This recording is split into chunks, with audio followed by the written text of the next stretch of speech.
say what's up to the chat. Let me say what's up to the chat. Good to see you. Good to see you. Nice to see you. Much love.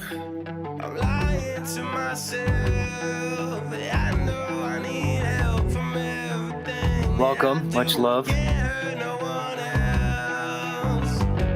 Welcome. Much love.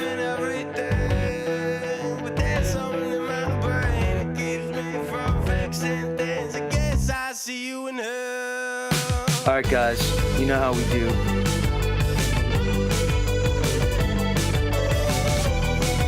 Now, how do we break through this?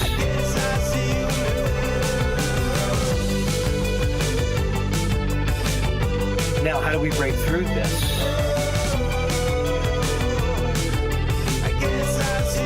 Now, how do we break through this? 93 fucking cases. What's happening? Benton here. Nice to see some folks in the house this morning. What?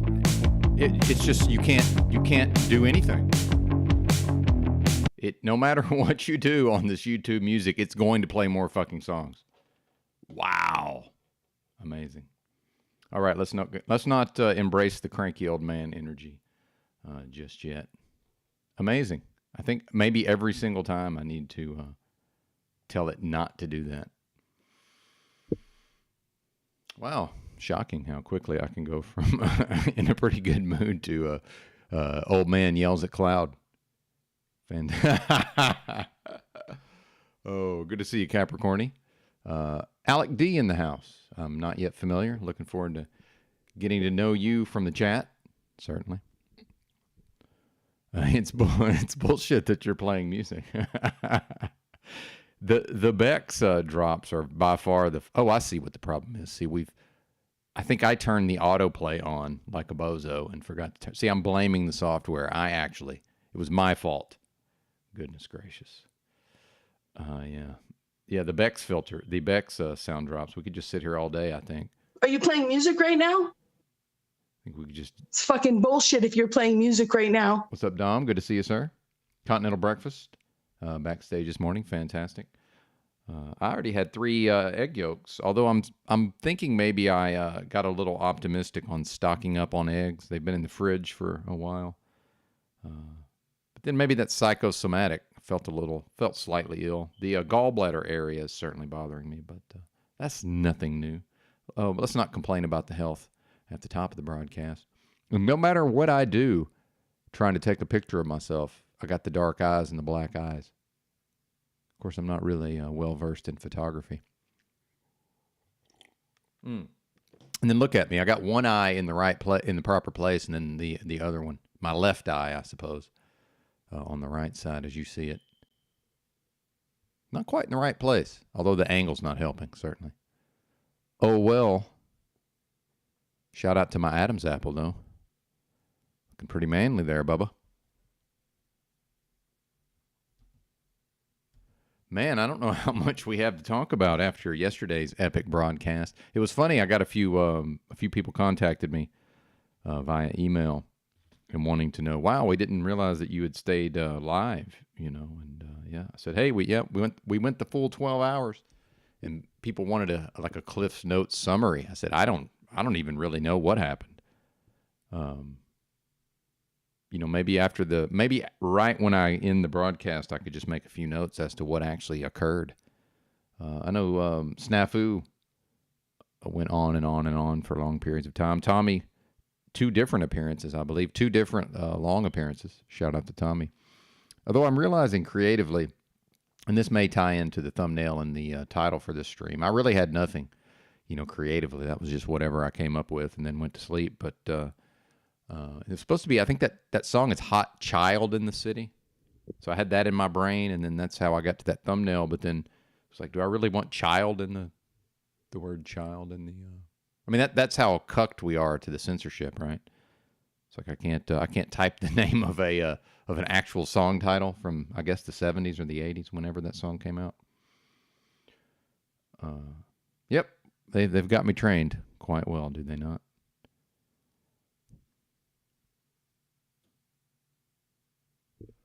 Dominic, we are somewhat healthy as beings, but sadly for most of us, the vessel is struggling. Yeah, I'm sure that's true. I'm on a comeback here. Weight gain is certainly a topic. I made a few notes of some talking points.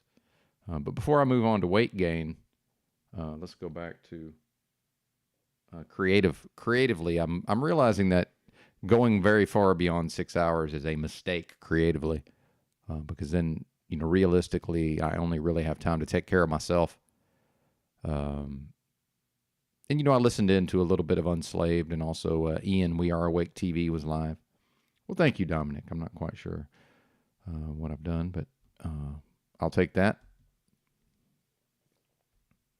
Yeah, it's a good song. Hot Child in the City. Running Wild and Looking Pretty. That's what I could have done. I think maybe if I would have done the entire lyric, maybe I can change that.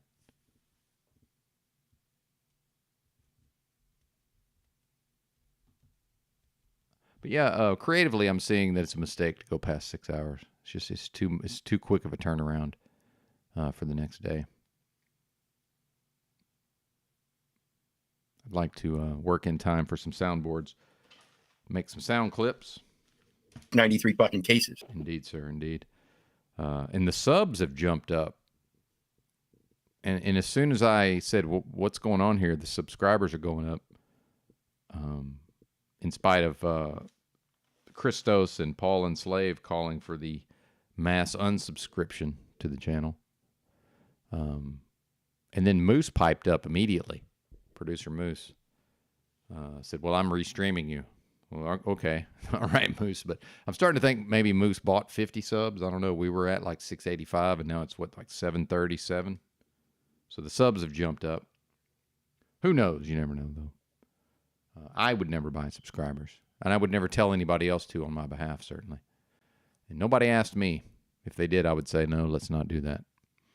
But I guess ultimately, is that the way it works with these bot farms or whatever the fuck it is? Can just anybody go and buy any YouTube channel subscribers? Is that how it works? I can't know. Oh, man. Yeah, so the weight gain, I think I'm creeping up on 140 pounds, and I've got these, my favorite Wrangler brand Riggs work pants in size 30. Were comically loose on me not that long ago, and now, not that they're tight, but they actually fit properly. And I'm still fairly scrawny muscle-wise, so I certainly don't believe I want to go past a 30-inch waist. So I might go from hilariously underweight and gaunt to having to cut back on eating. Probably integrate some fasting, not intermittent, just regular old fasting. Although not beyond 72 hours, certainly, in my case. But, and it was shocking to be a 48-year-old man and have absolutely no fat in my love handle region. So there's, I can actually pinch a couple of inches back there now, that's a little bit better of a feeling. I should have a little bit of fat there at my age. But the belly's getting a little chubby. Not chubby, just... I don't know. I think I got used to being 120 pounds. Not that I prefer it, obviously. It's funny how that works. Yeah, baby birth weight. Yeah. I bet you I weighed the most. What do you think about that? 8 pounds, 14 and a half ounces. Just all signs point to me. I should have been a big person. I don't know how this happened. Maybe my lack of nutrition as a youngster. Not exactly sure. Not exactly sure. But yeah, more than 6 hours, I think, is a mistake. I'm thinking about truck driving if I end up back in the truck winter driving. I got super lucky last winter, and only a few times did I have to drive in snow or ice. Although I did an entire 8-hour shift. I drove for 8 consecutive hours on a sheet of ice in West Texas. That was interesting. Watching several other people having rolled over that morning out there in the oil fields. That was interesting. Well, thank you, Dominic. Thank you, sir. Dominic's complimenting my personality. Yeah, I've got my moments, sir. I've got my moments.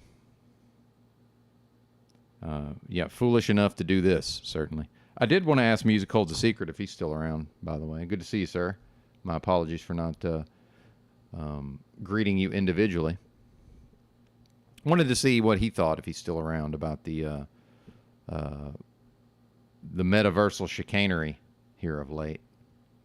Which even as it, it's almost like a wave that comes in, or like the tide. The drama's here, and then it's gone, and then it's here, and then it's gone. Okay, good. Any particular thoughts? I mean, obviously you're not obligated, but as a long time, he's been here through several phases of my content, even pre-YouTube, I believe, the podcast, and then also a lot of material with Mr. Drew. I guess I need to email Mr. Drew. Not sure what's up with him. I saw that he commented on Aphrodite Rose Starfire, dropped a video. She's going back into the workforce, back into what would we call this? Polite society, or I don't know, back into the Matrix. She has a job. She's just rented an apartment, and now she's looking at buying a used vehicle, apparently. Yeah, it's too much, man.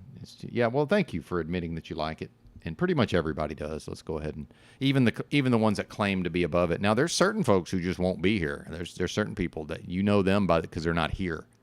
So it's funny, the ones who are here during the drama, and I don't mean Music Holds a Secret. I mean others, but then they want to complain about the drama. And then we had several bozos yesterday who showed up and wanted to sort of take me to task for certain statements I had made in the past. I said, look, you're only here when there's drama, so why would I concern myself with your opinion? Right? It's like I'll be live at 3:30 in the morning, and maybe there'll be 30 people listening to me, by 30 minutes in possibly, and you're not going to be one of them, sir or madam. So I'm not really concerned with what you think. And again, that person, whoever those people are. Yeah, and that's interesting. All this meta bickering is dividing people, same as real life. Yeah, and the people are divided, right? This idea of, and that's where I get so triggered by people who want to use, we, right? And it's easy to fall into. I utter that pronoun at times, although typically I will catch myself and sort of, again, the continuous disciplining of my mind. I will typically force myself to be specific when I use such a pronoun, but sometimes I miss it. Sometimes it just flies by, which I do think is part of the mind control and part of the way the language works, and just the various mental and psychological traps here in the realm. But yeah, and we're not, the people are not united, clearly. Even, Mr. Unslaved's broadcast, and, I haven't got to see it yet, but Tarek now seemingly on the outs, and him down there playing secretary in the chat, right, which is not my term, by the way. And in fact, that was one of the first things I did when I showed up in Unslaved's chat. And going on panels is, I made it very clear that I wasn't a fan of this secretaries in the chat that I kept hearing all over the place. And it not that it went away entirely, but it certainly subsided to some extent. Just like, who was it? Ian was claiming credit for, sort of getting Paul off of OTW's back. But see, now I'm into the drama. Now I see how quickly and easily I slide into the drama. Fascinating. That's right. Yeah, the history of the human race repeats itself when unexamined. Yeah, I would say so. I think what separates, folks like myself and possibly Music Holds a Secret here, and certain others, the more doomer inclined, and I'm not putting that mantle onto Music Holds a Secret, but just generally, the ones who do, seem to exhibit an ability to more, to directly apprehend the doom. I pretty much start from the framework that there is almost no unity amongst individuals, although some clearly, and I don't expect that to change. Now I'm happy to, happy to be wrong. I'm not married to these notions, certainly, but yeah, Tarek is an anomaly in the space-time continuum. He's a fascinating case, man. And this would be an opportunity, by the way, for anybody with a great amount of time on their hands And if I wasn't so busy, live streaming, I would probably have the time to, go back to his very first appearance, on the Unslaved broadcast. Proper Instruction Motivates People channel. Go back to the very first appearance and sort of track, throughout, to see that character arc up until now. And then maybe, possible redemption, or, maybe even a Breaking Bad. And that's the thing, is when, certain strong personalities such as myself, and again, there's a ton of, I'm not unique in this regard. There's lots of strong personalities. But, a strong personality like myself and then Snafu's showing up, Tommy's showing up, several outspoken people who are, and I don't really view myself as aligned against, Mr. Unslaved, but, I'm certainly going to state my opinions. But I think, at times certain impressionable people, and I do view Tarek as impressionable, you wonder, will they get swept up in that to some extent? And just sort of seeing the way he's been typing from the chat was pretty interesting. But I don't know. I don't have the answers. And realistically, I don't really have the time other than on the broadcast, to review such material. Speaking of which, Brian O'Shea was live. So we may review that. I already have this screen shared, so possibly we will revive. What's up, BB? Yeah, I don't consider it a waste of time, certainly. No, I don't. And it's a bit tongue-in-cheek when I say waste time. I mean, is it even possible to waste time? Once a person reaches a certain mental space and a certain view of the realm, full doomer, head doomer in charge, I don't know that I can even waste time. In fact, I was doing my best to speed up my remaining time here not that long ago. So I don't know that I necessarily view my time, effort, and energy as that precious in the realm. Although obviously it seems built into the human, a strong will to live, very strong, survival instinct. But intellectually, I don't know that I would want to, I don't know that I could view that as a waste necessarily. Yeah, well, see, and just when I think I'm head doomer in charge, my right-hand man here, live here in the game, is a waste of time. Yeah, I guess, I don't know. I'd have to think about that. I guess I'd have to think about that more. What's up, Rob? That's right. Best cult ever. Don't quite know what you mean there, but I think I understand. I'm pretty sure I understand the spirit in which that's intended. So always good to see Rob here in the chat.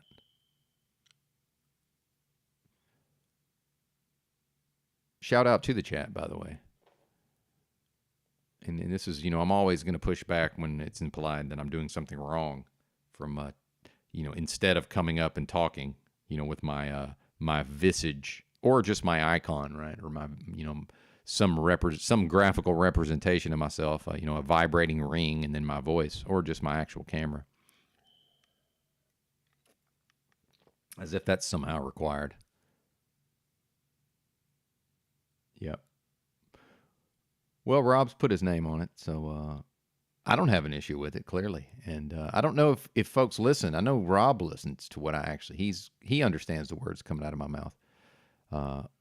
I have observed certain cult dynamics over there, but I've observed those pretty much back to the Yurt Narcissism Masterclass days, if anybody was around for that. And I certainly don't view Paul as any sort of cult leader, but there's absolutely cult dynamics at play. So, fair enough, Rob, just basically saying, yeah, best cult ever. Yeah, well, I mean, if I was forced to choose one, I don't know, maybe that would be it.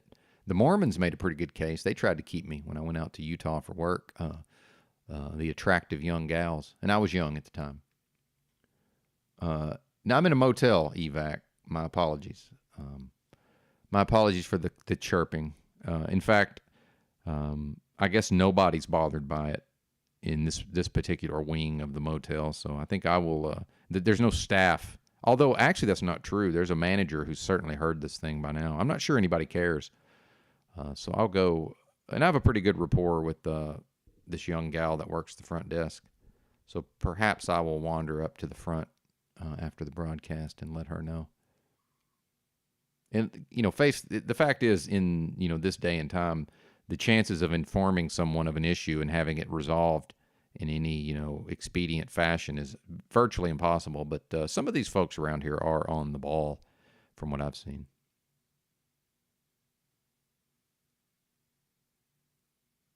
There you go, the typist group. Yeah. And I do want to thank Rob for, I appreciate Rob that regardless of the dynamics, he seems to just, if he's likes what I say, presumably, he's not going to be, it seems like he's not going to be dissuaded from showing up, based on other dynamics with other channels. Christos is a bit of a different story there, but none of my business, I guess. I don't even know what I'm even rambling about. Well, again, it's a motel, so most of the folks here are low income, working class, so it's not like anybody's going to break out their own hard-earned money to replace a battery and a smoke alarm. And then I think probably it's wired into the electricity, I'm assuming, so that probably the battery's most likely considered like a backup in case the power's out. So I don't even know, man, at this point, because a lot of these hotels, it's wired up to where if the smoke detector starts going off, it informs the front desk. So I don't know, man. Well, that's what I'm saying is, yeah, it's interesting. Just the phenomenon of the smoke detector, period. And then who even knows what folks are doing to try to disable these things? Because I'm sure folks are smoking in their rooms, whether they're supposed to or not. Yeah, exactly. Dual energy sources for smoke detectors. Yeah, I don't know, man. I can't call it. I know if it was the one in this room, I would be down there and like, hey, y'all got to do something about this. But it is comically loud.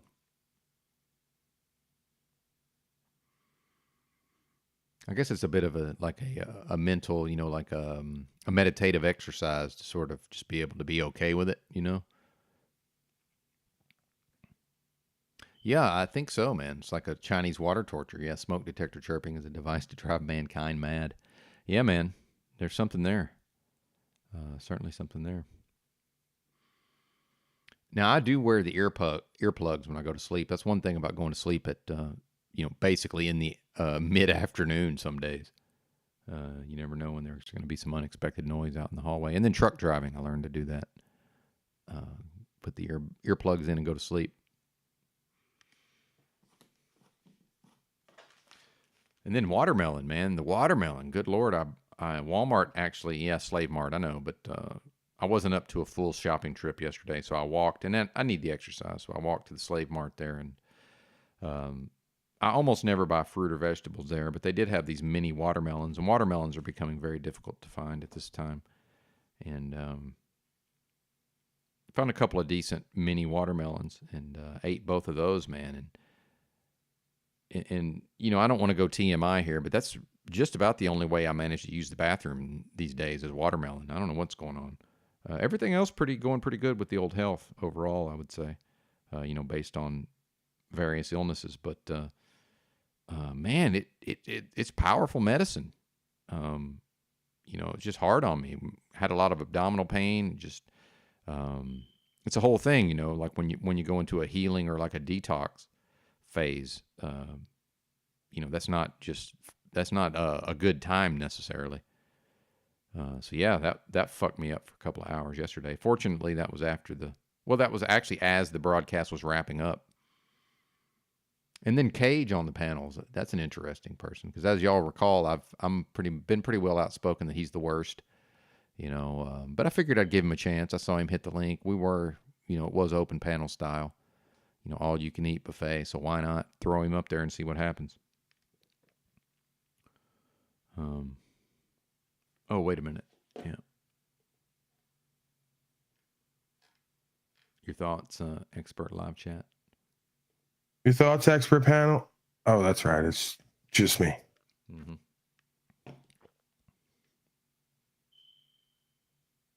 Yeah, the grandfather clocks, somewhat soothing, I suppose.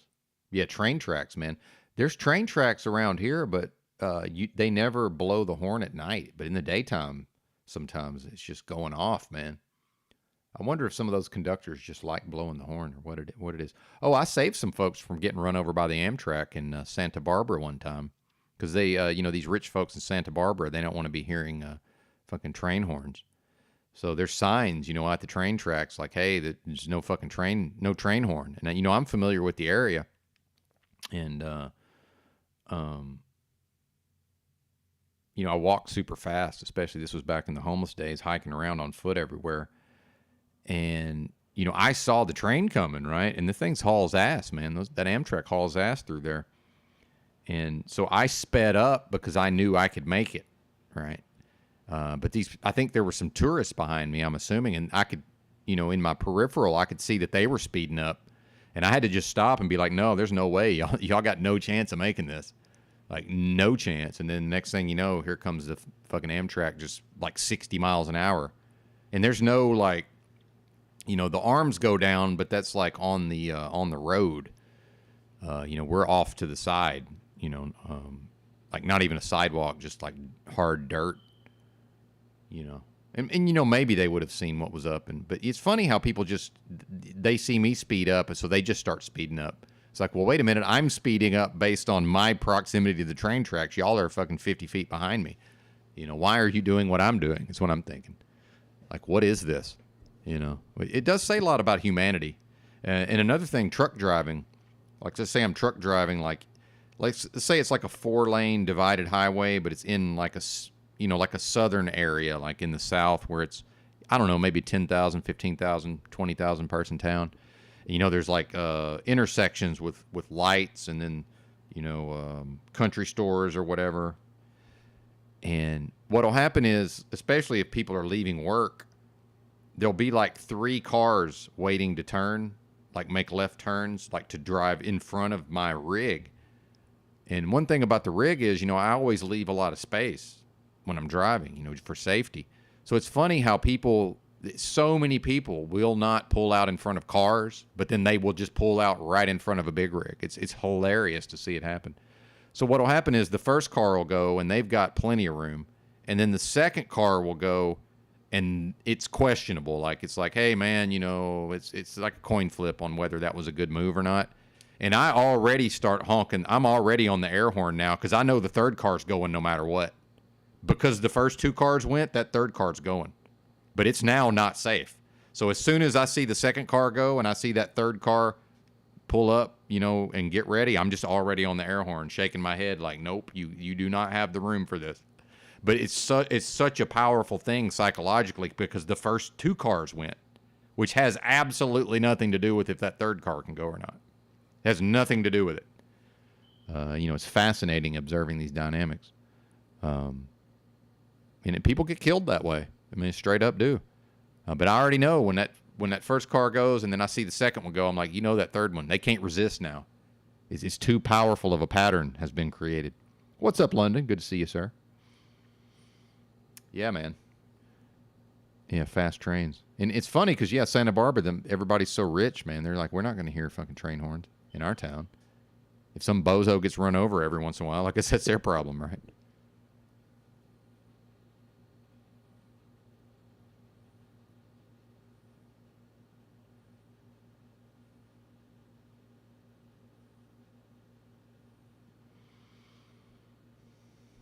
Yeah, man. freaking horny train car conductors. Honkies, man, honkies. Blowing. Want to blow. Mm-hmm. Yeah, some of them, I think that's the only reason they want the job. I hear it pays well. I actually had an uncle that was a train conductor, apparently.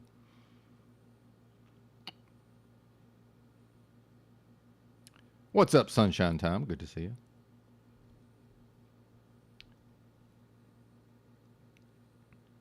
Yeah, that's right, Evac. Oh, good to see you. I haven't seen Evac in quite a while. Evac also drives a truck. Well, and just not to pick on the ladies, but the ladies, generally are less spatially aware than males. That is a difference between the sex, apparently. But yeah, and then, so many, and I feel like when I was younger, people were more able to act independently. I feel like over time, the more the more deeper the programming has gone at the level of mind control and psychological control, it's just so many people I can tell by observing people in public that a lot of folks are just observing everybody else and just doing whatever everybody else is doing, whatever that may be. So if it's, hey, we're all pulling out into traffic, it's like, yeah, but we're not doing that together, right? This is still 3 independent pullouts. It's not just one. You see what I mean? But I think in their mind, it's just like, well, the first car went, the second car went, so it has to be safe for me to go. But it's like, no, wait a minute, it actually gets more dangerous. So you're the third one back. It's actually now the most dangerous. But they feel the most safe, probably. The first car is the one where it's like, wait a minute, that's the person who's having to actually assess everything, whereas the 2 cars behind can just try to play off what the first car is doing. And there's been so many times I've had somebody like tailgating me and wanting to try to get me to speed up, like in my car. Hello? Yeah, exactly. And yeah, I accidentally hit the button there. Kind of worked, though. You could just... Hello? That one you can just about hit any time. But so then what I'll do is I just slow down when people tailgate me. So eventually they pass me, and they don't go any faster than I was going. It's like now that they're the car in front, they're having to pay attention. But they would rather just tailgate me and look at their phone. But then they don't like the speed I'm going, right? It's just all of these dynamics. It's fascinating to me. Yeah, well, that's true, and I don't blame them. But here's another phenomenon I've noticed. Like, I'll be in the city somewhere. It'll be like a 35 speed limit. I'll be in the right lane at a stoplight, and then the left lane is completely open. Everybody just stacks up behind me. Then I pull out, so now I'm going slow leaving because I'm an 18-wheeler. It's shocking how often nobody will pass me. Because why? Because they're looking at their phone. They just want to stay in a group and look at their phone. Like sometimes, because they just assume, based on pattern recognition, that I'm going to continue to accelerate. Sometimes I just get up to like 15 and just hold it at 15 and just look around and just watch people not pass me. I'm like, wow, this is the state of humanity. So, for people who think that that the masses are going to wake up, pull their heads out of their asses, come together, and sing Kumbaya and reform dystopia, well, just get in a big rig and drive all around for a calendar year and then observe how these people drive and then tell me these are the people who are going to wake up and figure it the fuck out. They don't have it in them. They can't figure out how to pass a big rig in city traffic with just a wide open lane. So how are these people going to wake up and fix dystopia? It's not possible, folks. It's not possible. Thank you, sir. Thank you. Appreciate that. Evac says I'm nailing the psychological analysis. Yeah, and I do take some heat in these screets from time to time for being a bit of a bozo. But I would like to think, well, anyway, I do manage to demonstrate some pretty decent analysis from time to time. So thank you, sir. Much appreciated.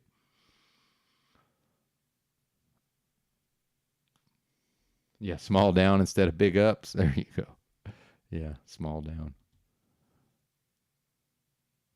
Yeah, they think they got their rights and freedoms. That's right. That's right, London. Well, and yeah, like in America, we just, the system just wants me to think I have freedom. But there's no freedom of speech here. Are you kidding me? In America, absolutely not. There's been no Fourth Amendment for a long time. Searches and seizures, that's been gone. And then the second just kind of depends. That one but it certainly does not apply across the board. Otherwise, I would absolutely go spend the winter in California if I could do it with my pistol on my hip like I can here. That's a fucking impossibility in California. Oh, but you got a Second Amendment. Well, kind of. You do some places, not there. New York either. The most of the Northeast, there's no firearms.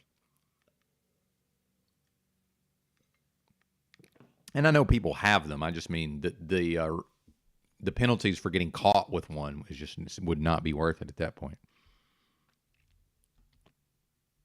Yeah, no kidding. Yeah, what did you do with your life? I spent my entire life staring at my phone. How did you die? I got hit by a train. I will say I was walking back from the store the other day, and I don't remember if I was on stream or not, but I was doing something on my phone, and I almost walked into like there's something in a parking, like just some metal poles in a parking lot. some kind of metal cage in the Sutherland's parking lot. That's where I used to do the walk and talk from the bench in the mornings. But I'm pretty good. I've got pretty good awareness, so I stopped right before I ran into the thing. My spidey sense went off. It's like, wait a minute, stop and reassess, sir. And I almost never look at my phone while I'm walking. I hate that shit. But even I'm susceptible to that at times. Yeah, more embarrassing to get hit by an electric scooter. Yeah, some lady got killed. I think it was that might have been Eugene. It was somewhere in Oregon, I'm pretty sure. Some guy was hauling ass down the bike path and just was yelling out hot pizza. Apparently, he liked to yell out that. Because a lot of those guys will just go on your left, just so you know which side they're going to pass you on the bike path. So I think hypothetically we're supposed to, if everybody just walks where they're supposed to, then the bicyclists can sort of maneuver around on the bike path. But some guy crashed into some 78-year-old woman and killed her. And famously, Stephen King got ran over in Maine just walking on the highway. Somebody almost killed Stephen King, the author.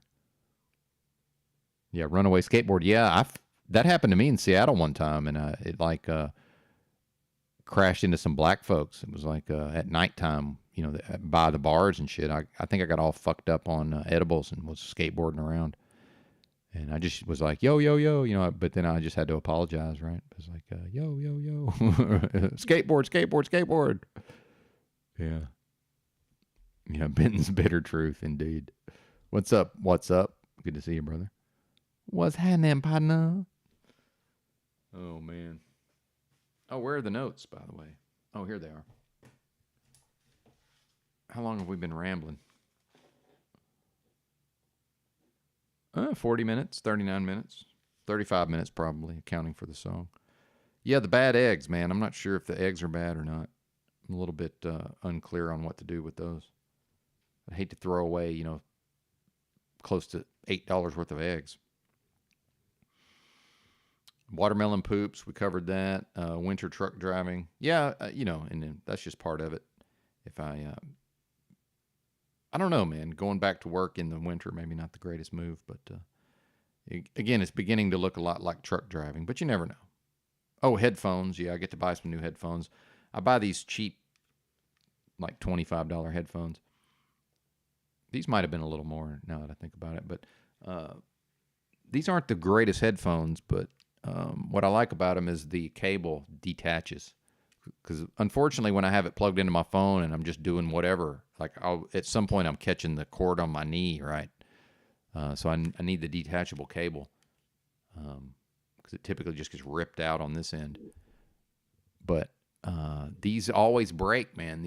They crack. So now the cracks are developing up here. This is like the third pair of these I've had. These cracks develop up in here. But then there's Behringer makes a set that's damn near indestructible, and they sound pretty fucking good for $25, but it doesn't have the detachable cable. So then I've had 3 pairs of those because at some point I just destroy the cable, and I'm not interested in repairing it myself. Just no interest. Hey, what's up, Heidi? Yeah, the 12-hour live streams. I'm gonna do my best to avoid those because it's too much creatively. It's too quick of a turnaround to try to do another broadcast at the normal time. Yeah, too much. And if I wait much later in the day, I just won't have the desire to go live. New icon, though, Heidi. Although I was noting earlier, it's like no matter what I do with taking a picture of myself, I've always got the black eyes. Even my entire eye socket is shaded. Now, I guess I could have maybe maneuvered the lighting a little better, but whatever. Yeah, 5K run. Indeed. Yeah, we covered the weight gain, which is it's been a good thing in the short term, but that's if I keep eating like this, I'm not going to be able to fit into my pants. So probably going to work in some fasting. But yeah, let's go to O'Shea, and then also Aphrodite. Aphrodite got a job. Aphrodite apparently is a shrewd negotiator also. Yeah, here's her video. Let's do that one first. Everything's coming up roses. She's going back into the workforce. She rented an apartment on the beach, right? She's at least for the time being gotten rid of that dead weight bozo, whoever that guy, Ian. What was his name? Not Ian. I can't remember the guy's name. Whatever the fellow's name was. Yeah. All right, we'll go to Miss Aphrodite here.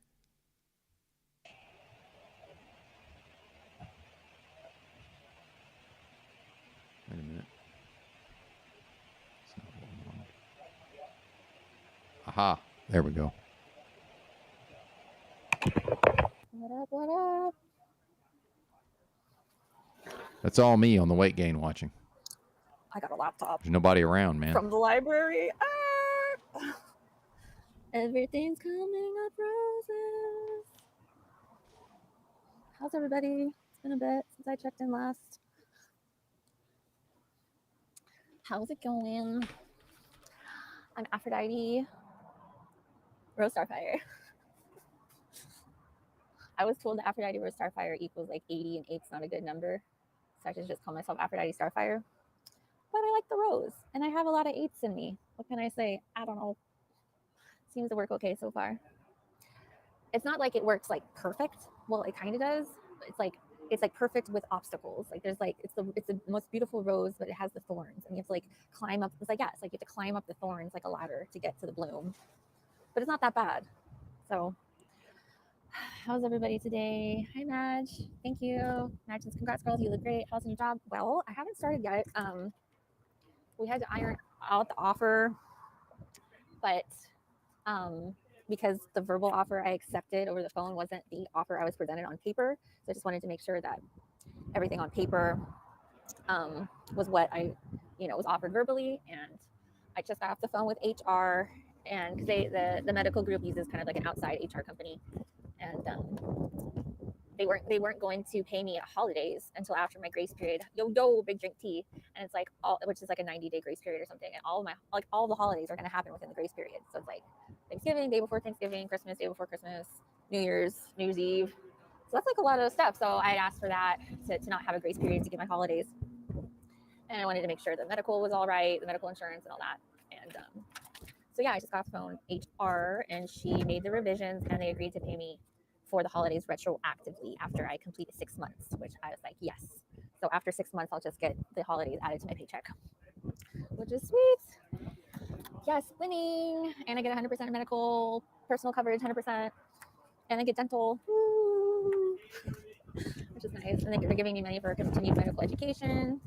So it's all good in the hood, yo. And I'm going to walk over and give my lease. I'm signing a lease today and giving my deposits. And I'm going to be pretty much right on the beach. It's a pretty penny, but I can't afford it now. And yeah, I'm like maybe like the fourth building in from the beach. It's like on one of those like beach alley, beach roads. I don't know, like in California with the housing right on the sand, it has like usually these little kind of alleyways are the streets. So it's like I'm on one of those alleyways, and I'm like the fourth building in from the sand. So yeah, I have pretty much my own private beach access, like right from my little alleyway. There's like stairs that go right up to the sand. So I'm excited about that. And I just negotiated that. Yesterday was a big, huge day because I was touring properties, and this was the only one that was like right on the beach. And then there was others that were like around the downtown area, which is also really nice. And then there was one like up on the hill that had like a panoramic view of the Channel Islands and like the ocean. It was just like gorgeous. But that one I was gonna have to share a kitchen with the guy, and I was kind of like, eh. And also that one I would have had my own private deck, but it was a studio with like a metal spiral staircase that was outside that went downstairs to the bathroom. So like I would like if I had to like go to the bathroom in the middle of the night and it's raining, I'd have to go outside and go down the spiral staircase, and that's really not ideal. So actually the place I just agreed on, I'm gonna after I'm done with this live stream, I'm gonna go run over and give my application in and the deposit. It was the second place I toured. I toured all of 4 or 5 places yesterday, running around. I set up a bank account. Yay! Set up a bank account. So I'm official. But yeah, the guy met me for the property, and he's like, I like you so much. He's like, if you're willing to make a commitment, I was like, yeah, I can move in on Sunday. And he gave me the key. Like he just gave me the key. It's in my other purse. But yeah, I like went to view the place and he just physically gave me the key without me giving an application or any money. He's like, I trust you. I feel really good about you. I'm like, wow. But then afterwards, this morning, I texted him and asked to have a discount on the rent because they're like building a laundry room. And I was like, since there's going to be construction, like, can you lower the rent? But I asked for it to be lowered by like, I wanted the water to be included. I was like, I'm really conservative on water. So I asked for the basically to go down like $200 a month. And he's like, responding, he's like, I'll meet you halfway since I like you and I feel good about you. So he reduced it by 100. So like water's included now. So I negotiated down the rent even after I have the key. Yes. Score. So yeah, now I'm just waiting for the revised offer letter to come through, sign that jazz, and then background check. Apparently it's just a criminal check, no credit check, which is nice. And yeah, and then references, and we're good to go. Good to go. I am the robot. So yeah, it's like climbing the thorns on the rose. It's like not just like a perfect flower, like there's some thorns to climb up the thorns to get to the bloom. But that's what I'm dealing with right now. It's a beautiful day. It's nice and sunny. I'm at the library.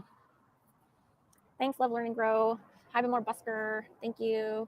I heard it's pretty cold on the East Coast. I talked to my mom yesterday. I heard it was freezing. All you need is a boat. Yeah. Now, so next is I need to get a small little car. I was looking today in the area. There's like super cheap cars. I was like, is this a scam or something? Like, I could get like a Nice. There was like a Nice 2021 Nissan Sentra with like 41,000 miles for like $2,000. It's like, dang, that's cheap. Like, is it just because the newer cars are crap? Yeah, there was like a 2021 Chevy Malibu with like, I don't know, it was like 50,000 miles for like $2,000. I'm like, dang, I'm all about that. I'm all about a $2,000 car. I can do that. Just get me from here to there. And then I have to find a storage place for a good old Betty the Bimbo bread truck. Yeah, there were some nice free IKEA sofas today on Facebook Marketplace with the lady. She didn't respond. They must have gone quick because they were like free sofas that she only used for staging properties, so they weren't even really used. They're just stage props. More Busker says, "Oh wait, Big Dream 2 says I knew showing some skin would work. Yes. Well, when I was looking at properties yesterday, I just wore like kind of my interview outfit with the blouse with the birds on it, and I just wore jeans instead of dress pants. It's like my good luck outfit, you know. It's my good luck outfit. I do well, and I use that. You know, I was like that going to the bank. The bank gave me a bank account again. It's like yes. First they told me there's no temporary checks, and I'm like, oh, so I guess I'm gonna have to go to a money order place to get a cashier's check. And then she's like, well, because they didn't want to do a cashier's check. She's like, well, it looks funny on our end if you open an account and then we give you a cashier's check right away. I was like, all right. And then she just left, and then she came back with temporary checks. And she's like, oh, look, we're giving these to you after she told me there was no temporary checks in the office. So it was like the longer I like stayed there and like was nice and, you know, looked professional, and it's like they kept on like opening the doors that they told me were closed. So it's like climbing up the thorns on the rose. Yeah, at least that's how I like think about it. Thanks, guys. Thanks for your good, like, seriously, like your good vibes mean so much. It's really helped me. I feel like. Love, Learn, Grow. It's nice. Congrats. Keep it rolling. Oh yeah. So I'm gonna move into my new place on Sunday. New beach house, new beach apartment, right on the beach. Beamer Busker says it's definitely getting chilly at night. I hope you stay warm. Hi, Sherry Ann. Thanks, Sherry Ann. I'm so happy for you. Thank you, Sherry Ann. Your love means so much to me. Love, Learn, Grow. Life is good. Yes, life is good. Yeah, it seems like things, at least with people in my life, things are really working out. And, my cousin is running the New York Marathon. She's in New York, and she just got a boyfriend who's like really good to her. He made her like sweatshirts that like for her like team, you know, what her name is, her last name is like team blah blah blah. So super cute. So yeah, I'm really excited. It's like one step at a time. One step, not like trying to do it all at once. You know, it's like climbing up the thorns. And so yeah, next after I drop off my temporary check and my application form is going to be, I probably want to move in first on Sunday and then get a car. But yeah, it's all good in the hood. All right, guys. This is my outfit for the day. It's warm, but I'm kind of like beach, but still profesh, you know. So thanks for joining me. I'm going to go now, drop off my application and my money, and they already gave me the key. So yay. See you guys soon. Bye. Thank you. Bye.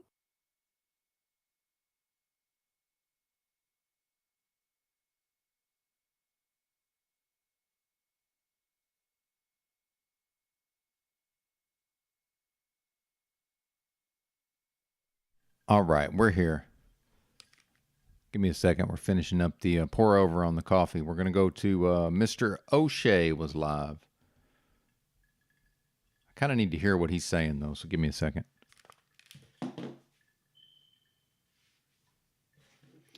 And I had already watched Aphrodite. I watched that yesterday. What's up, Jeff? Good to see you. Shout out to Gary Baxter, our pole in the house. Yeah, it's over. Not a fan, Capricorny?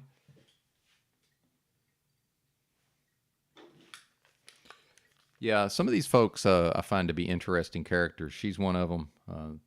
That Sarah Jane Bangarang, I haven't shown her in a while, but I find her to be an interesting character as well. So one more. Oh, even Verily, who's I don't think she doesn't come around anymore. I think she's pretty interesting also. I don't know I have no idea. I've watched none of it. Yeah, no idea what this is about. So let's find out together. Going live at the same time as Jack Talcott. How's this going to work out? You know, I had in my head, I want to go live for a little bit. Maybe get the 28 days of live streaming going again. You know what I mean? Get that 28-day habit going. Yeah, same day, every day, same time, I was on my 28-day habit before. You know what I mean? I was on my 28-day habit before, and I got away from it. You know, I drove 7 hours. What's up, TBE? A little rendezvous with a cutie boo. Next thing you know, I'm lacking on my live streams. You know what I mean? So what the fuck, dude? I only have to go until the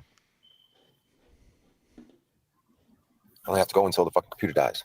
You guys are pretty cool though, man. Jack motherfucking Talcott competition, dude. I cannot fucking believe it, dude. I figured, fuck it though. We'll go live at the same time. See if anyone shows their face on here. Let's fucking. No, I gotta fucking pull up fucking Talcott's fucking page. See if he's fucking live. See if anyone's over there. Bad timing to make your first day back in a minute. Same time the fucking weirdos are fucking. What's up, Bad Barney? Fucking I was trying to yo Moretti. Glad to see you guys. Yeah, I put up in the title "Piece of Land." You know what I mean? You know, and it's spelled P-E-A-C-E. What's going on, Wildlife? You know, if you guys can hear me and everything. Things ain't too fucking weird. But yeah, piece of land. You know what I mean? This whole freedom, community, state of the world. Like, I mean, when you think about it, don't we all just want some fucking piece of land away from these big cities? Isn't this what we always talk about? This shit's not fucking easy, and it feels like we're nothing's easy, you feels bozo. like we're fucking like some lost fucking family. You know what I mean? Like, how do I describe it? Or it feels like we have to start from fucking zero, dude. Like, barely so many roadmaps. I mean, I guess we have a Bible or certain things. I got my new book, The Aura Linda, for like a study guide. Paul kind of shows us in Wizard that, you know, there's a lot of instincts inside of us we go with. But it does feel like a daunting task to like sort of start from scratch. But I guess that's the whole point of like in the simulation. Well, and, you know, real quick, Mr. O'Shea, you know, this seems very unfocused, right? And I do know that some folks think out loud, and, you know, this could like represent like a brainstorming session. But then, you know, why not? And again, I'm a critic. I'm critical by nature. But, you know, why not frame it as we're just thinking out loud and having having a brainstorming session. Like, he doesn't even seem to know what the fuck he's trying to convey here. And, you know, yeah, I go live sometimes and sort of ramble and this and that. But, you know, and I think he seems to be talking about, because he first started talking about this, you know, a habit and maybe doing 28 days of streaming and all of this. But then, you know, now he's on to this stuff about, you know, community, I guess, you know, and is this back to the idea of the unslaved community, you know, commune on the land type of stuff?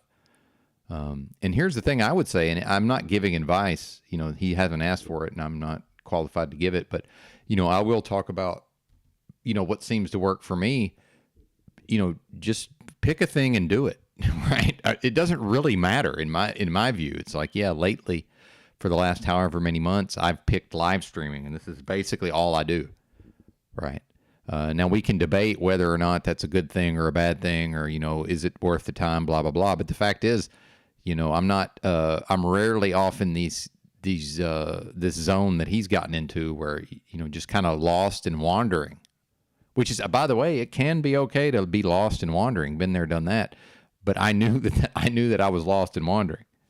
You know, it's this. He doesn't even seem to know what the fuck he's doing. If he doesn't know, you know, we certainly don't know. And then, you know, what is the goal, sir? And again, I think, you know, society has done us a disservice. It's almost viewed as like, you know, is it nerdy or too earnest or just to pick a fucking thing, to just write a goal down? Because they say, you know, supposedly if a person writes down their goals, they're way more likely to achieve them. It's like, yeah, what's wrong with just being earnest, being a real person, and just saying, yeah, this is what I'm going to focus on, and then just focus on it. Like, it's not that fucking complicated, whatever that may be. You know, but then we get into concepts around delaying gratification. You know, can I trust that I will be rewarded? You know, I've figured out that for myself that the reward and the punishment potentially, but the reward is contained within the endeavor. You know, basically, if something's worth doing, it's worth doing of its own merits, such as this live streaming. Yeah, the donations have been nice. It's helped. But, you know, that's obviously not the point. People say, what is the point? Well, there's a lot of things. I'm accomplishing many things simultaneously. But O'Shea, you know, what I would say to you, sir, and you haven't asked for it, but just since we're watching you and you're sharing your thoughts with us, I mean, you are putting this out publicly, presumably for some sort of reason. It's like, man, what do you want, right? Forget about, well, and again, just what do you want, sir? Specifically, without going into feelings. Right, the feelings are fine. We've all got feelings. We're all in our feelers from time to time. But then again, if Brian goes live and if he knows he's in his feelers, then he can probably, you know, guide and direct his efforts somewhere. But then this notion of, you know, the 28 days live streaming, and then I think he made some reference to sort of being on some kind of program, and then I guess he met a lady and it got derailed or whatever. But what I've noticed with a lot of folks in these communities is they do go from kind of a train wreck shambles of a life to some extent, and then they do reform themselves at various times and they get back on a routine. But then as soon as the routine, you know, now they're getting proper rest, they're getting somewhat proper nutrition, you know, their interactions are probably healthier for a time, then they feel good. So then the good feeling leads them back right into the train wreck shambles, right? Versus, hey, when we recognize that the thing that got us to the good place, why don't we just keep doing that, right? So for me, that's the way I like to work. And then again, I'm also varying degrees of a train wreck shambles at times. That reminds me, that would have been a good title for the stream, train wreck. And I know that's in the notes somewhere. I got too many notes. I know I've written this down before, train wreck shambles. How could I not? Sounds like a fucking gutter punk band or something. Krusty Kid band. Anyway, here we go. In a video game, it feels like it's on max hard level, right? The ultimate difficulty, dealing with slavery. So you got to max out, you know, before, like this book Orlinda talks about, before you ask for help, you got to max out your physical and you got to be physically and mentally at your wit's end before you go and ask for the help, which makes a lot of sense. I like that, because if you are at your wit's end and you ask for help and they know, and that power, that spirit, they call it Weralda in this book, Orlinda, Waralda, Weralda. It can be hyphenate, like WR hyphen and then Alda, ALDA, Weralda. That's supposed to be like the supreme spirit, the originator, the creator spirit. That sort of made everything, and it's more of a. Well, and again, this is going to sound like advice, but and I'll bring it all back to my own experience. So if I became enamored with this book, that I haven't read this book, Orlinda, what I would do, this is how I would do it, is I would study the book. Like I would go to a library, sit at a desk, read the book, and then I would actually have a notebook. And then by the time I was done with the book, I would have a full notebook of notes. And a lot of it would just be, I actually would just copy verbatim the sections that really, speak to me. And that's the way that I learn, but I'm visual. Again, it's up to each person's learning style, right? And then what I would do is go out into the world, but then separate myself. So like in homelessness, I did this with a lot of different materials that I studied. Then I would just be by myself. And it seems like O'Shea spends a lot of time alone anyway. And for me, I do get into I want to say flow state, but unfortunately that's been stolen now. Best branding since The Situation from Jersey Shore. good job, flow state. But yeah, get into some sort of a flow state, that creative space or whatever, and reflect on the material, right? And then over time, integrate the material into one's being versus just coming on here and telling us about it. That's not that. Again, now we're back to an externalization versus an internalization. This is a person who's dissipating their energies outwardly where they can have almost no effect instead of directing the energies inwardly, working with the inward energies, right? And again, I'm a critic, and I'm a critic. I'm a critic, and I'm hard with myself, right? Discipline. Spirit and a sort of human, but it has a male personification. So yeah, before you ask that thing for help, exhaust yourself, because they say that your discouragement will be what will drown you. If you're asking for help, but you haven't put everything into it, then you're discouraged, right? So that's going to come back on. That's going to be your downfall, is your own discouragement. So that's part of faith, as I understand it, is exhausting yourself physically and mentally, and that's, coming out here and saying it's one thing, but this could be part of the process, part of the exhausting yourself mentally, at least. You're going to come on here and try to have some real conversations and bring up some real ideas, and hopefully you're good, and your comrades, your compatriots are good at figuring shit out too. I'm gonna drop the link. You know what I mean? Because getting to a piece of land. Well, and before we get into the piece of land, which to me is a red herring, dead end. I need to write that down in the notes for tomorrow, because I've been talking about this accountability, especially online, is a red herring, dead end. This get to the land is a red herring, dead end, as far as I'm concerned. Red herring, dead end.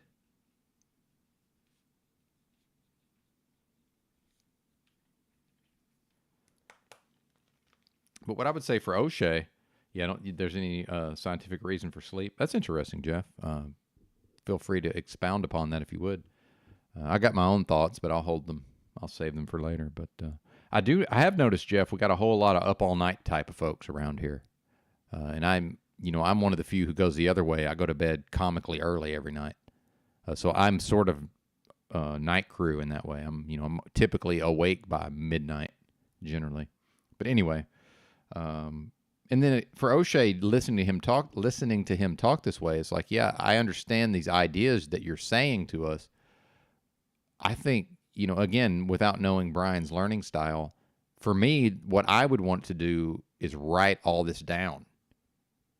Or if maybe he does have a style of thinking out loud, which is completely fine, by the way. Some folks do that.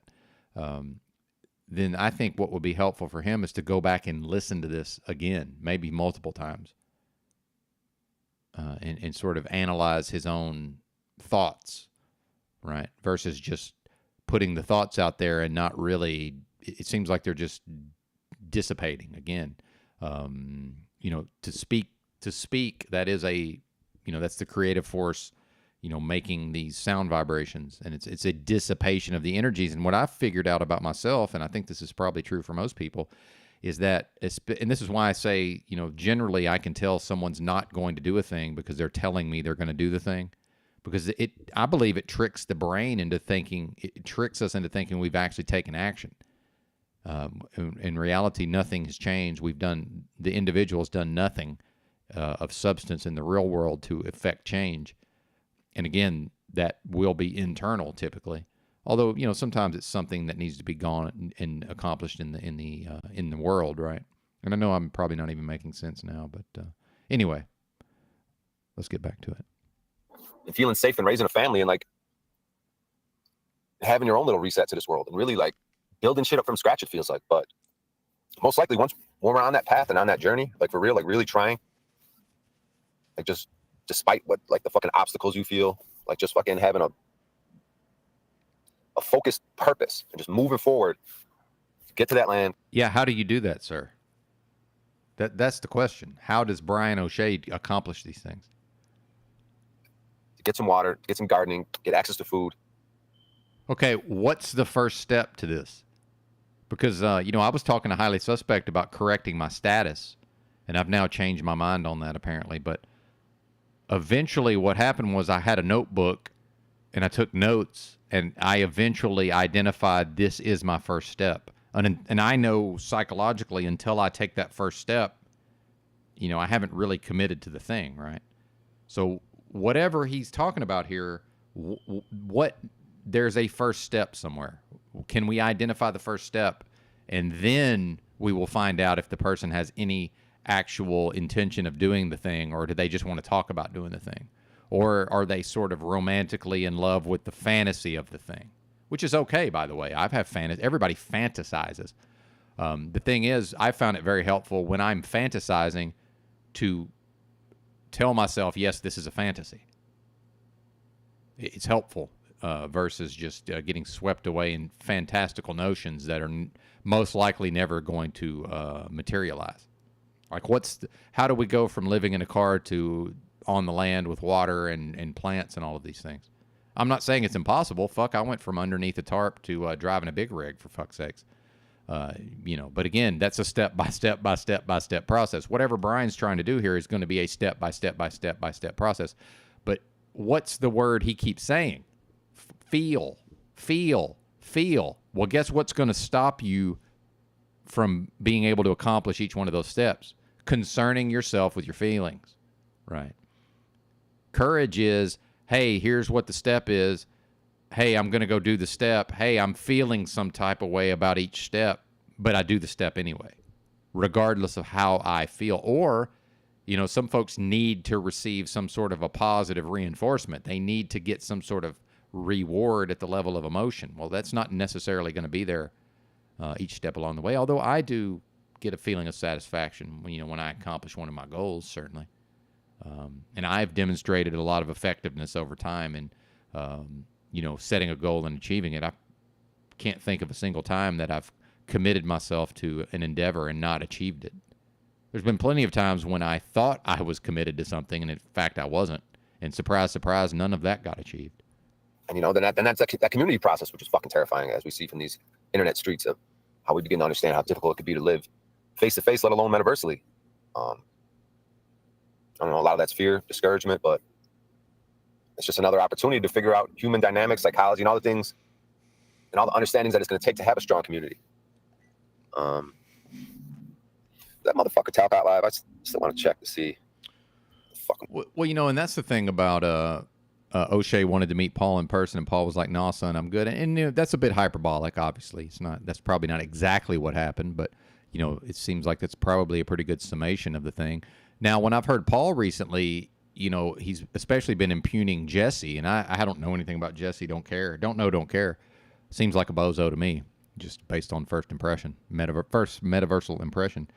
But you know, when Paul's saying, you know, who would you, you know, basically in a shit hits the fan scenario, who would you want to group up with, me or him? And I'm like, neither. Do you really think I'm going to have anything to do with Paul enslaved in a fucking shit hits the fan? Are you nuts? Like, neither one of you. Who I trust? Me. That's who I don't trust these people. Are you kidding me? But it's funny, you know, it's like the Republicans versus the Democrats, or, you know, when you present a human with one of, you know, pick between two choices, most people will just accept the premise. I'm like, neither one, sir. Neither of you. Thank you. I'm going up against. Going Not at the same time as Talcott. Being worried about the numbers. This is fucking disheartening. Yeah, and Brian, that's the thing is, I like numbers, and I think there's probably around 40 folks here. I'm guessing. I don't know. I haven't checked in a minute, but part of that is me going live at more or less the same time every day, 7 days a week. There's 38 folks here. Versus just every once in a fucking while going live. See, that's, if you want the numbers, Brian. See, again, it's like, you know, am I willing to do the thing to get the thing I say I want? Right. Or I'm sure Brian's got 10 people in there by now. So, or are you happy talking to 10 people? Well, I am sometimes. Sometimes it's 15 people in here, even though I am live at the same time every day. That's another thing. You know, nobody's promised an audience, but I digress. It's lowering my fucking morale, but I did it to myself. I was actually trying to fuck with Talcott too. Maybe I was like, fuck it. Because I was like, I'm going to go live. And I was like, God damn it, he's going live at the same exact time. It's my first day back in a minute. It's all good. Fuck. Who knows what the fuck they're mumbling? I can't help myself. I gotta sneak a peek at what they're mumbling about over there. Oh, we got Cynthia. I don't even want to pull it up for you guys. I just want to hear it real quick on mine. Cynthia, hey, yeah, I don't even need to pull them up on my stream, give them any shine. I just voicing out loud my stream of consciousness.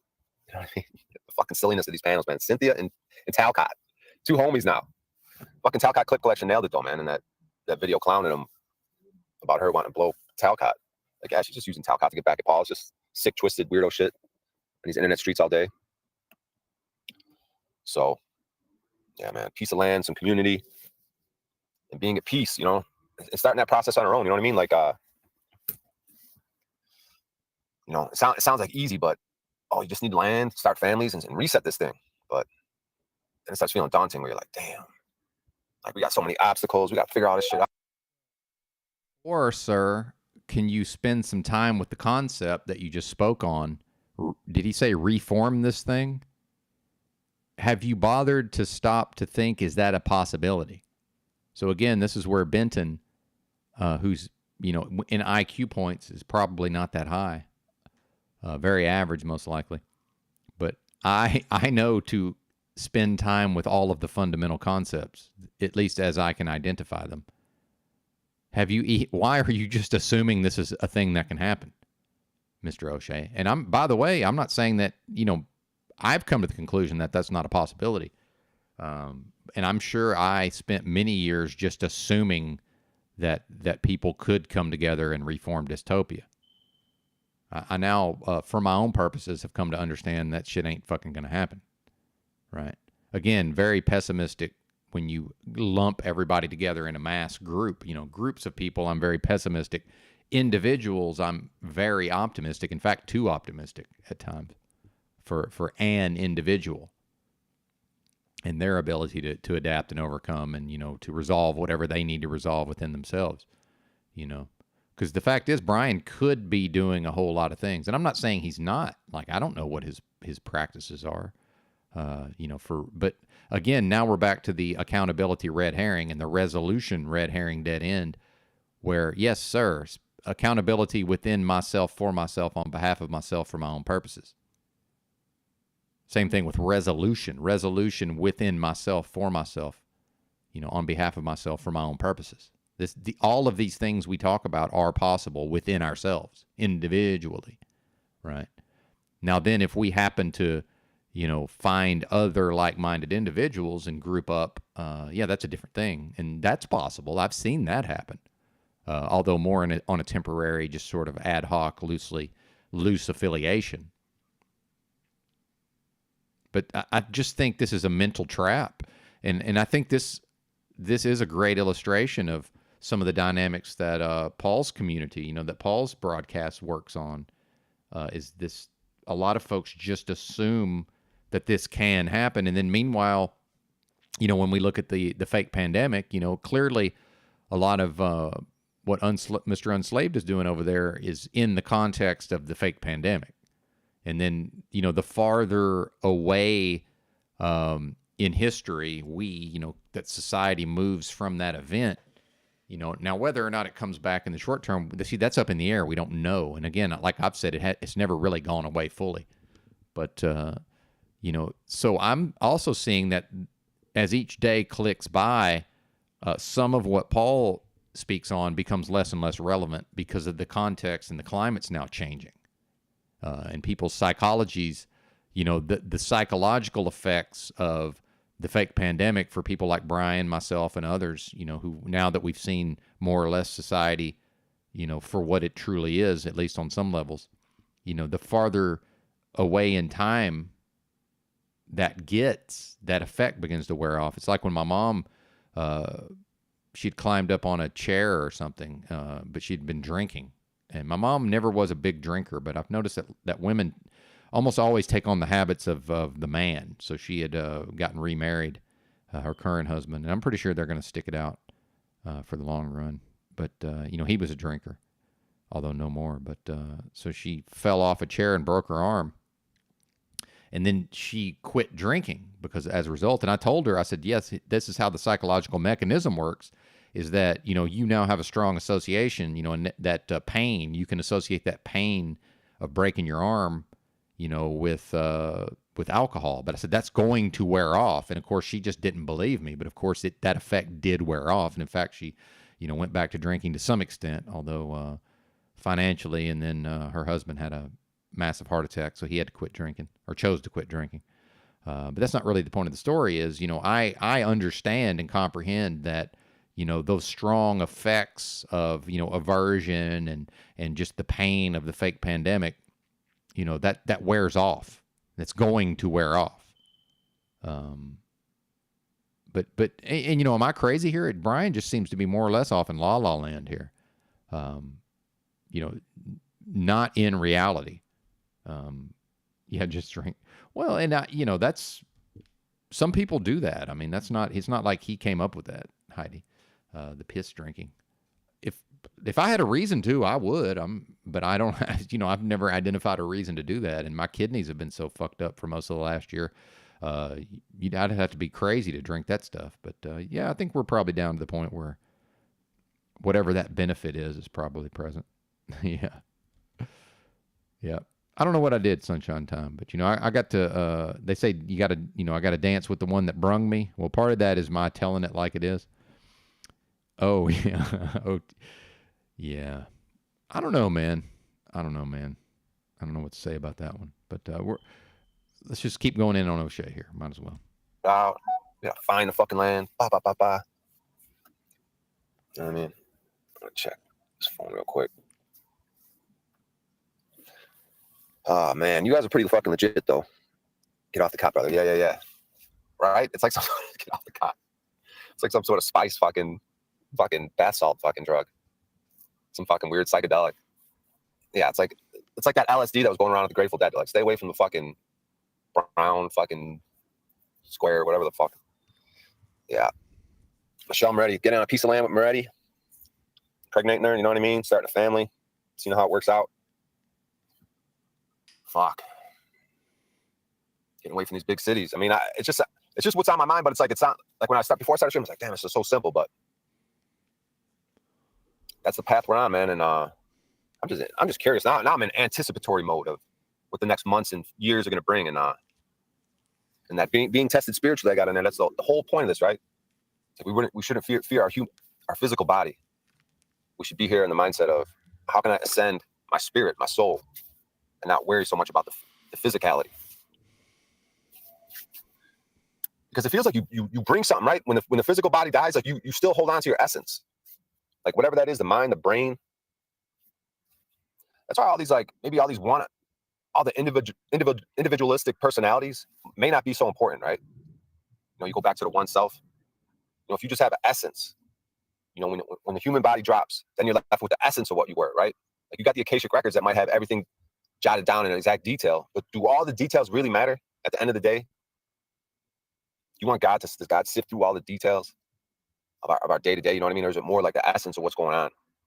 So that could be something to keep in mind, like, because the details, some of us can be perfectionists, and my understanding that hoarders, part of their problem is perfectionism. Like, it tripped me out because it'll start like there's a little bit of clutter in the room, right? This is how a hoarder starts. There's a little bit of clutter, and the hoarder's like, all right, I'll get that clutter tomorrow because I'm gonna clean it perfectly tomorrow.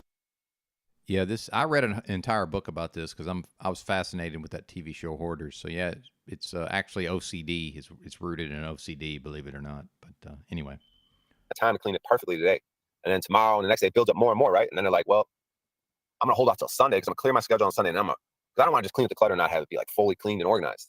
So it's a whole perfectionism thing that leads to procrastination that kind of builds on itself, and that's part of a hoarder's problem, is a perfectionism thing, which you might not think. And I think I can relate to that so much. Like even my car situation, the way I move in life, like even streaming right now, might not be the perfect time to do it. I might not have the perfect words, but if I'm beginning a process of a 28-day journey, then stream one might not be so quote unquote perfect, which could delay me from even doing stream one to begin the 28-day process. So, I'm gonna say it again, Brian. Pick one thing and do it, because it wasn't that long ago he was talking about he was behaving as if he had committed himself to improving as a poker player, because he does have some poker skills. I myself was I had declared, now here's how you know I'm not going to do the thing, because I announced it, right? I verbally announced it. But at one point I was planning on saving up a proper bankroll and then playing Pot Limit Omaha and in card rooms for a living, which I absolutely have the skill level for. Part of that is that it's a relatively new game for a lot of folks, and they make a lot of just ridiculously bad mathematical errors that are easy to capitalize on. But eventually, the overall skill level will improve. That's how poker works. But I came to the conclusion that I do not want. Those are the worst people on earth, is the people who spend all day, every day in card rooms. They're fucking horrible to be around. I realized I just have no desire to sit in a fucking card room all day, every day, for fucking 40 to 60 hours a week. Not interested. You couldn't, I mean, I would for the right amount of money, but it would have to be a lot. But, that was the thing is, trying to use something to solve a problem, the problem being, how am I going to make my income, right?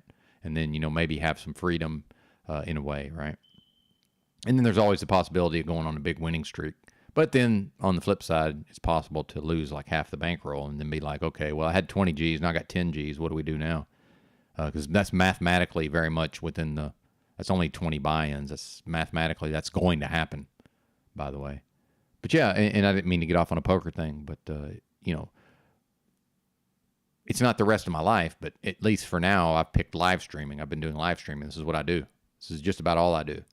I'm not thinking about other things most of the time, right? Now we can debate, how much value's in this, whatever, that's fine. We can have those discussions, but it's better than doing nothing, I would say. It's better than, Brian accomplishing seemingly nothing.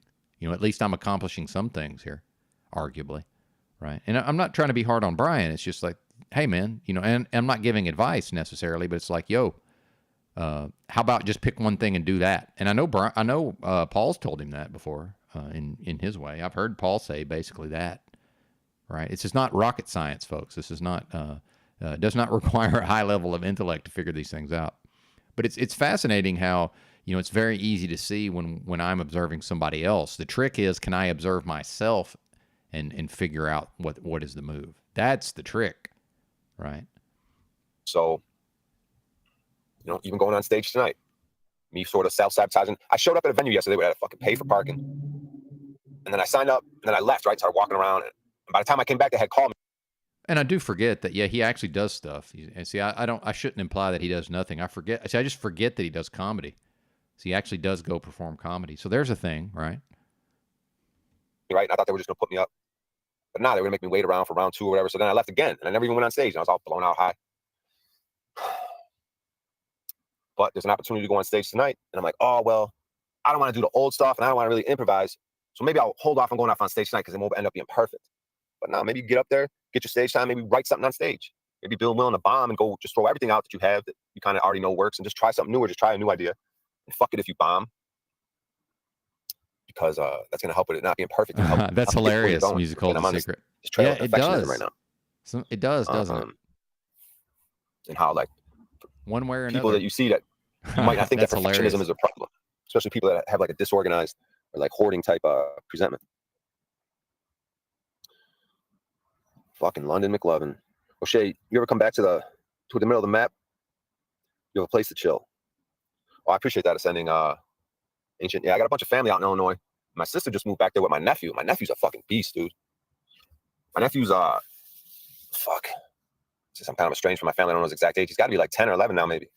At 9, 10, 11 range. I had to figure out, but he's a big ass fucking athletic kid, like crazy big. His father's like 6'8". My sister and his father's been kind of going through a divorce. My sister's back in Chicago, but a bunch of family in Chicago, and it's kind of like, damn. Sometimes I think I want to go back towards Chicago, but then it's like, nah, bro. They're just like, no one in my family, they're all fucking, none of them are like the quote unquote truth or shit. Like 100% of them like trying to get that clot shot and fucking willing to mask it up. Like, so, and plus not alone that, the dynamics of like being the scapegoat and possible narcissist element. And see what he just said about the clot shot and all of this, dude. I just can't be around these people. Like, I can be around those people at a surface level. Hey, how you doing? Blah, blah, blah. I can, and that's another reason truck driving works for me. I can talk to the dispatcher on the phone who may or may not be into that, at the shippers and receivers, but I'm getting the fuck out of there and staying away from these people for the most part. I just can't, there's no possibility of me, committing myself to some sort of situation where I'm going to be, interacting with these folks on any sort of regular basis. So that's another huge, and again, all roads lead to social isolation. So those of us who are in these live streams all day, and I am one of those, whether I'm conducting the live stream or listening to the live stream, I am one of those folks. Nothing wrong with that as far as I can tell. And part of it is, just the fact that most of us don't want to be around these jabbed up bozos. You know, we just don't. So we're sort of just left to this. You know, we're just sort of left to our own devices. So, you know, it's funny because Brian's, you know, he seems to, what I'm hearing him say is he's, you know, considering that the possibility of some of his family could possibly, you know, he could interact with them and work with them to some extent. But then it's like, yeah, but if they're all into the jab, then what are you even talking about? Like, that's clearly not an option, sir. Or borderline personality, you know what I mean? Where it's just like toxic and not like you're supposed to go no contact or very low contact with certain families. If it's just that unhealthy, you know what I mean? Christos, what's up, big dog? These numbers are going all over the place. Not saying 3. Oh, fuck. But whatever, man. It could be it seems like there's a lot of names in chats. I don't know if I can trust these numbers on here. It goes from fucking 11 to 4, whatever the fuck. Fucking Talcott, fucking taking my goddamn numbers. Who the fuck's over there watching that shit? My dumbass is talking about it. But anyways, yeah, good to see you, Christos. Good job on Slavia's today. Chill panel up there. You and Julian, the gentle souls up there. But yeah, I'm probably gonna go. I got an opportunity to go to a couple different spots tonight.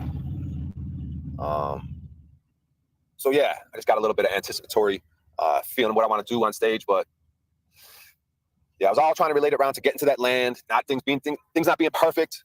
You know, before we make our moves, that perfectionism thing, like just kind of. This fucking Harley in the background. But yeah, just trying to start to build momentum. You know what I mean? I was bringing up the stream again. I was thinking about to when I was streaming daily. You know, in the morning, I had a certain time slot I was trying to hit. I was hitting certain numbers. People were showing me love. People were donating. And then I kind of just. Well, you know, it's interesting. I see Jeff says, why doesn't this dude get a job? He does TaskRabbit. I mean, he actually makes pretty good money when he works. He does, you know, odd jobs on TaskRabbit. I think he does pretty fucking good on that, actually. And what I would say is, you know, if I wanted a piece of land, I had enough money to buy land not that long ago, and it's money that I earned driving a truck. Now, the fact is I have absolutely no desire to own a piece of land, me personally. I'm just not interested. But so the thing about Brian is, and again, I think he understands. I'm just guessing he understands that he could save up the money and buy a plot of land somewhere, which apparently Tommy's done.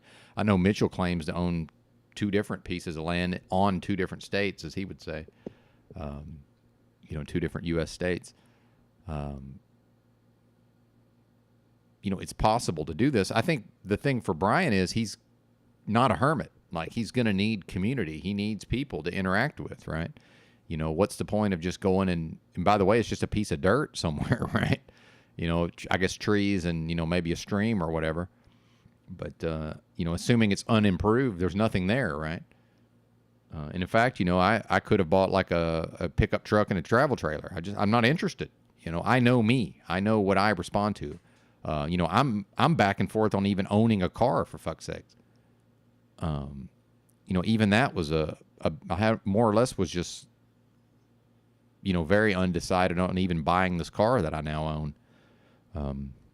And may very well get rid of it. Who knows? We'll see. But although if I go back to truck driving, I'll need it to drive with my belongings to the terminal of the company. And then, you know, it needs a little bit of work. Needs a set of tires and alignment, which I've had the money. I just haven't not wanted to spend it on my car. But needs some clutch work as well. Anyway, back to Mr. O'Shea. Abandon it just to drive out to the mountains, spend a week out there, and then come back here and not really go back to streaming. So I was just like, damn, you see how like your momentum could stop? Because like when I start building momentum, I think, oh, I'll take a day or 2 off, and I get right back at it. You know what I mean? But you see how it works? The day or 2 leads to a week. The week leads to then your confidence being low and not really wanting to get back at it, or certain things going on, dealing with this girl now.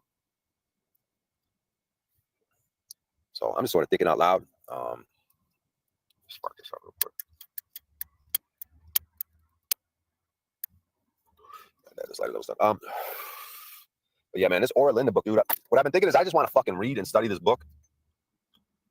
But I'm also kind of conflicted. But I guess the ideal way to do it is to have the book, have things you could resonate with. You know, because I don't know how many people here fall in love with books. You know, I talked about my other books, my alchemical books, the Skagiric book. You know, one time I fell in love with a philosophy book, the Plato, which is Socrates dialogues. So if you grab a book by Plato, everything you're reading is going to be a dialogue, like in play format, of Socrates talking to other people. That's what Plato is. That's interesting because Socrates never wrote this shit down. In fact, he was like, the story is that writing started coming around then, and he was like adverse to it. He's like, nah, that's gonna make people weaker. He goes, I don't like writing shit down. I don't like. He's more of an oral tradition type person. The oral tradition is stronger. I mean, think of the mind power. That's the thing with these ages. You can't have oral traditions in the time we're in now.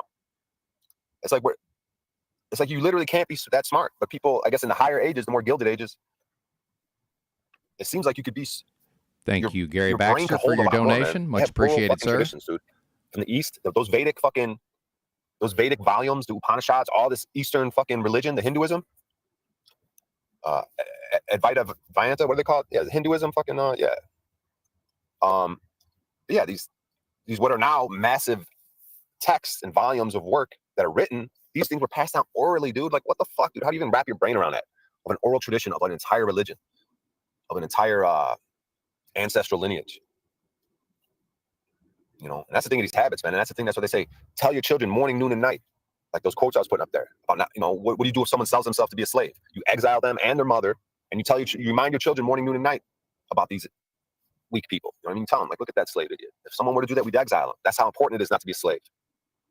Because when I'm reading this book is when they were infiltrated, you know, things get infiltrated there's a slow fucking creep. You know what I mean? They start off, they faked being prisoners to get involved in the community. You know what I mean? So the way I look at that is my own life is you got the vigilance you have to have. You know, whether it's fucking holding down a community to be free, the type of vigilance and discipline and fucking drilling it home every day type thing to the youth in particular, passing shit on, drilling it to the whole community, how important these things are. You know, like Paul talks about like his daily where there's no what the fuck, dude, where it's just you do it every day no matter what. There's some fucking term for it, like whatever, whatever, I can't think of it right now, but yeah, every day you don't compromise on certain things. So you got to have that militant, vigilant discipline within your own being, I feel like.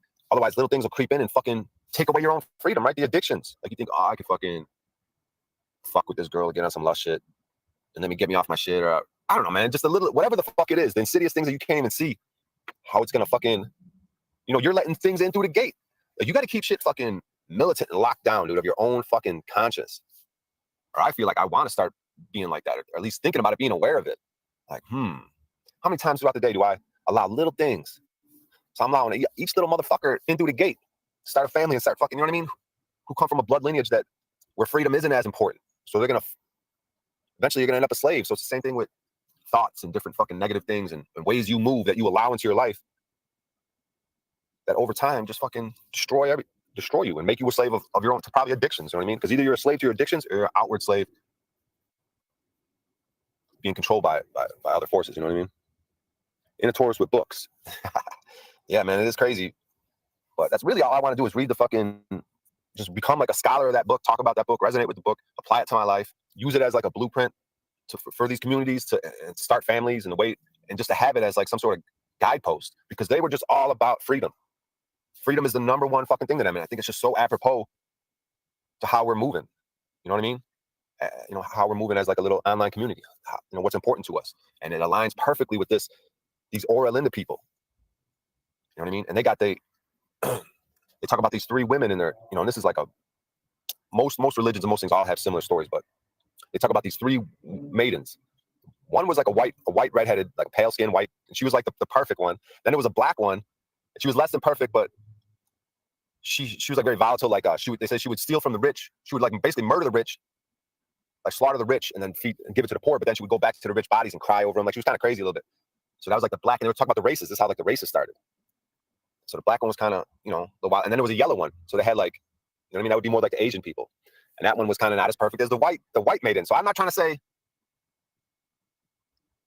on a racist thing or the white people are better, but there could be something just to this color of skin and personalities and the importance of blood's being mixed, families being mixed. Yeah, they believed in like not letting outsiders into their fucking thing of this freedom thing that they had going, because they knew that it could fuck up and lead to slavery, lead to where we're at now. So I'm trying to put a positive spin on what just might be natural fucking flows, and it would make sense that, oh, they want to make it look like just racism, talking division things, and no, there's actual things to your blood and why you might not want to mix blood and keep things pure and fucking, in a sense, you know. I'm not saying we have to get all fucking crazy with this shit, but I'm just saying that there could be. I enjoy the mental aspect of looking into this shit. He's gonna say, "Oh, we got fucking. How bad is he spamming?" Oh god. Tommy's coming in with the hate and fucking nonsense.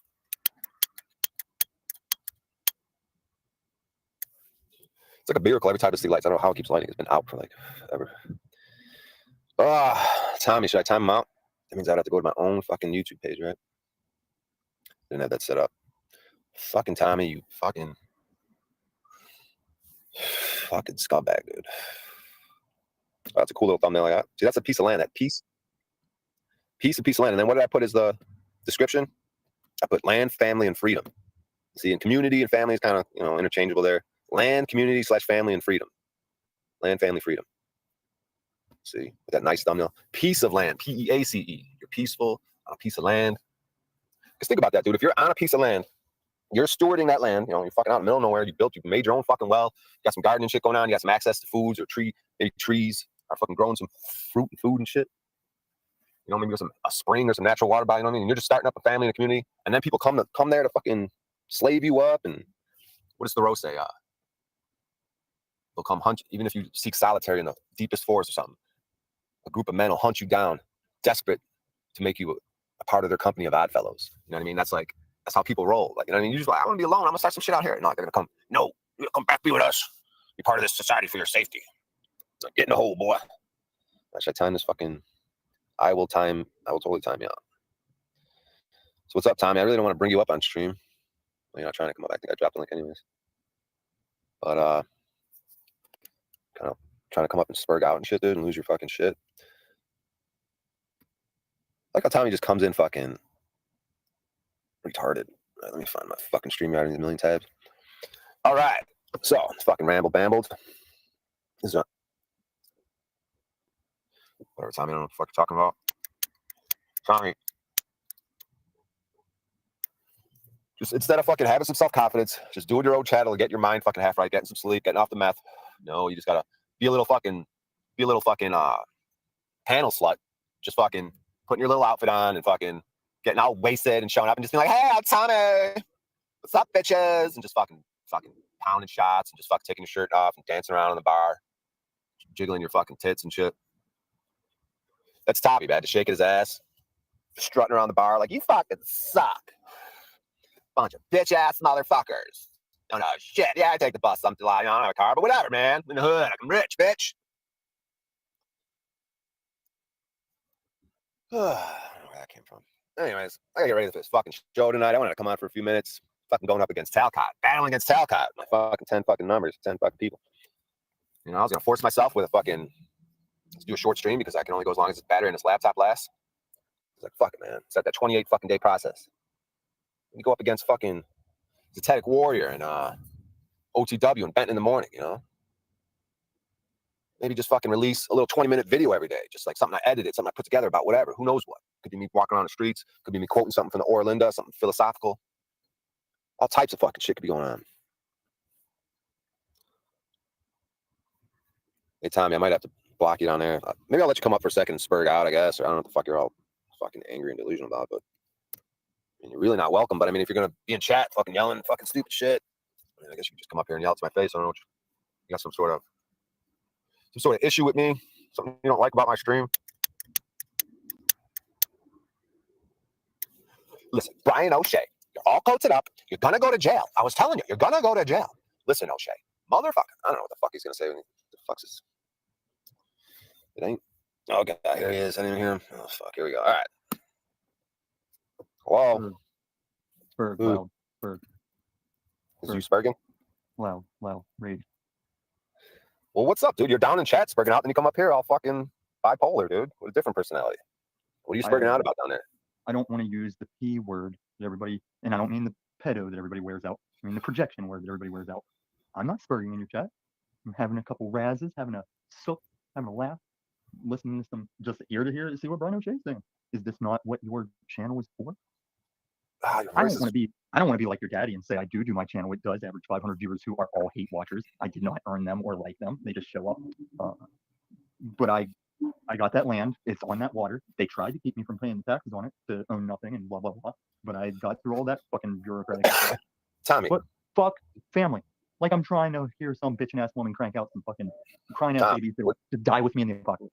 take a breath, dude. Like you're, like I don't even. Oh, like, I get it. Are you? Did you?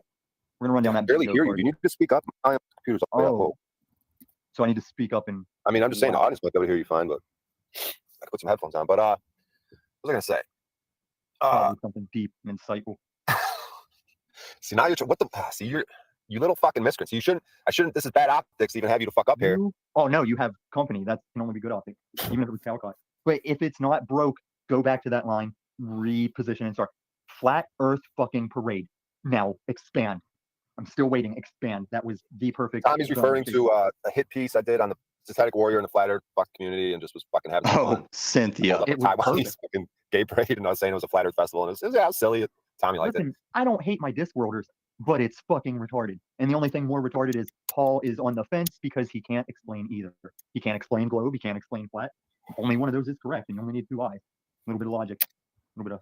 Tommy, what did you hit the Pookie today? Is that what a meth bowl is called? A Pookie? I have only called it an oil burner, and that's to purchase safely, even though they know exactly what you're asking for. Most places you can point to give me number 5. Have you heard it just called a Pookie, or am I just? Is that maybe a crack pipe? It might be some N-word thing. I don't know. I didn't vibe much with the meth community. I just kind of. Yeah, blacks really aren't into the meth scene. They're more of a crack scene, I think. Right, White people like because meth is like get out there and do something, and like you said, the melanin aren't always into that, unless getting out there is like complaining Joe Cool stuff. Joe Cool. I just asked, you don't seem very peaceful and centered, dude. You seem like agitated, like sort of. Oh yeah, I hate everybody. Yeah, but like, I mean, maybe I'm disgusted with like the potential I see in you, and you just refuse to expand. And yeah, but dude, you're not even. What do you? Oh my god. So you're about to go down your daddy's false path of acting like I ain't done shit, and then every time I get a chance to tell him just how much I've done, oh, that would totally throw the cold off, and you can't let me get that out. I didn't want you to go to jail, Brian. I was saying I've been in your situation. I did go to jail. This is that processes, and if you wanted to interrupt that processes, that was up to you. Response. No, but the process of whether I go to jail or not, like that's part of my process. You know what I mean? If I get empowered from that, which I already am getting empowered, just leading up to it, like whether or not it happens or not, it's another story. If it happens, you know, it's over some traffic shit, which is technically not even supposed to be criminalized. It'll just be the bullshit jail, but it's an inconvenience. It's annoying. Like when I went, they were so pressed for room. They just gave me a plastic boat with one of them flat floppy cushions in it. They're like, "There's your place." Around the guy with crayons. Listen, partner, you delusional and in denial. You're saying, partner, that okay, if I go to jail, it's not that big of a deal. But then you're over there like, you're going to go to jail. Like, I think you can handle it, but it's why do it if you don't have to. That's what I've always tried to tell Paul. We're on this path of freedom, dude. Like, standing on rights and freedom is how you don't go to jail. Isn't the whole thing about we're talking about where people are choosing? What's the word? Comfort or is that the word comfort? When you I get what you're saying. That's how it's got you twisted. Like I think it's more of like the old song on Jackass of if you're going to be dumb, you got to be tough. Like yeah, if you don't want to think your way out of it, by all means, go. All right, what's your plan, Tommy?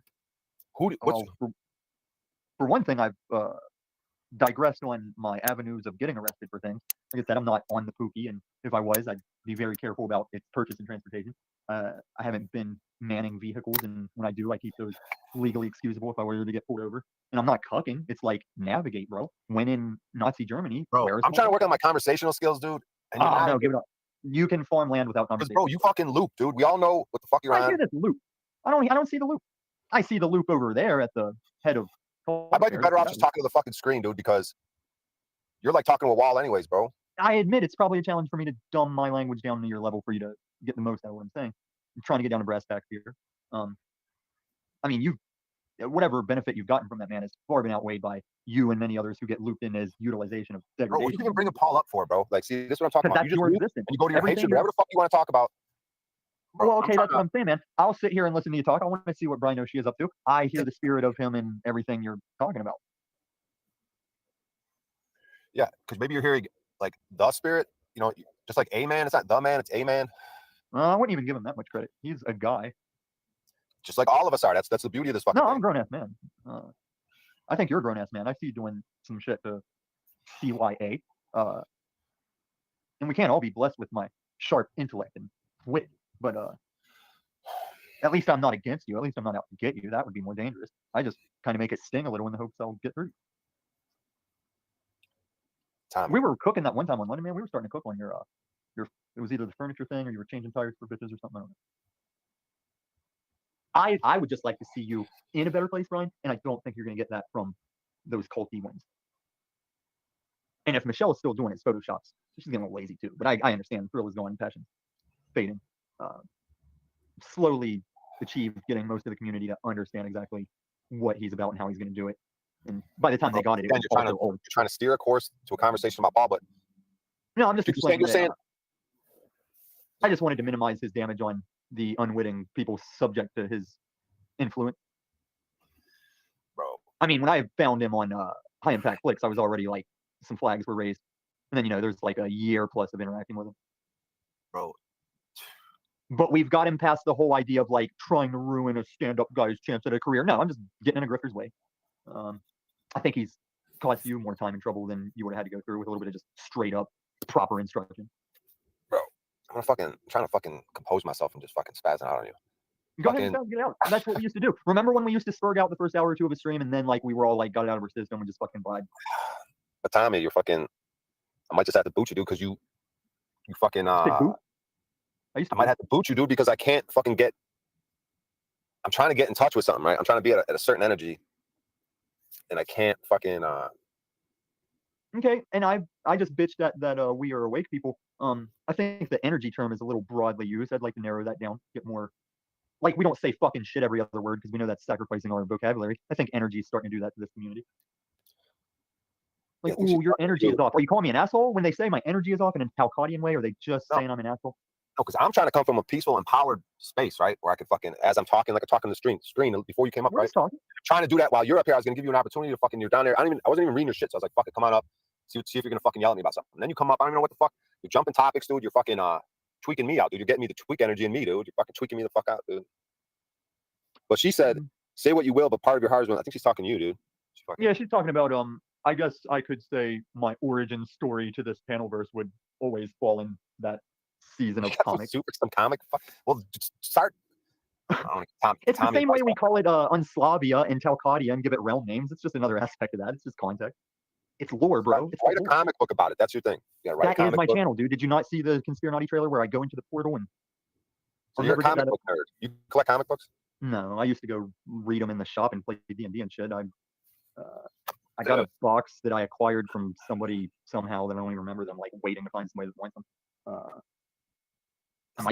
Having you up here, dude. Fucking numbers are fucking people are fucking showing up. Oh yeah, it's all about the numbers. You can't fucking cupcaking with fucking Tommy, dude. I was gonna fucking. You can't. No, you're right. It is impossible to cupcake with me. If that's what you should mean. Well, I'm not even. I'm fucking just agitated. I'm trying to get back to a peaceful, empowered. Did you get off methamphetamine? I'm not. What are you talking about, dude? Whenever I got off that shit, the first couple days was always agitated and tested. Demotivational because you're so used to the chemical motivation that it's hard to get motivation. You have to phonetically do things. But really, everybody thinks I'm on meth because I'm just not getting high all day, every day, like most of this community is. They're 420 every fucking minute, and it makes me look like a highly advanced speed freak to not be getting high. Fucking Thomas, dude. See, Jeep Girl was being a cunt. I didn't come up here saying, Brian, what are you gonna do with your life? That's cunty. Would you agree? Brian, if you didn't come off like I'd have to fucking shoot you, there's a number of people I said when I get down to my plot, they're free to tiny house RV at the fuck up as long as they're tolerable. Not bringing up wizards and Unslavius, but you seem like you could pull some weight on a dirt desert nothingness for survival until the government comes to remove us for such audacity of independence.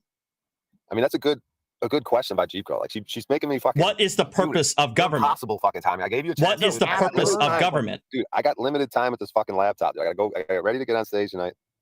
I gotta figure out what the fuck I'm going to do. I can't fucking charge. You can plug it in to charge at the club, but ask that bitch who's on these panels and in this chat more than I see you. Ask her when she's gonna do something with her. Like, you're doing something, Brian. Oh, big deal. You don't own a house yet. You're going to the fucking club. You're putting on shows. You're charging your laptop. You're living in a dumpster somewhere allegedly. That's a thing. Dude, don't try to fucking. All right, Tommy. Don't come up here describing your life all positive and shit. I'm dropping you because I want to finish out some monologue shit. Let some other people maybe come up. Well, maybe if I was a nice, open relationship couple, you wouldn't drop me so easy. Fine. I'll see you soon, Mr. O'Shea. All right. What the fuck? Fucking Tommy. Yeah. What do you? Yeah. I guess you gotta. You understand what you're getting, dude. Just trying to give him a chance for some fucking goddamn reason. Couldn't fucking get a flow going, dude. Who'd have thought with Tommy? You can't get in a peaceful fucking empowered fucking flow back and forth. So back to fucking. What's up, Heckle Bus? I want to be like Tommy when I grow up. Yeah. So what are you gonna do with your life, Brian? Yeah, that's what kind of what was blathering a little bit about all you guys were over at Talcott's fucking wasting your fucking lives. Yeah, I gotta get ready for the show tonight. Or Linda book, Freedom. What else? That's it. That's all that's on my mind. Oh, and then this is ghetto. Cops are gonna tippy tapping and fucking toll my shit. This is ghetto. It's getting squeezed and getting real. This is ghetto. And, probably gonna have to be task grabbing because once again, took a break for task grabbing for a few days, getting blown out. I think I'm gonna read books and stream and shit, but I gotta have balance with all this shit. Fit everything in, make it work. You know, because getting back to this is ghetto. You gotta deplete yourself. This physically is and mentally ghetto. to the most before you reach out to a Geralda for help. The science doesn't lie. Before you let discouragement, right? You gotta put, you know what I'm saying? You like, you want to talk about shit, blah, blah, blah, this is going on, this guy. All right, have you physically and mentally put everything into that situation you're bitching about? You know what I mean? If I had to ask myself, I don't even want to ask myself that, dude. Know the answer, dude. And what does it mean physically and mentally? Sometimes you could do things. Did you know chess players burn like mad fucking calories? Probably poker players. From the massive, for chess players for real, they've done studies on it though. Just a massive amount of thinking, the computations, like they burn big calories, like probably as most as like people working out, doing some crazy ass workout. I noticed that with poker would feel like a workout because sometimes when you're bluffing or fucking, your just heart will just start thumping, doom, doom, doom. Like, nigga! It's your heart. Anyways, mine, you get it fucking thumping, dude. Especially, probably mostly when you're bluffing. Or if you're excited, or if it's a big ass fucking hand, you got pocket aces, the pot's getting all big, your heart probably get to thumping. Like, damn, you're deep in the tournament. No.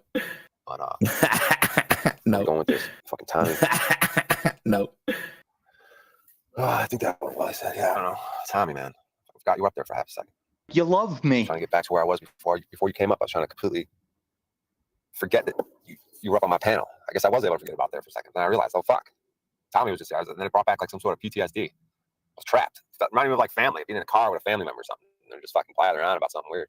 I'll clash out it up, fucking with a mask on. It's like, should I just open the door in this freeway right now and just do a fucking tuck and roll? Dust myself off and walk to a fucking Wendy's or something? You know what I mean? Yes. It's legit, but yes. Fucking piece of land. Title of the stream, with the description being land, family, and fucking freedom. Yeah, land, family, freedom. See, family and community could be kind of slashed up. And you don't even know you're being dragged until the land, end. Community, freedom. See that land? See how land is like first right there? The land and the community come before the freedom, but the freedom is in your mind and heart, which leads to a piece of land. I mean, if it's in your mind and your heart, then it manifests physically into a piece of land. So now you got freedom, a piece of land, that's going to manifest into a community / community leads to families. And right. And then what you're left with is freedom.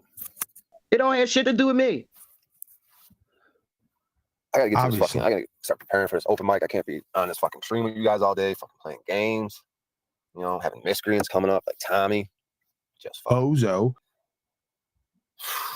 You love me. See, but people, I want to give them advice. Let's cut the bullshit. On your channel, Tommy. Get off the meth and fucking, I don't know, make whatever the fuck you make.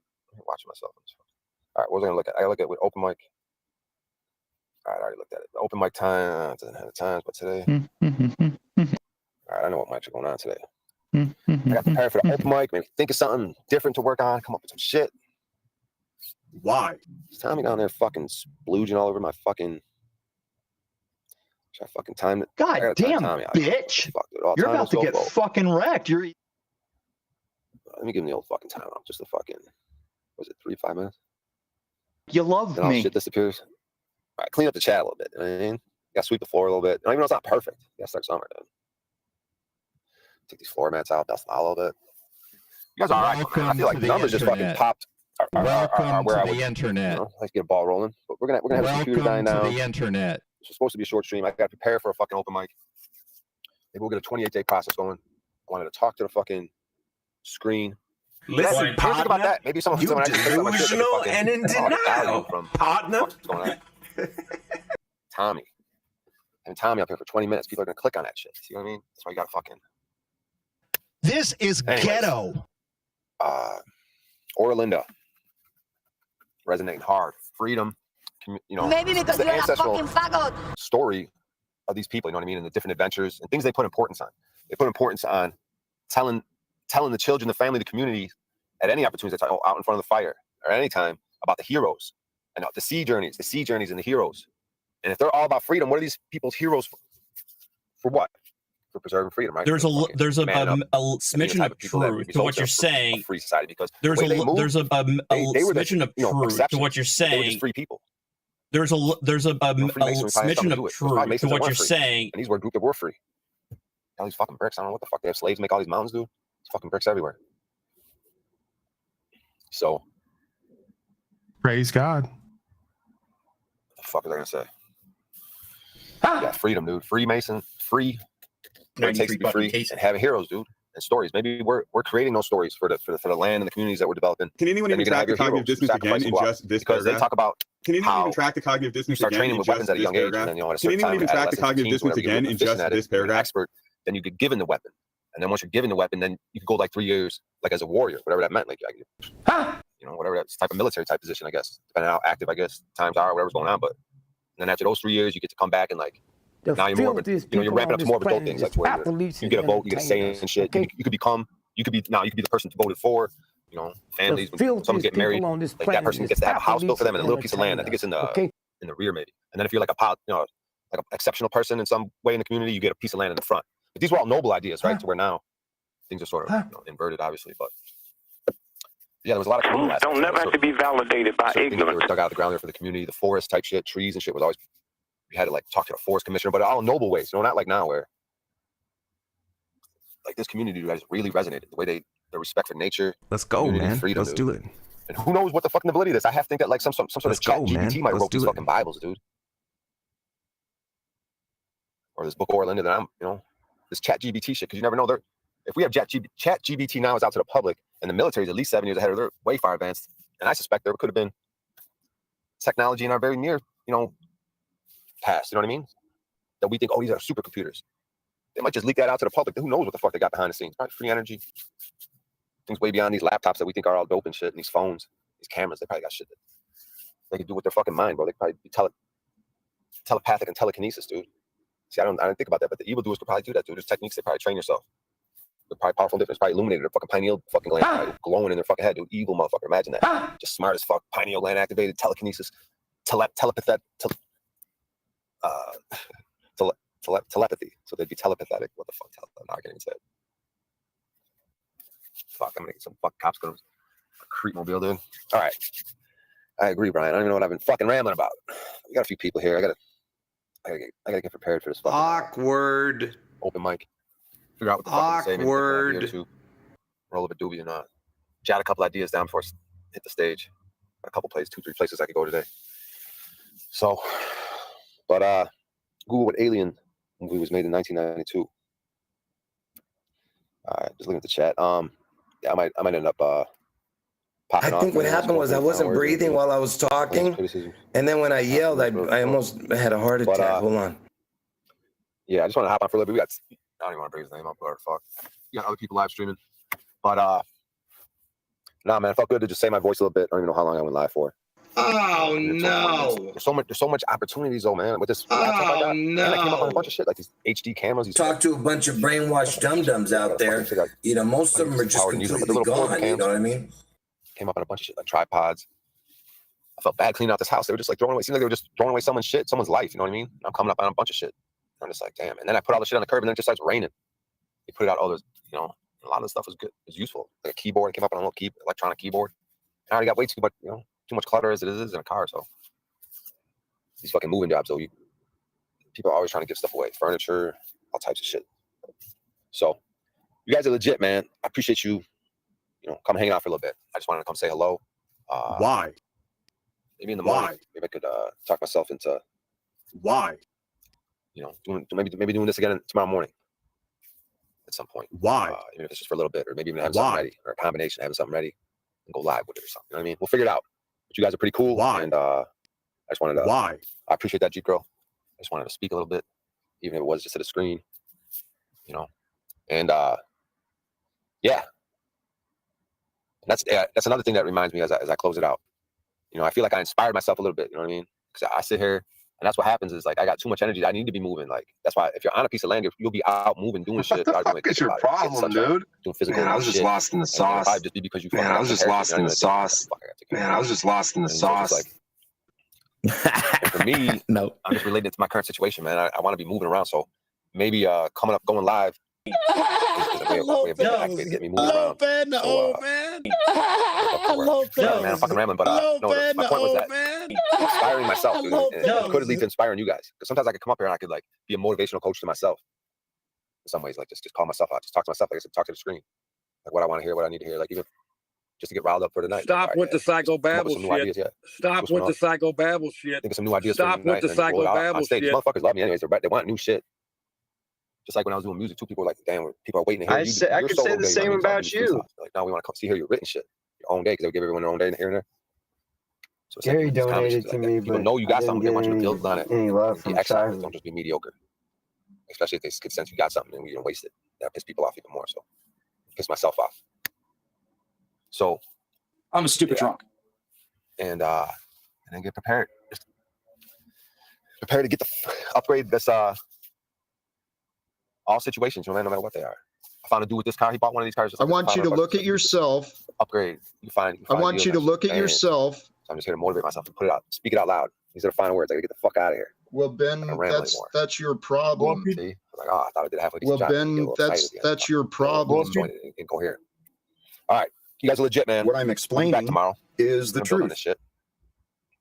You know, you gotta show up at the land, and land might be all fucked up at first. You gotta start somewhere. You gotta start with fucking mowing down all that shit and knocking it all down. That's what we're doing. We're trudging out here. You're getting it out the mud, so you guys are pretty cool. I'll see you guys later. Love, peace, and chicken grease. Oh, fuck.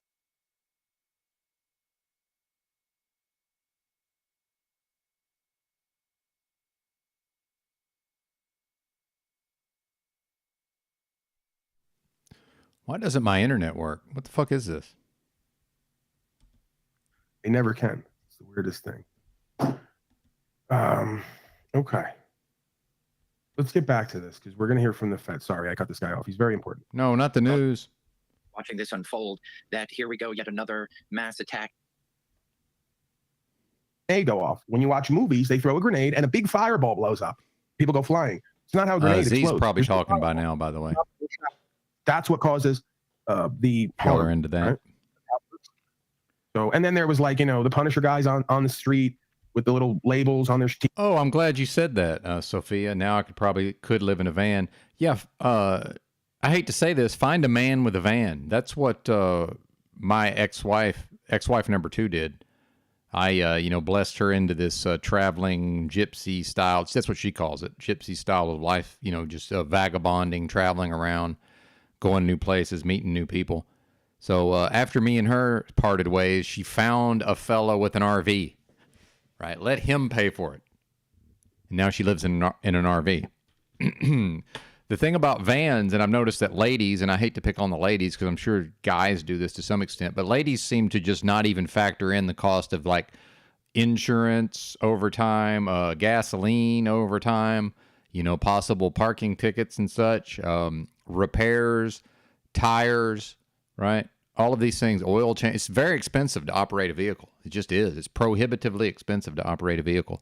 Now, if somebody has like an actual income, and I don't know your situation, and I'm not trying to pick on Sophia, but this is something I've noticed. And I know at a certain point before she met this fella, my ex-wife number 2 bought some old van, right? Well, then of course the fucking thing breaks down, in short order. That's what they do. Or even if it's a nice new one, well, those are also expensive, right? So you start looking at, yes, indeed, Sophia. Yeah, she grew up on a chicken farm in Arkansas. She most likely never would have left the state. As far as to live, yeah, she travels all around and loves it. Thank you. Yeah, I left that one better than I found her. So when Paul says this about, show me one person that blah, blah, blah, blah, blah, it's like, yeah, I've got a couple of those, man. Yeah, sure do. But anyway, I've heard about this actually. Interesting. Yeah, I like that voice. It's funny. Yeah, I'm somewhat familiar with that concept. I like the way you said that. But yeah, just the whole thing, like, yeah, vans are cool if you don't have to pay for them. That's the thing. And like Big Drink T has a van, but I'm pretty sure he's figured out how to work it economically, right? So what I would say is if you understand the economics and it makes sense economically, go for it. But if a person hasn't run the numbers on it and doesn't understand the economics, probably going to be a mistake. And then almost all of those van life channels, that's almost all trust fund kids from Southern California, especially the ones who are attractive and in their 20s or 30s. That's almost all people who are, their parents are independently wealthy. So, of course, they can just, and by the way, they're driving around in a $100,000 to $150,000 fully fucking built out Sprinter van, brand new Mercedes Sprinter van. Yeah, 06 Sienna, that's a great vehicle until you got to put gas in it, until you got to put fuel in it. Although that might have a V6, but even that doesn't do good. I'm no expert. I do like Toyotas, I must say. I'm a fan of Toyotas.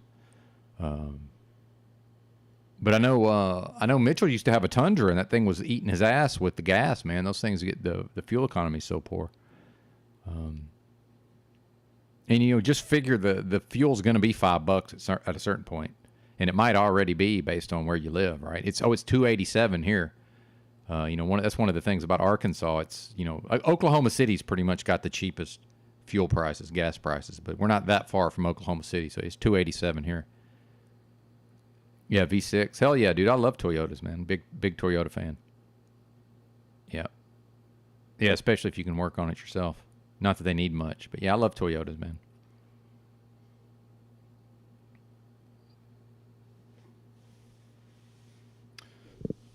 I even like those Venzas. Call me crazy. That's like the most fly under the radar vehicle I've ever seen. The Venza. I like my little Versa hatchback, but I made the mistake of I like to drive a manual. I've got the 6-speed manual, but fuck, dude, nobody knows how to work on. In the old days, I could get some shade tree mechanic. I could just buy the parts and they could, clutch work or whatever it needs. Them days are over, man. People don't really know anything about manuals anymore. So probably, I'm never buying another manual car. I prefer to drive a manual. And then, I like to engage in some spirited driving, and that's where because this thing's it's effectively a Renault, and it's not built. It's very much an econo box. It's not built for spirited driving. I should have got a Honda. Should have got a Honda Fit if I thought I was gonna boy race her around to some extent. Just take the twisties, fucking little rev matching. Run at the RPMs. That the Versa doesn't take well to that. So I think the throwout bearing needs to be replaced. The clutch isn't slipping, but then again, I don't drive it very hard. But it seemed like the clutch was slipping at first, but I'm pretty sure it's just the they call it the slave cylinder, clutch slave cylinder, but it's what would typically be referred to as a throwout bearing. I don't know why they changed the name of that. Probably the fucking French, man. I blame the French.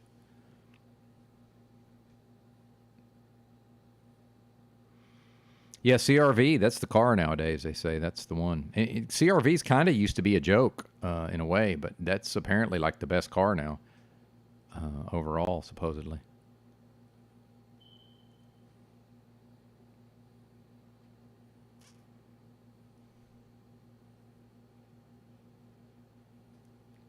Oh, 04 Accord. Yeah, I only really fuck with hatchbacks nowadays. That's one thing about the Versa, man. For a small car, it's got a ton of interior space. It's kind of crazy how much stuff you can fit in there for such a small vehicle. And I haven't even ripped out the back seats yet.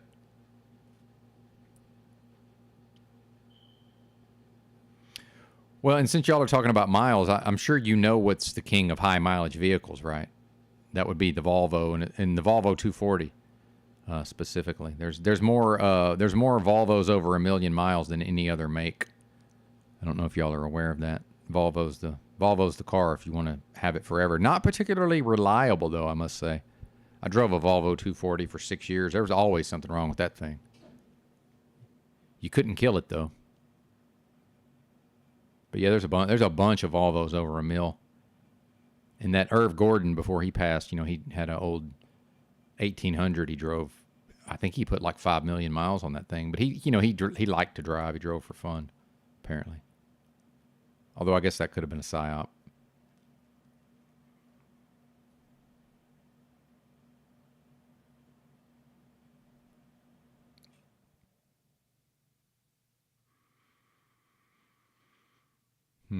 Yep. Oh yeah. This Cat I Am. Anybody familiar with this lady? She's that crazy lady who she tried to call Owen Benjamin on his bullshit because she had donated to Owen and she thought she was going to go out there and live on his land and stuff. Does anybody remember this? Well, she apparently she bought an RV and it looks like she ran into a low clearance and damaged it, but then she tried to blame it on the fucking roof being rotted, which is kind of hilarious. Wait a minute. What the fuck? Let's go. Aphrodite had put it on her community tab. Let me see if I can find this. Oh, wait a minute. On the laptop. Aphrodite.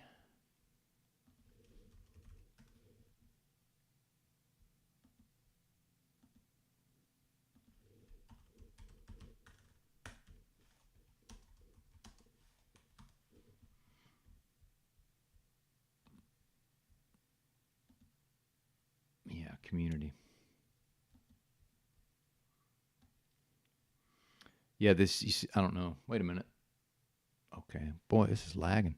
It says, please help my friend and fellow YouTuber Kat. She's going through a rough time and her RV got wrecked after water. What does that even mean, after water damage?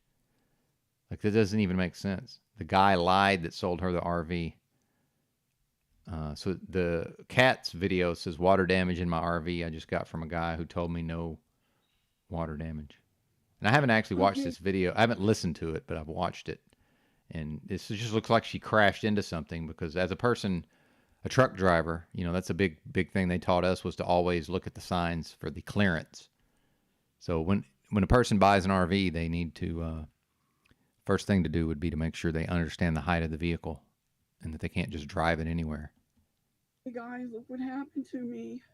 Yeah, it looks like you had a wreck. An overhead thing that was sticking out. No damage to that though, but look what it did to my car. Oh, I didn't listen to this. Okay. See, I just watched it. Yeah, there's no water damage. You just crashed into something, you bozo. And this is what I mean about women being less spatially aware, although men crash into low bridges and stuff too, but I'm just saying, like, another thing, let's just go get an RV. Yeah, okay, but you might want to think about what comes along with an RV. Just like, hey, an RV, let's buy an RV. Yeah, it's a great fucking idea. Might want to familiarize yourself with the height of the vehicle. I would just say, hey, what is the height of that vehicle? I bet she has no fucking idea. That's the number one thing with a high-profile vehicle. How tall is this thing? It just tore out the whole thing. It came in at me. The window broke out. Well, and I feel bad for her. I mean, I have compassion, but it's also like self-inflicted. And so she was, at a certain point, she was out near wherever the hell Owen Benjamin moved to. She was out there in the freezing ass winter in her car. Does anybody remember this? Croco covered it, actually. May peace be upon him. I had glass in my boots and everything. So look at this. This is how. Oh, and she used to be here on the channel, by the way. Kat did. Kat I Am. She used to be here. Rotted out this thing was, and he told me there was no leaks, and meanwhile it's full of rot. Well, it's not though. Everyone could not have broken apart like this. Yeah, it would. If it wasn't rotted. They're not. It's not designed to be able to crash into stuff. All the money that I saved up for this vehicle. I'm sorry, lady. This sucks, man. Oh my God, this is just insane. This is my home. Oh man. This is my home. Well, I've gotten way too sensitive in my old age here. I'm sorry, Kat, but this is self-inflicted. You've done this to yourself, lady. Now I gotta deal with parking it somewhere. I don't even know where to This is, yeah, exactly. So now, where do we park it? What do we do with it? Who fixes it? It's not going to be worth fixing. Will the insurance even cover it? Does she even have insurance? It's probably going to be a total loss. Let's just call it what it is. Probably looking at a total loss on this thing, I'm assuming. Hopefully the insurance will do something. I don't know, man. No freaking bueno. I don't know if anyone has any ideas. Please send me. Yeah, don't randomly buy RVs. That's my idea. But too late. Much love and good vibrations and. Oh my God! Well, I gotta get that soundboard. Much love and good vibrations. I mean, this is like Serenity Now from Seinfeld. By the end of it, he's like just like yelling, "Serenity Now!" Like much love and good vibrations. Well, clearly not, lady. Clearly not. whatever. I gotta download this before she gets rid of it. Situation. I'm traumatized. Situation. I do have a heart though. This does make me kind of sad here. Thank you for all your support, everyone. In which way you can give it, send, like just even love, and I'm just. Oh, is she asking for donos here? Messed up right now. I don't know what to do. This is my home. Now I don't know what to do with all my stuff. Where I'm gonna put it all. Damn it. Whatever. It's tough. It's a tough one. So okay. Thanks for all your love and support. Yeah. Goodness gracious. Yeah, no, but she said she crashed into something, but her point was she seemed to think, well, it shouldn't have done this much damage. It's like, well, if you look at how those things are constructed, you can't crash them into things. You can't crash the roof into things. It's no fucking way. Who even knows how fast she was going? No, she hit something, Sophia. She was probably trying to take that motherfucker through the fast food drive-thru. Or through, some sort of drive-thru. Or just, if you think about, here's the thing is, when you just drive a regular car, you're used to just, when you see a place you want to go to, you can just drive onto the parking lot, right? Whatever it is, whatever type of business, you just drive into the parking lot. Well, since I've driven an 18-wheeler for so long, there's very few places I can just drive into. Like, I have to already have a plan of like, okay, how am I getting into this place? How am I getting out of this place? Right? You can't just drive into stuff. Well, same thing with an RV. You can't just drive that thing everywhere. It's not like a car, man. You have to sort of be thinking like, okay, can I drive into this place or not? There's lots of places. Oh, why is that, Moose? Yeah, thank you, boy. Yeah. Thank you, sir. Right again. Good to see you, by the way. Yeah, Moose in the house. Yeah, Mitchell's, what was he doing, by the way? The numbers were up yesterday, and, it was things were looking good for old Benton over here. And here, next thing you know, here's Mitchell behaving himself in the chat somewhat, still giving me the business a little bit. But then next thing you know, he's on panel. But that was when I was eating the watermelon, and it was temporarily causing me some distress. So I was just laid in the bed. I don't know what, did he even talk? Yeah, hypervigilance isn't her strong point. Oh, fuck, dude. I got to watch this. I mean, I have to watch this again. How could I not? Okay, guys, look what happened to me.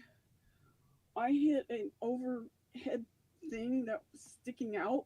No damage to that, though. But look what it did to my car. Yeah, that's metal and concrete. This is wood. Look at that. It's wood, lady. Thing, it came in at me. The window broke out. I had glass in my boots and everything. Fuck. So look at this. Wait, where's she at? Wait a minute.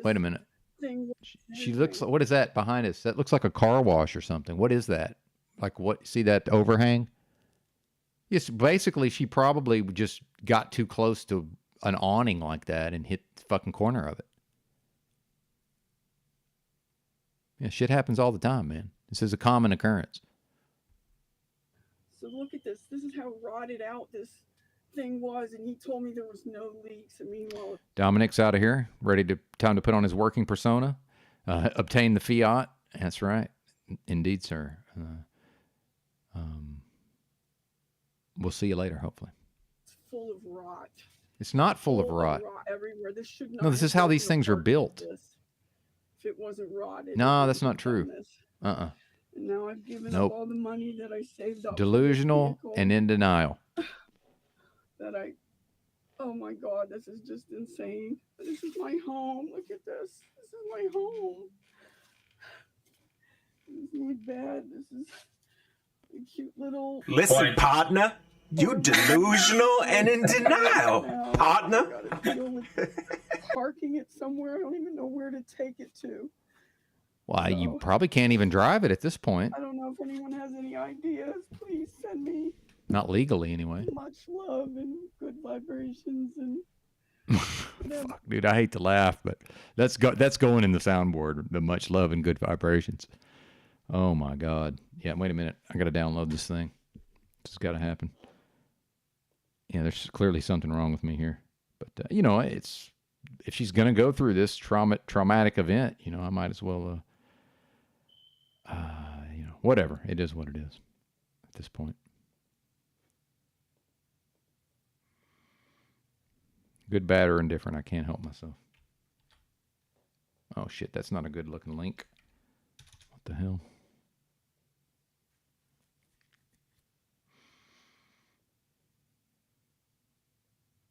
Copy. No, that's not going to work.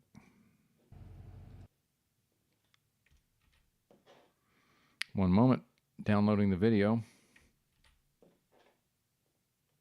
Just in case.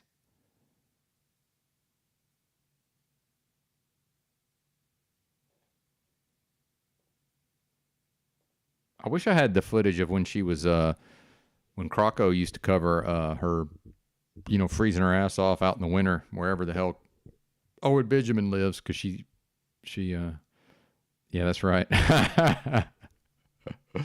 You're just mad. I thought of it first. TPE.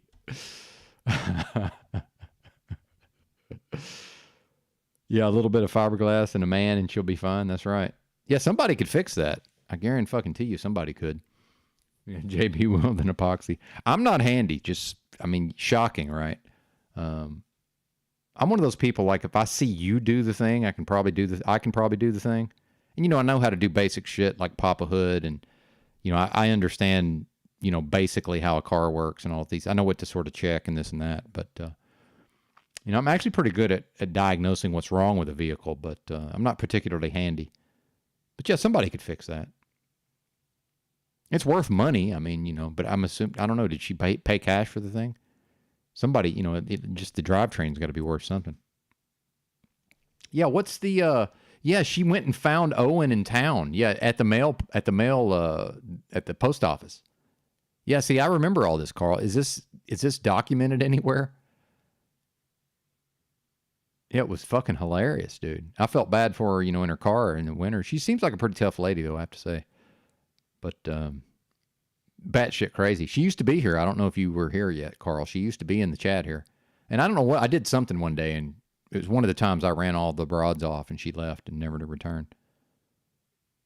Yeah, duct tape. Indeed. If you can't fuck it, duck it. I'm not really sure what that means, but. Oh, yeah. Oh, yeah, I can do, like, if I can do shit if I have to, you know, like, but yeah, I'm going to need to, I'm kind of a bozo. I'm not good at figuring it out myself. I'm going to need to watch a video, right? I am pretty visual, though, so. But yeah, I can do basic shit. And I remember one time, like, this guy picked me up for day labor, and, you know, he had me doing, like, some unskilled stuff, but like with carpentry, you know, like I don't remember what the fuck I was doing, but it involved like hammering and nails and wood. And at a certain point, he's just like giving me verbal instructions, and I'm like, bro, you're just describing carpentry to me. I said, you know, if you could just tell me how to do this, it wouldn't be a skill. Like, what are you even talking about? Like, he's just trying to verbally tell me like how to do carpentry. It's like, man, no, my brain doesn't work. It's like I'm basically a Mexican with decent English here. Like, what is this? You know, like, you found me at the Home Depot, sir, and you can't just describe carpentry to me in real time. Like, what is this? But I said, if you show me, I bet you I can mimic it. But the verbal thing's not going to work. Meanwhile, if you could just tell me how to do it, it wouldn't be a skill. Like, what is this? Oh, yeah, man. Yeah, trades. That's why I should have been sent to Votech instead of college. I could have learned all of it. Plumbing, electrical, carpentry. There's no reason for me not done. Realistically, there's no fucking reason for me not to have been taught all this at a young age.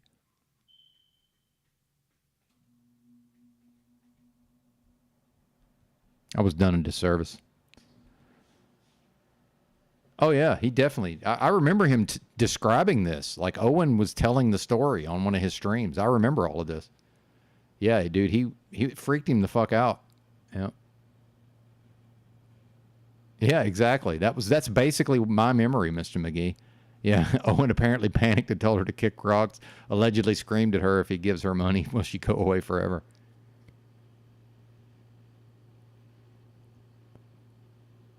I saw that, Carl, because Croco covered all of that. Yeah, I have no idea if it's up either. It might still be on her channel. She seems like the type to just leave it up. You know, it might still be on her channel. Heck, I guess I gotta go look for myself now.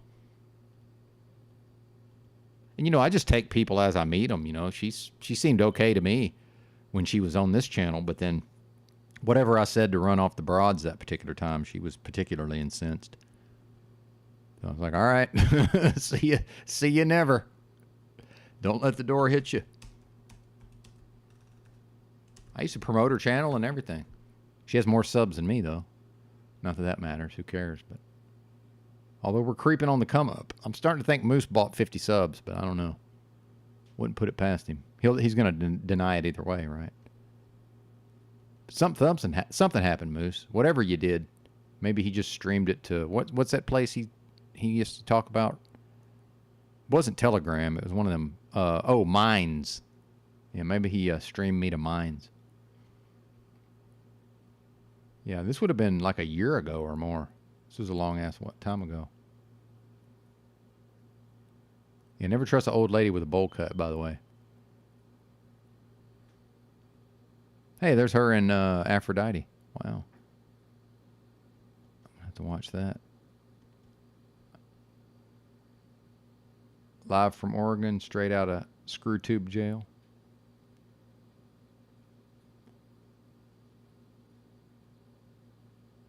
Well, this would have to have a ton of views, right?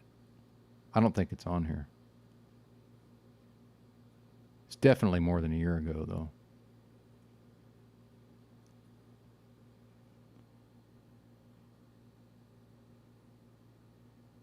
Yeah, Utah. I think it was in Utah. That's 2 years ago, though. It wasn't that long ago, I don't think. Is that where Benjamin lives, Utah? Yeah, I don't think it's on here. It would have had to have way more than a couple hundred views. Please help me document a physical attack by a 21-year-old zombie NPC. Way bigger than me. I guess that's not Owen, though. Well, it would have been wintertime. Maybe it was 2 years ago. Fuck, I don't know. Anyway. Could be under videos. I have a problem where once I get onto a thing like this, it's hard for me to stop. You know, if I think it might be on there somewhere, I'll just keep looking and looking and looking.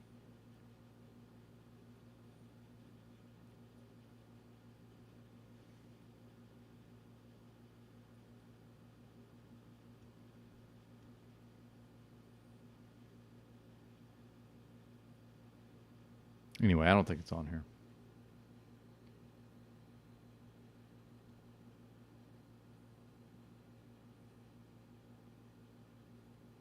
Gosh, she makes a lot of videos. Anyway, worry about that later. Or not.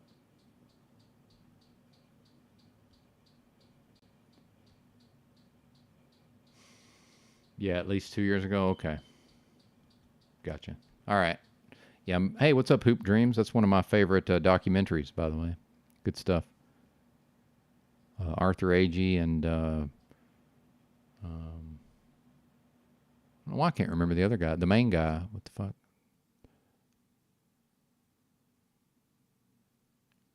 Damn. Not sure why I can't remember the other guy's name. Anyway, yeah, very good documentary. Hoop Dreams.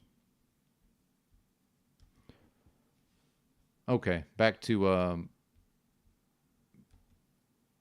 Unslaved. See what he's on about. Got our boy Christos. T-shirts and hats, Punisher, we know what that is. Some folks know what that is. If you don't, you could look into it. Then there was all the guys with the radios and backpacks standing around. You know, then there was the double shot of the two little teenagers. They said did it. You remember them, right? Different pictures of them where they all don't look the same. And then you find out, well, the kid's still alive, but then they gunned him down with like 80 shots hiding in a boat. You remember all that? Oh, you don't, right? Because everyone here's like a hamster or a goldfish that just forgets where the fuck it just was. So it just runs in circles all day. Hold on, let me go to my news clip. I love using this. I got to wear it out a little bit.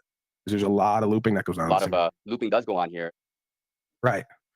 So Boston bombing, some folks might say complete fraud from top to bottom. Christopher Dorner, remember that guy? Oh, the shootings going on everywhere. We got to stop them. They just start shooting up vans full of black people, black women. Right? They shot up like 5 cars full of black women, or not even. Well, and the most interesting thing about that Dorner case, although certainly would have had to have been a psyop, I'm sure, but this shows you something about the mentality of the police, that at a certain point he was up in Big Bear in California, and he broke into a house directly across the street from the police station and was hiding out there. Again, I'm sure it's a psyop, but according to the official fiction version of things. But, of course, him being an officer, I guess he would understand, well, this will be the last place they'll look, would be literally across the street from the fucking police station. White women, because the guy was a big black guy. They're just shooting up cars with women in them and going, sorry, we thought Christopher Dorner was in there. Then they surround some cabin, say, well, now we finally got him, but we never see him or the body because they burned the cabin down and we never get the report. And like, I could just go on with all, and that was 2 of 3 events. There was a third one. I can't call it to mind, but I'm literally there for 5 months. Within 5 months, 3 major events happen on the TV screen, and none of the slaves around me can comprehend what's happening. Whether it's trying to move in on gun rights, trying to criminalize certain aspects of the military and make them out to be soft-sits and terrorists, trying to foment civil war, trying to do psychological operations, trying to create the air of terrorism and lack of safety and security so they can come in and be the source of security and safety. Some folks might have said all that. I didn't just say it. Gotten really good at clausening. Don't ever bring me to court. I'll never say anything the whole time. I'll testify and never say anything because I'll just do some folks might say. I'm so glad I studied these people. They taught me so much. So when you shoot someone, they don't go flying 10 feet. No. Remember, like they said, the AR-16, the leftists, they came on. They said, we got to ban the AR-16. It's an AR-15, right? And then they go, oh, ARs means assault rifle. No, it doesn't. It's Armalite. You got to ban the assault rifle 16 because then they show the paper because it makes a hole like this. And then they show like what looks like a Civil War cannonball hole that they try to pretend an AR-15 does that kind of damage. No, it doesn't. It makes the tiniest little fucking hole. Bullets like that, right? Very tiniest little hole. Now, the exit wound might be a different story depending on the range that you hit someone with. Yeah, it's called ballistics. Another thing most people have no idea about and don't understand. Why would you need to understand that, right? I mean, you're not a ballistics technician. You watch Law and Order, they're on there, it's fun, and you go back to fucking being a slave. You're not a forensic pathologist. Why would you need to understand ballistics and physics? I know, I got it. Yeah, you're not an audiologist. Yeah, you're not an audiologist. What? How did that? What? Christos, he's chomping at the bit. Yeah, I'm not I'm not anything really in this life. That's the game with everyone. I'm just a loser failure. I don't need to know anything. I'll let someone else do it and figure it out. And that's why you're a slave.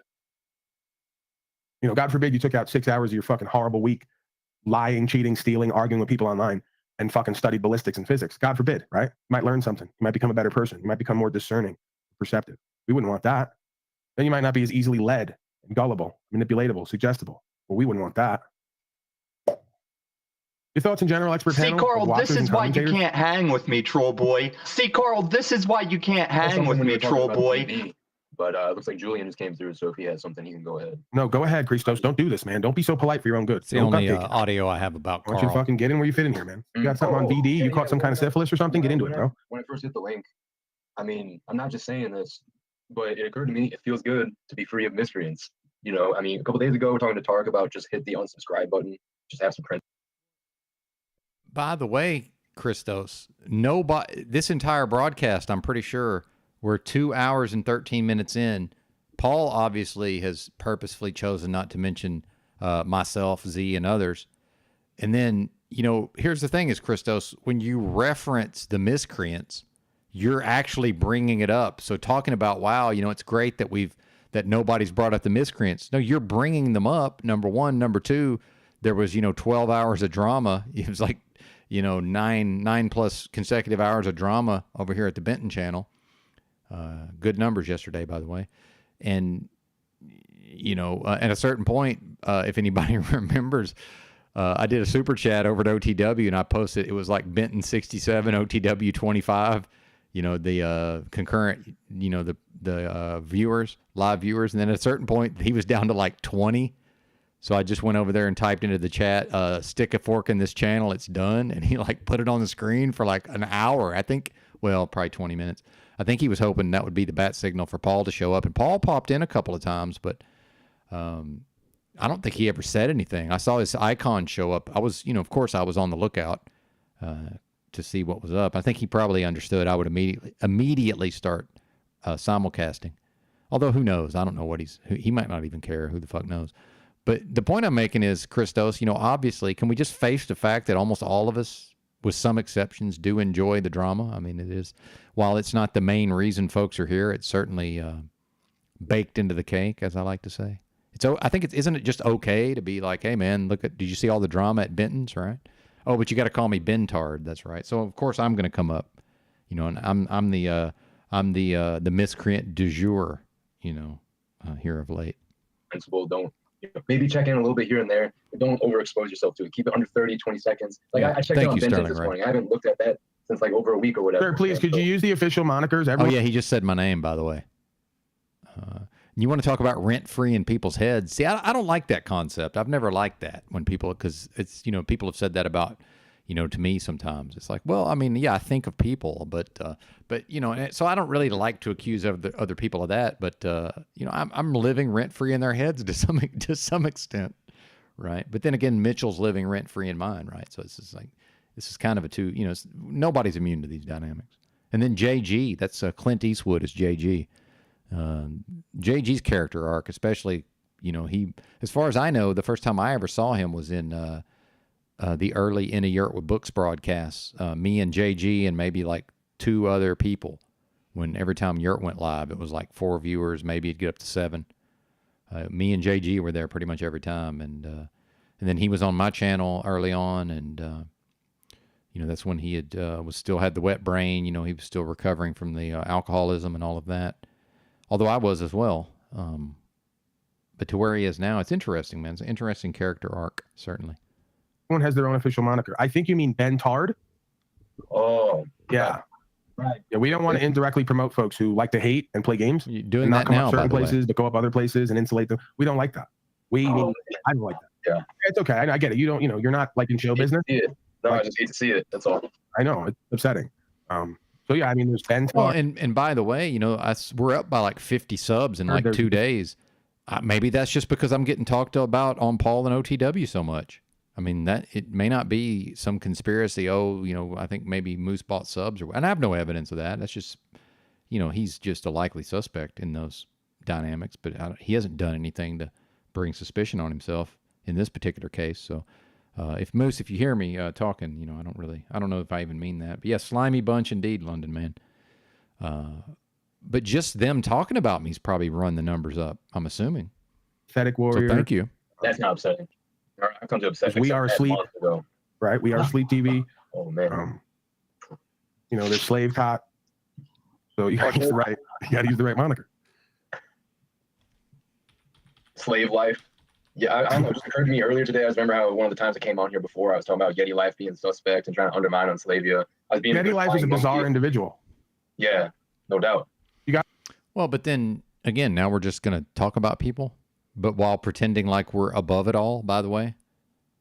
And 2 hours and 14 minutes in, and whatever 40 minutes of fucking 20 minutes of prelims. So these guys couldn't even make it an hour and a half without talking about people and drama. Whereas over here at the Benton channel, we tend to lean into it. We don't pretend as if we're above it. And when I say we, it's the royal we. I mean me, right? The on behalf of the staff, the writers, the producers, the on-air talent, which is me, myself, and I. The we. So yeah, we just go ahead and we don't put up a pretense or a false front and behave as if we're too good for drama. No, we don't. Got a lot of folks who are a little too loving for their own good, and by that I mean needy and desperate. See, on a serious note. Yeah, and by the way, as long as people don't behave in a about the only thing that'll get people run out of here for the most part is codependency. I can't tolerate codependency directed towards me. But yeah, if people want to be that thing they just described, desperate and needy, yeah, come over here. As long as you can halfway behave yourself, we'll have you.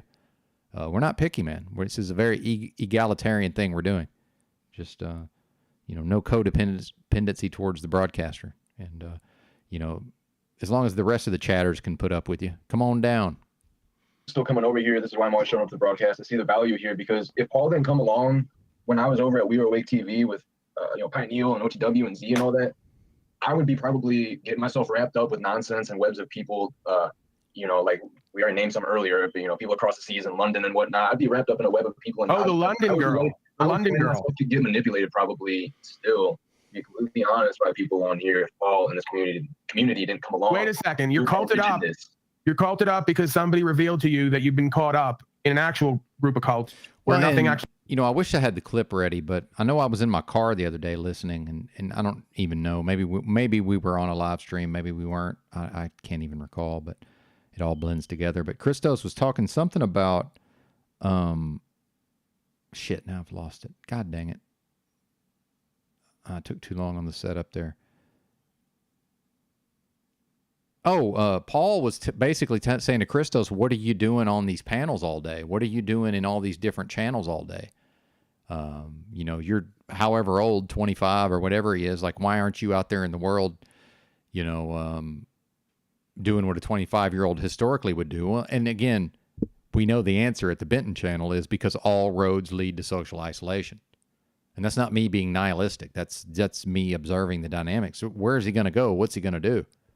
Who's he going to hang out with? What, the jabbed ones? The COVIDians? The branch COVIDians? Whatever we're calling them? You know, the cult of medical tyranny? Are we going to go hang out with those folks? Again, this is like already off the charts levels of social isolation. You know, 2018, I was reading articles about how Americans are more isolated than ever. And then the fake pandemic came and just fucking put everything on steroids, you know, exponentially increased, you know, all of these social problems, seemingly, right? Although my life's been unaffected for the most part, certainly not completely unaffected. And people, I guess, are suffering in silence. I haven't heard much actual talk, you know, from the people I know or the people I, you know, interface with. But anyway. Actually gets talked about a value or gets done. Right. That's the irony. Just kind of like Shively was at some of these places for years till I came along and just spoke truth.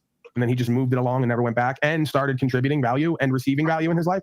Wow. Right. You know, and I would see why some folks would be pissed since they have folks under him for years who never give them shit because they never get anything really from them. And as soon as they come up on some real shit, they start giving value where they see value. That would piss off a whole bunch of people who are slaving and getting no sleep, right? Up all night, you know. Well, but by the way, that's the folks here. Most of the people are up all night and then working jobs. I don't know how they do it. Just like at a certain point, I was like, how am I driving a truck? You know, how am I working 16 hours a day and commuting and getting drunk? And I have no idea how I was doing it. But I don't know how people are staying up all night and going to work, but they are. Working all day, sleeping in between, looking half dead. You know, that would piss them off. So I could see why then I would catch the narrative of the projection of being culted or, you know, a cult leader, because I'm actually leading folks out of all the cults. You're not, though. But you're not. You say you are, but you're not. That's not happening, sir. What's happening is that the majority of the audience is in a state of delusion and denial. But they're talking, they're typing. And by the way, most of them are you know, you want to talk about secretaries in the chat or whatever. Most of them ain't coming up on panel. Some of them type in the chat. Some of them don't. Now, I'm sure some of them are successful. I'm sure of that. I'm sure there's certain folks. You know, I'm certain that there would have to be people who saw, you know, the horrors of the fake pandemic and the way that society reacted to this, and, you know, successful people with money, right? Who then, you know, they enjoy listening to somebody like Paul talk about it on a daily basis. Not even the pandemic, just, you know, the things Paul talks about, right? It's interesting. I tune in. You know, I'm not going to waste my time. I'm not a hate watcher. I'm not going to waste my time, you know, watching and listening to something that I don't find value in, even if it's my own entertainment. So yeah, I'm not here to discount Paul's abilities, but, you know, I think it's a bit convenient to try to portray dynamics a certain way that it's really not that way, if I'm making sense. I don't know if I'm even making sense at this point. Away from the misleaders of culture and society and the metaverse. I thought that's what it was supposed to be. I thought that's what stewardship, leadership, and or just understanding was supposed to provide. Oh, dude, I was doing great on alcohol, Gary Baxter. As far as my brain and the way I was, my ability to work, it was astonishing, man. How well I could actually do, just fucking hammered. And I obviously wasn't drunk when I was driving the truck. I'm not willing to go to jail. You know, if I had, God forbid, I had a wreck or something, then they'd send us to prison, man. People with CDLs. So yeah, I was not driving under the influence, I can assure you. Well, I wasn't driving let's be clear, I wasn't driving the big rig under the influence. I certainly was. I don't even want to admit to crimes, but you can imagine I was driving my car some of the time. But yeah, the point, that's exactly right though, Gary. Yeah, the sugar and the alcohol, man, that shit works, man. It destroys the body, but it works. Indeed. And I can't put my sorry for the pause there. I can't put my fingers on it, but I'm convinced. And is there a bad lag? Because I'm coming off of the laptop here, so is the screen share lagging pretty bad? But I don't know. Maybe it is. I'm supposed to be getting my Ethernet cable today. Amazon was supposed to deliver my package yesterday, but it's funny. A lot of times it shows up early, but then they were a day late this time. Okay, cool, good deal. Glad to hear it. There's a little delay on my side, but that's just because of the way my equipment's set up, I'm sure. Anyway, forgot what I was going to say. Oh well, probably not important. That's exactly what I experienced. Just like I said with Ian and We Are Awake TV. Indeed, paradoxical, funny, the irony, usually somewhat backwards or a sense of projection with many things. And you also see, Christos, how I don't ever really ask anything from anyone, and I never really come at anyone as long as they're not shitting on me and hating on me while sitting next to me. Right? It's like you can go wherever you want. You can hang out wherever. As long as when certain shit comes up, you just make it clear and known where you stand, good, bad, or indifferent. You don't like me for something and you don't respect me, you call it out, speak it. If that's not what's happening, then you go, well, I'm not going to be part of this and I'm not going to engage in this because I don't agree with this. That's what men and women who are honorable do. They don't sit around motherfuckers at Starbucks and kick it around and gossip and talk shit and then either stay quiet and accept it, right, and don't go on record. That's not what men do, right? So if I'm around and I don't agree with something and they say it, I'm going to go on record and say, you all could talk that and say that. I don't believe that. And I've done it many times here with people, because I don't even want to be seen next to people talking shit about somebody if I don't agree with it. That's just, again, that's the level of self-respect I have at this time for myself and the truth. I'm not willing to sit next to people while they run their mouth and talk shit about someone who I respect or think has value. That demeans me. Yeah, reputation is a real thing even out here, and it does matter even if it is the quote unquote internet. Oh, it's just the internet, Christos. No, it's not real life. You're not a real person, a real man here. You get to create your own alternate universe where you get to do whatever you want without accountability. Wouldn't that be special and fun? That's what they all want. Bunch of bitches. Well, so now he's about to make fun of me for saying the internet's not real, or it's not real life, or it's just the internet. But the fact is, I think it was day before yesterday on OTW, Paul was saying the exact same thing. He was saying exactly that it is. So basically within like a 3-day span, multiple times Paul has said it's not real life, it's just the internet. And then he's also said it is real life. So he's having it both ways. And I don't have if I had the clip ready, in fact, what I need to do is shut this thing down early, which I'm going to do for sure. We're definitely not doing. We might make it all the way to 6 hours, but we're certainly not going to 12. But, I need to have both clips side by side because he said it both ways within like 3 days, right? Whereas I'm picking one and sticking to it. No, it's not. It's not real life, clearly. That's why they all want avatars. These are all metaversal nerds and dweebs and broken children. This ain't my world, bro. Yeah, exactly. Are you finally figuring it out? Yes, I'm a nerd. I found the internet in 1994. I was barely 18 years old. I've been here my entire adult life on almost a daily basis. Now, in the years in the streets, I wasn't necessarily online every day, although I was probably downloading podcasts most of the time. At some point, I was probably hitting the Wi-Fi and at least downloading a podcast or two, and checking my email. Right? Yeah, I would say probably I've effectively been here every day my entire adult life. Yeah, exactly. This is not your realm. The fact that I'm having to explain memes like ethug.txt to you and others, this is not a good sign. That's why what kind of broadcast is this? Read the room, by the way. Read the room. It's just a man in a room talking, and I open the door for other motherfuckers to come in and get in where they fit in. If not, then that's what it is. Right? I don't need all the extras and all the symbols of value and worth like the rest of these clowns on here. That comes from within or not at all. What's up, Jay? Good to see you. Yeah, and it can also be a disservice to those people if you're just sitting there acting like what they're saying is valuable. I mean, it's okay to care about these people, but to just tell them, basically whisper sweet nothings into their ear, it's just as detrimental for them as it is for everybody else who might be taking it seriously. Come on, bro. Most of these people don't give a fuck about anybody but themselves. Let's keep it all the way real. Like 4,000 live viewers on David Rodriguez's platform. I don't care if he invited me on and gave me a hand up. That's cool. I appreciate that. But if you motherfuckers really cared about the audience and the audience really cared about you and they had consciousness and awareness, big if, you all wouldn't keep doing this.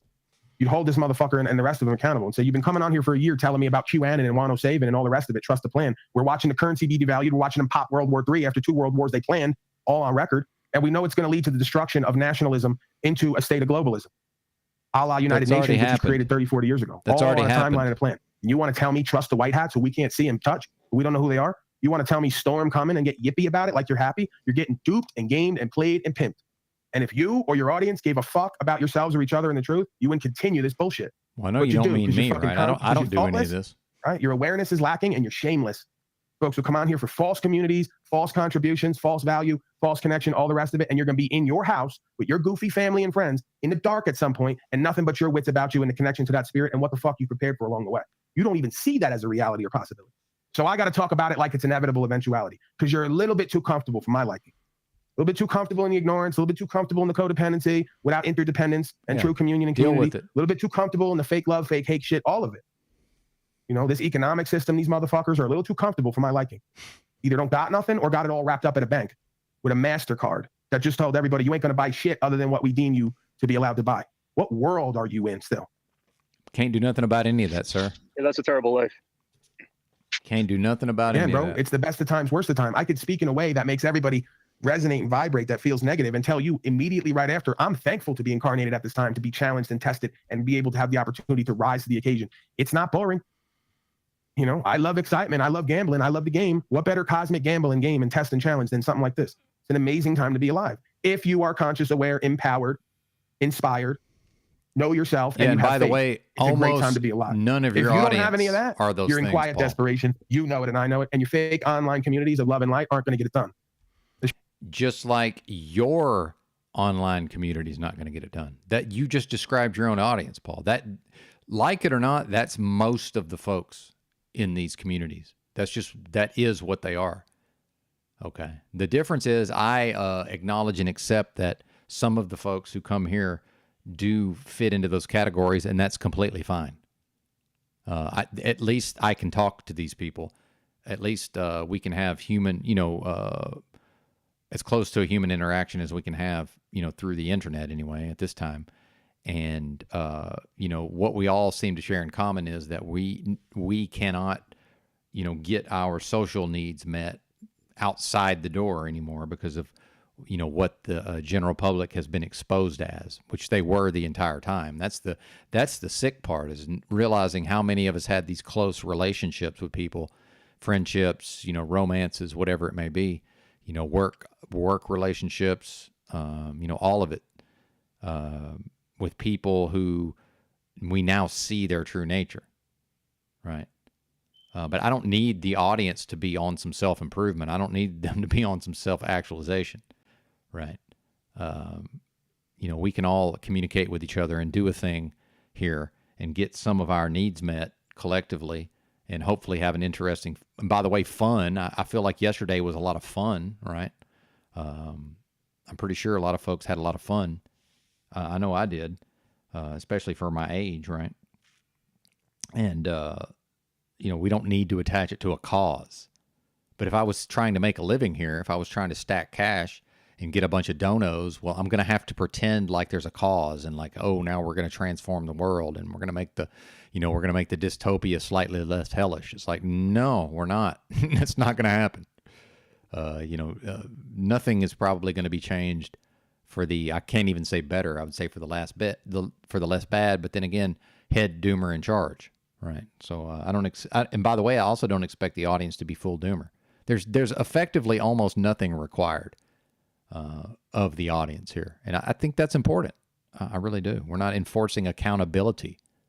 That's a fucking non-starter in the first place. By the way, accountability in that way, especially online, is a fucking red herring dead end.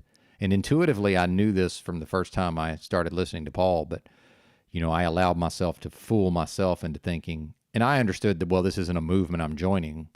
And in fact, this is not a movement that I would consider to be possible, that could possibly bear fruit, not in the ways it says that it could. I knew all of that immediately, but, I still interfaced with it for my own purposes specifically to grow the channel and to not steal viewers, but to get some of the viewers over here where I could speak with them directly instead of having to try to go on a panel and wait my turn or you know, shout everybody down to try to get the floor for 45 fucking seconds. Not interested. The short-term dopamine rush and hit you're getting online, I'm not going to get it done. Okay? Hashtag trust me, hashtag we own truth. I'll run the narrative because it's all going to play out at some point. Hopefully I'm wrong. Hopefully you folks are all right. And I just get to be a paranoid theorist online, smoking reefer and talking Shout shit. out to the chat, But I'm citing sources.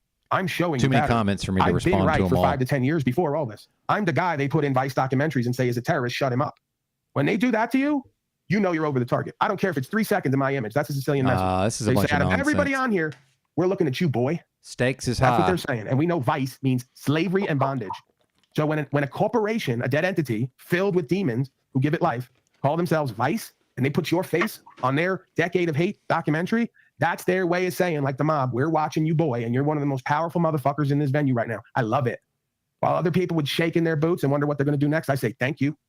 I love it. You couldn't be doing God's work and be truly inspired and empowered if vice and the demons didn't have you on their radar. You couldn't be walking like the Christ of being.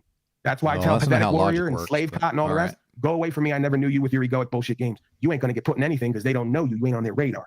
When you start really living this walk and you start moving and shaking and you start inspiring others to really become better and change and embody God's law and the truth, oh, you're going to get on their radar real quick. And every time you get arrested or have some kind of interaction, they're going to have feds showing up to talk to you. So don't fucking tell me about a real walk and a real way and real truth when you ain't even touched it yet. You ain't even begun the fucking journey. Laughable to someone. And like there's some truth. it ain't prideful and egoic, the position I'm coming from. This is hardcore, grounded reality that a lot of you folks want to ignore. And when you speak it and or have to live it, it puts you in a frenzy.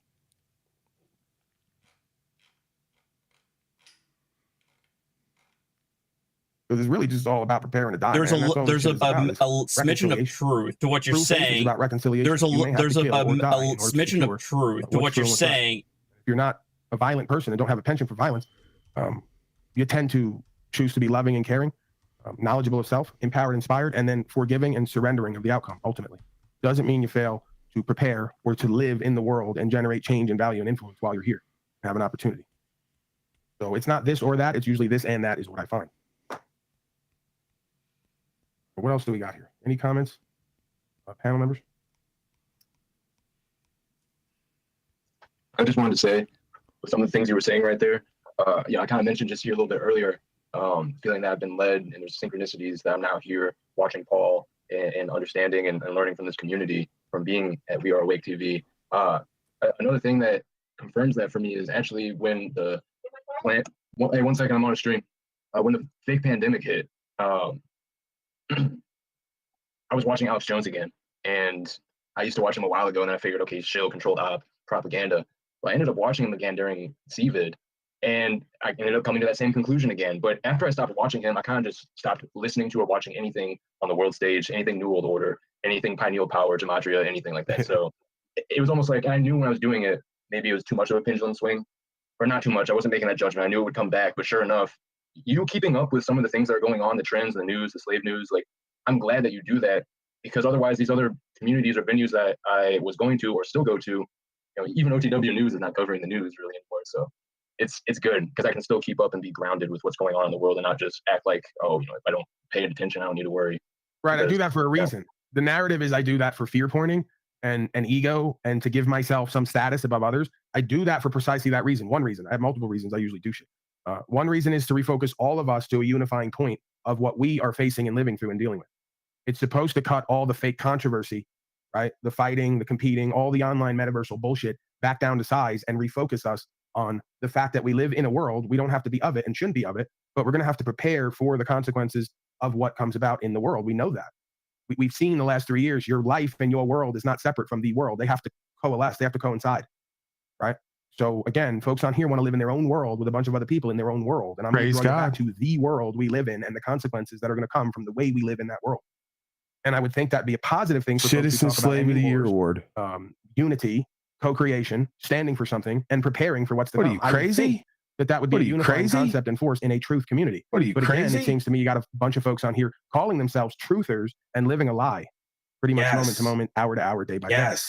So, yeah. I mean, again, you're not going to get away from an economic system you're all tied into. You're not going to get away from a political system you're all tied into directly or indirectly. You're not going to get away from Isn't he basically describing how this cause that he claims to be working towards is not going to fucking happen? I mean, at least not en masse. That sounds to me like he's using logic to explain why it's not going to happen.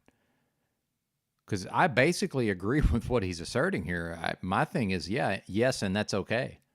It's completely fine, in my view, that things are the way he just described. Whereas for him, it almost seems like he sees this as a problem to be solved. Meanwhile, this is not a problem that he can solve, and only individuals can go within themselves and resolve whatever they need to resolve, if they even would want to resolve that. It's fascinating dynamics. A statute, policy, and code situation system that you're all tied into directly or indirectly. So since you can't get away from but again, I was born into that system, and in many ways, that's the least of my worries if you think about it. So then I get into, why and again, when I look at, the system itself and I talk about, agents of the system knowingly or unknowingly, it's like, what's with all the focus on the things he just talked about there, the system itself. And we heard O'Shea rambling for an hour earlier, and he kept bringing up, while he didn't say it in those terms, he kept bringing up the policy and the code and all of these things.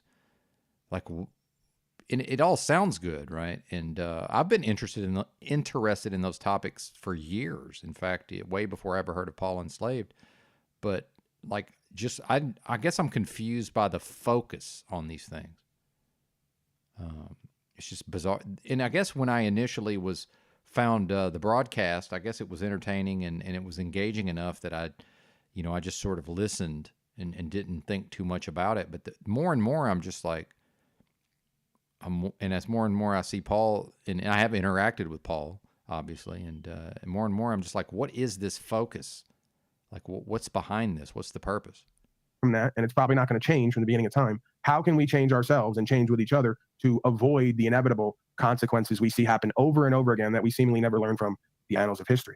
Well, but again, do you see? This is, by the way, when he restreamed me for an hour that one day, and sort of just tried to mock, and he didn't even bother to address what I was saying. But this was the major point I was making: was it's an externalization versus an internalization. If you listen to what he just said there, he went from external or group dynamics to internal, individual dynamics, back to external or group dynamics, and spoke about them as if that's one coherent thing, when it's two very different things, one of which is where the individual has power for that individual, and the other is where the collection of individuals have almost no power unless each individual transforms themselves enough, brings themselves up to a certain level to where they can then potentially effectively group up with other like-minded individuals. Until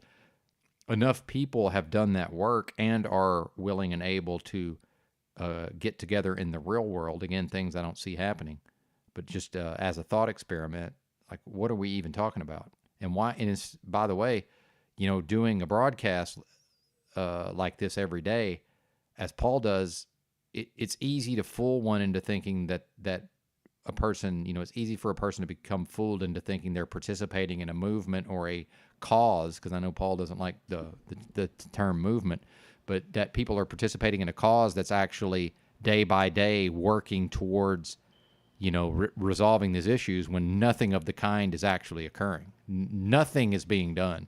And these people can say till they're blue in the face, oh, yes, it is. People are organizing behind the scenes. Right. And implying that there's a secret club and just I haven't behaved correctly to get blessed into the club. Right. Which I just reject that out of hand. Number two, from having actually lived in pseudo communal settings, the communal setting is better if I'm there, right? I do bring enough to the table, and I mean that I've tested this and I've done it in real life. It's better for the folks that are there if I'm there, right? So I don't even, if this was a real thing that was happening, I don't believe I would be excluded. Now, call me arrogant, that's fine. I'm pretty sure I wouldn't be. Now, if people only go by my online presentment, yeah, I could see that, maybe them being, well, we don't want that bozo around. But the real world version is a little bit different, believe it or not. And then I've seen certain folks, and at the risk of criticizing Jackie, who I do, I like Jackie quite a bit, and she seems to, have a, there seems to be a mutual regard there.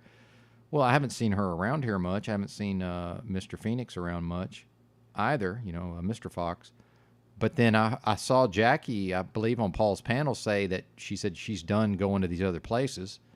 And I'm assuming she included me in that. But then what did we see yesterday when the drama was popping off and things were really cooking? I see her posting in the chat. Well, I'm not going to call her on it. It's completely fine. I'm not here to, be like, oh, well, you said you weren't going to be here, and now here you are. It's human nature, man. I know when the person says that. I know when Christos says certain things. It's like, yeah, man, we'll see. I don't think you can stay away in the long run. I just don't think you have it in you to stay away in the long run. And I'm talking about Christos. Who knows? Maybe he does. And with Jackie, same thing. It's like, yeah, of course people want to show up here and post, when the drama's popping off. But Verily, I haven't seen Verily. She seems like the type who's certainly disciplined enough to just be like, fuck that, I'm not going over there anymore. But you may not see me over at OTWs anymore, by the way. I will take my ball and go home. And I didn't post in the live chat for Paul's at all yesterday. I watched a little bit. But anyway, I want to see what the chat thinks about all of this. Maybe I'm just out of my mind here. Hey, what's up, Flow State?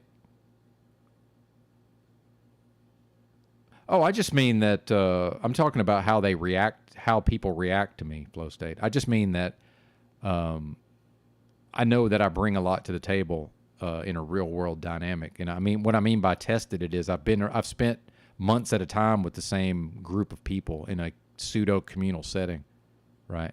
To where, we all mostly we all got along and enjoyed each other's company, right?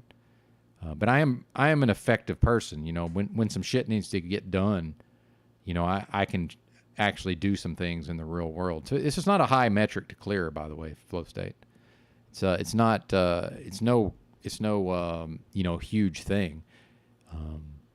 And I would say a big part of that is just not being a drain. We've all been around those people that are draining, right? They've always got a problem. They're always involved in some drama. It's always some sort of catastrophe going on. Like, part of that is just, I don't, I'm not involved in creating a bunch of catastrophes necessarily.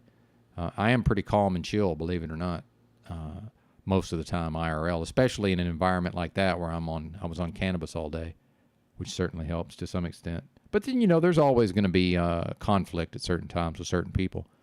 But yeah, and thanks for the question. That's a good, and I do need to be kind of checked on that, because you may have noticed I do have a tendency to sort of just float off into space and kind of get a little bit too in love with my own bullshit. So it's good to have somebody like Flow State around who can kind of be like, well, all right, but is that really what was happening? It's like, well, yeah, but I am a bit hyperbolic.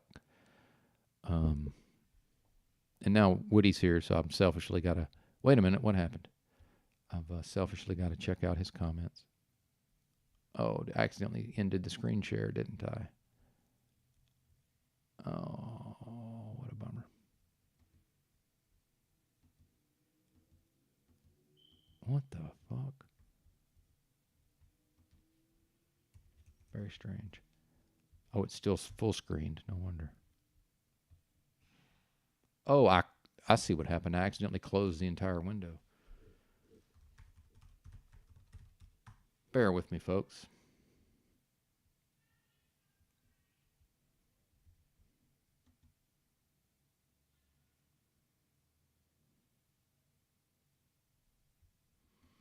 So many steps. Ha, here we go.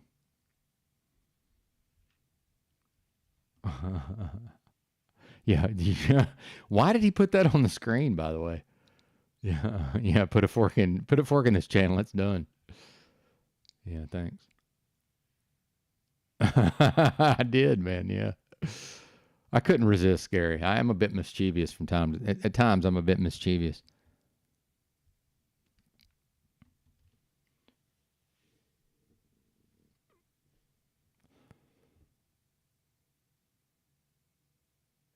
Yeah, Woody says that is a pattern repeated with every exposure to new ideas. At first, they are so intoxicating as to appear to be the answer. Inevitably, the explanatory power fails, and complexity reasserts itself. I like that, Woody.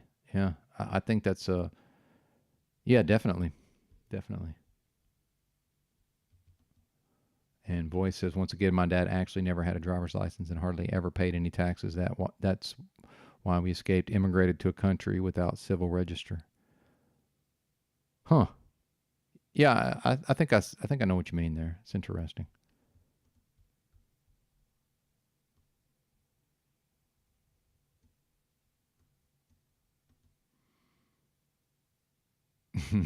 What's up, RT? Oh, man. Yeah, I got a few screenshots. Well, and then at a certain point, Moose, at a certain point, I was like, is this the bat signal? Is this the bat signal to try to get Mr. Unslaved to show up? You know? And I saw he popped in a couple of times because obviously I was going to want to probably end up simulcasting. Although, if the panel was pretty the panel stayed interesting, I might have just listened in the background myself. But yeah.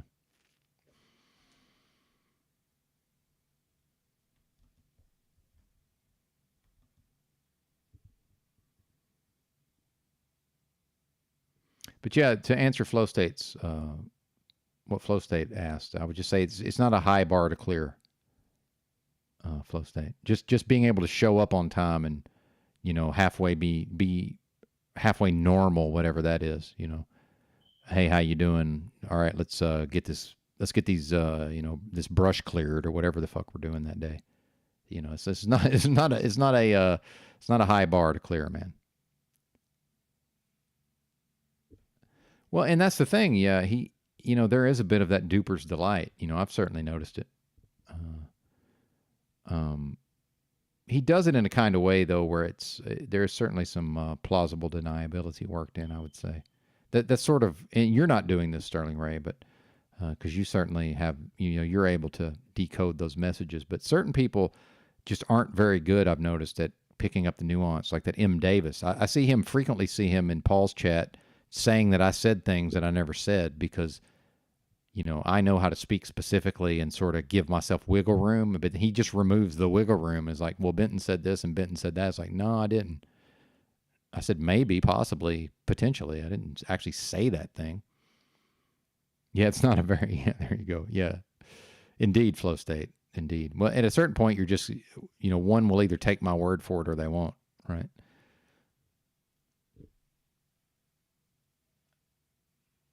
Yeah, it was like an emergency DEFCON 5 signal. Actually, DEFCON 1. That's one thing about DEFCON. DEFCON 5 is actually, this is where Benton's, my pedantic nature really asserts itself. Yeah, DEFCON 5 is the least serious. DEFCON 1 is the most serious. Why they do that backwards, I have no idea. But yeah, DEFCON 1 would actually be the fucking full tilt boogie.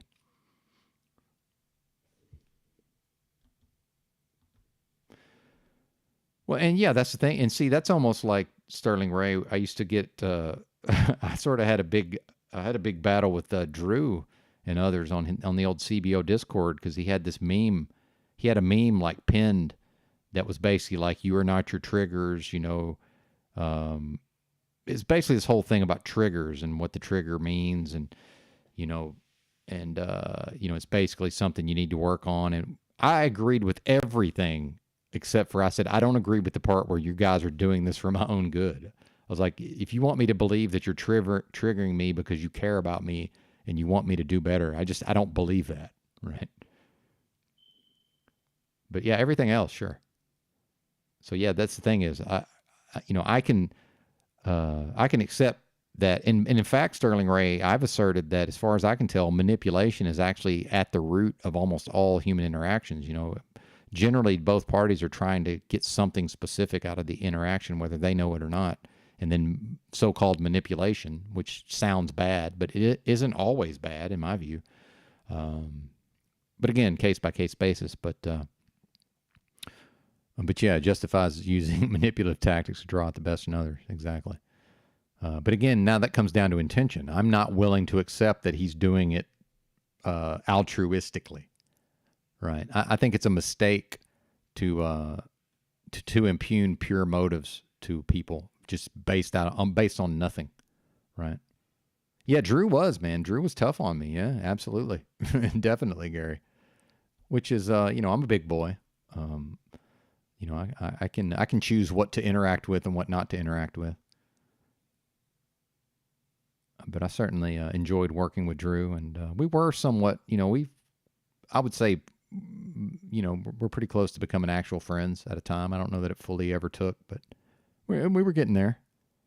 And who knows what the future holds. I need to email him, actually, see what's up with him.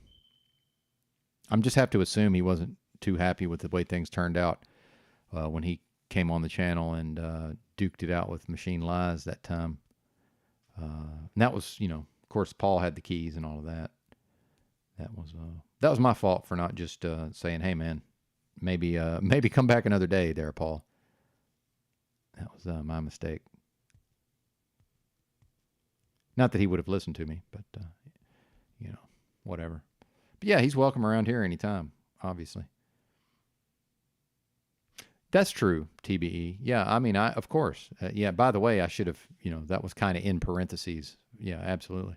Of course, sir, of course. I'm only speaking for me. Yeah, I'm not, I do have a pretty good track record overall, but yeah, I'm certainly capable of being wrong. And some of that's my own, you know, I don't even know how to describe it, but my own certain worldview would play in there. Yeah, that's cool, man. Well, and, you know, I haven't completely fleshed out these ideas necessarily. And by the way, Flow State, this is, you know, something I've talked about that kind of annoys TBE in the past is the idea of interrogating, you know, the interrogation of ideas. You know, I don't want my half-baked nonsense to go unchallenged, right? So, you know, that's why I need intelligent people around, or we do, right?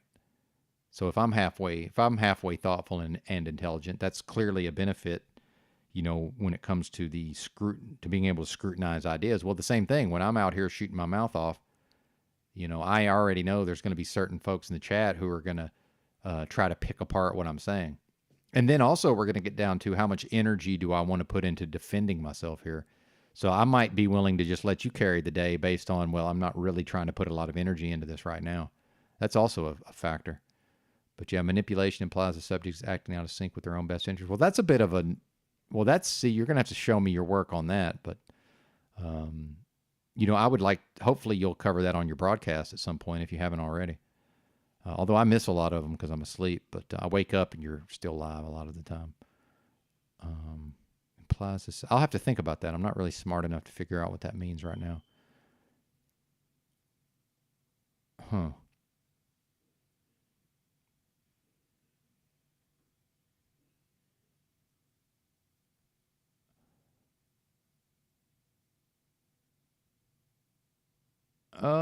I'm just not very good at that.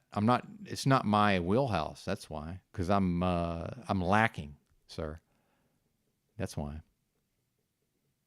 And I would say that I would just push back and say to me, that's not that's an inferior way to interrogate the ideas. For me though, right? And we all sort of have our own approach. So yeah, it's mainly because I'm not very effective. Metaversally, it's funny in the real world. I do a lot better when I can see the person's body language. I just need more information. Basically, and I just don't do good with the disembodied voice. You know, just hearing, you know, just talking on the phone or trying to have a conversation where I'm listening. And the fact is, when we do panels, I'm just looking at me, right? So if everybody can cam up, but you know, this may say something about my character. I'm just going to look at myself the whole time. No, he's talking about me. TB, Flow State. He definitely means me there. But yeah, it's a fair point. I would say, yeah, I'm not that good at it here, metaversally. Yeah. Oh man. See, the void's my kryptonite to some extent. That's nice. I like it. Good stuff, sir. Good stuff.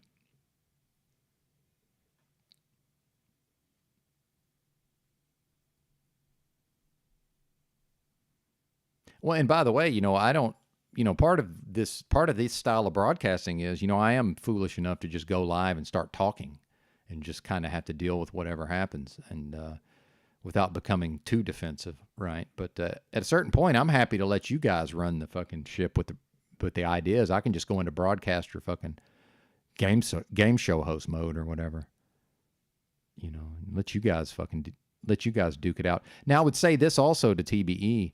I think TBE's probably read enough of my typings to know that I'm probably best in the typing realm if we're going to be discussing. If we're going to have a back and forth on ideas, I'm probably best in the typing realm. So I would say metaversally on panels, I'm the weakest. I'm probably the strongest overall if everybody restricts themselves to text only. I'm pretty fucking good in that arena. And that is false modesty. I'm really fucking good, actually. And, or I used to be. Maybe not so much now. I haven't practiced. I'm out of practice. But yeah, I could tighten up. And then real world face-to-face speaking, I'm probably in the middle, if that makes sense. So yeah, I think some of it is just knowing what a person is strong in and what they're weak in.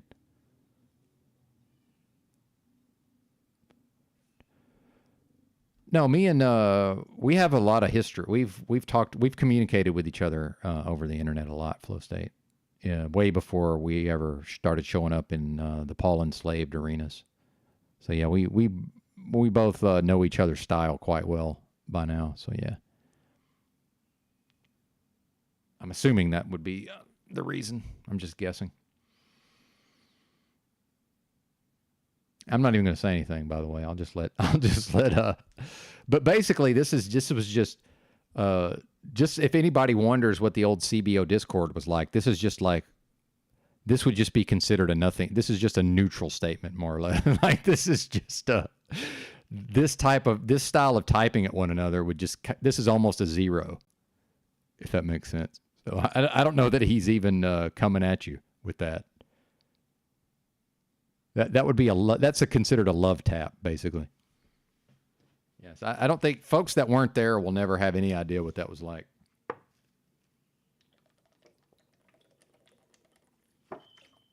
It was fun, a lot of fun, man, a lot of fun. See, I have fun when people are typing at me like that. Oh man, that's good stuff. We'll have to have a type off. I know. Let's have a spelling contest. I don't think. Yeah, I mean, and fear gets to be a bit of a. I'm not sure there's a lot of fear in these communities. Just have to say that, but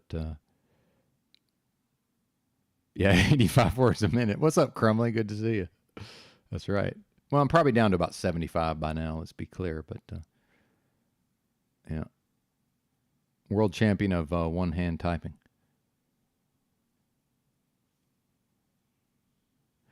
Yeah, I mean, you know, I would say this, Woody, talking about Vox Day and the written arguments.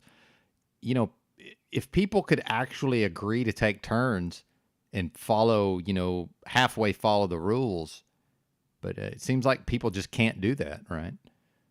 And I'm just not that smart. I need a little time, man, especially if I'm having to talk and listen. If I'm having to listen to people speak, and then I'm having to think about what to say, I'm at a huge disadvantage. I'm way better reading what they say, what they type, and then me typing. It's just I'm just way better. Yeah, there you go. There you go. I feel like we're getting along pretty well. It may not appear that way, but see, to me, this is we're mostly getting along.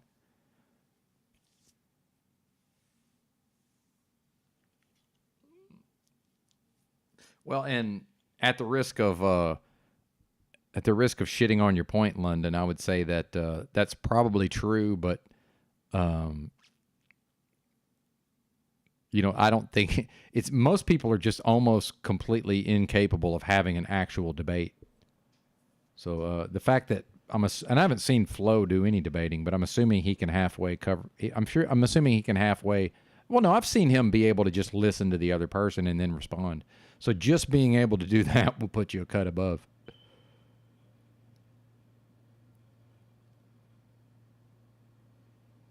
Yeah, there's no such thing as too rational, by the way. What are you talking about? Too rational. I'm one of those people I get accused of being too analytical, and I'm like, that's not even possible. It's just I'm either analyzing or I'm not analyzing.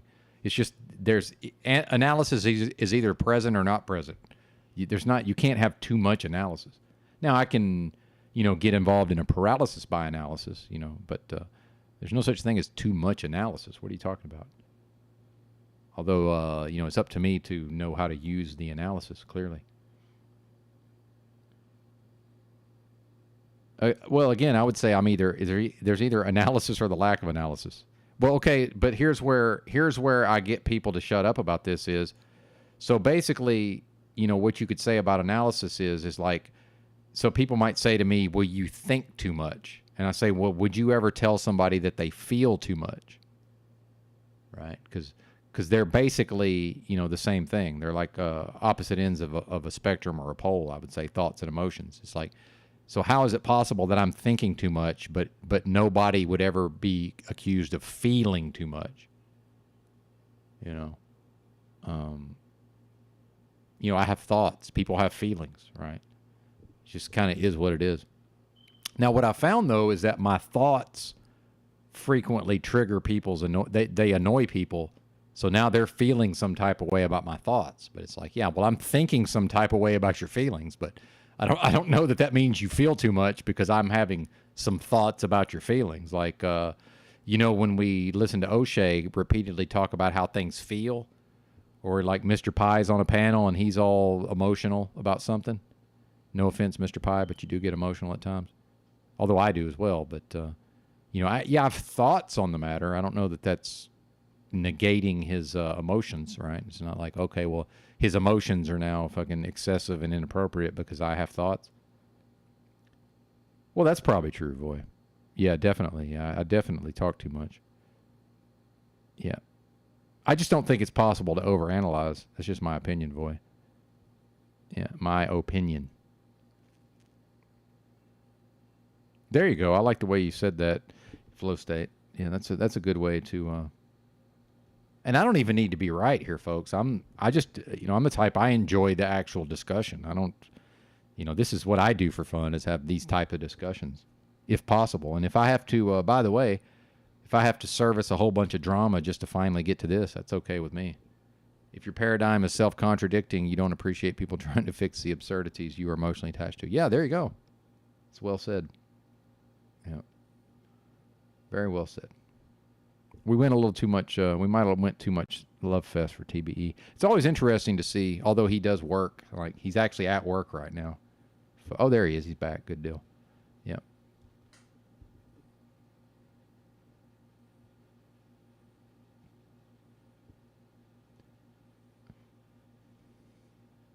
I mean, at this point, just the fact that somebody can listen to what I'm saying and type a somewhat, type an intelligent response, well-worded response, dude, I'm happy with that.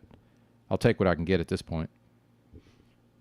And for the millionth time, the chat is smarter than me, thank God. Thank God.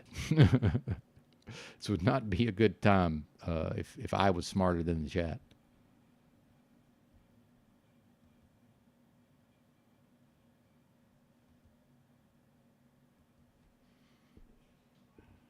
Detail obscures context. Context understates intricacy. Interesting. Interesting.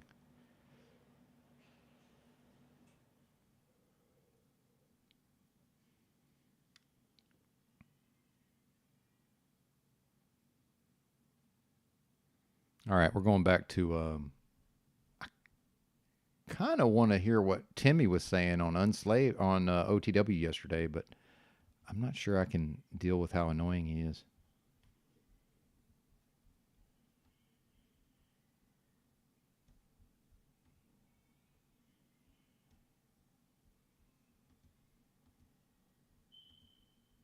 All right, back to Paul, see what he was talking about.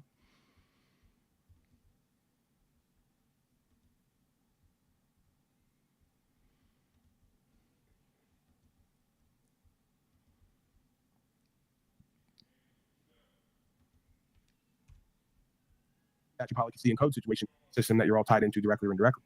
So since you can't get away from that, and it's probably not going to change from the beginning of time, how can we change ourselves and change with each other to avoid the inevitable consequences we see happen over and over again that we seemingly never learn from the annals of history?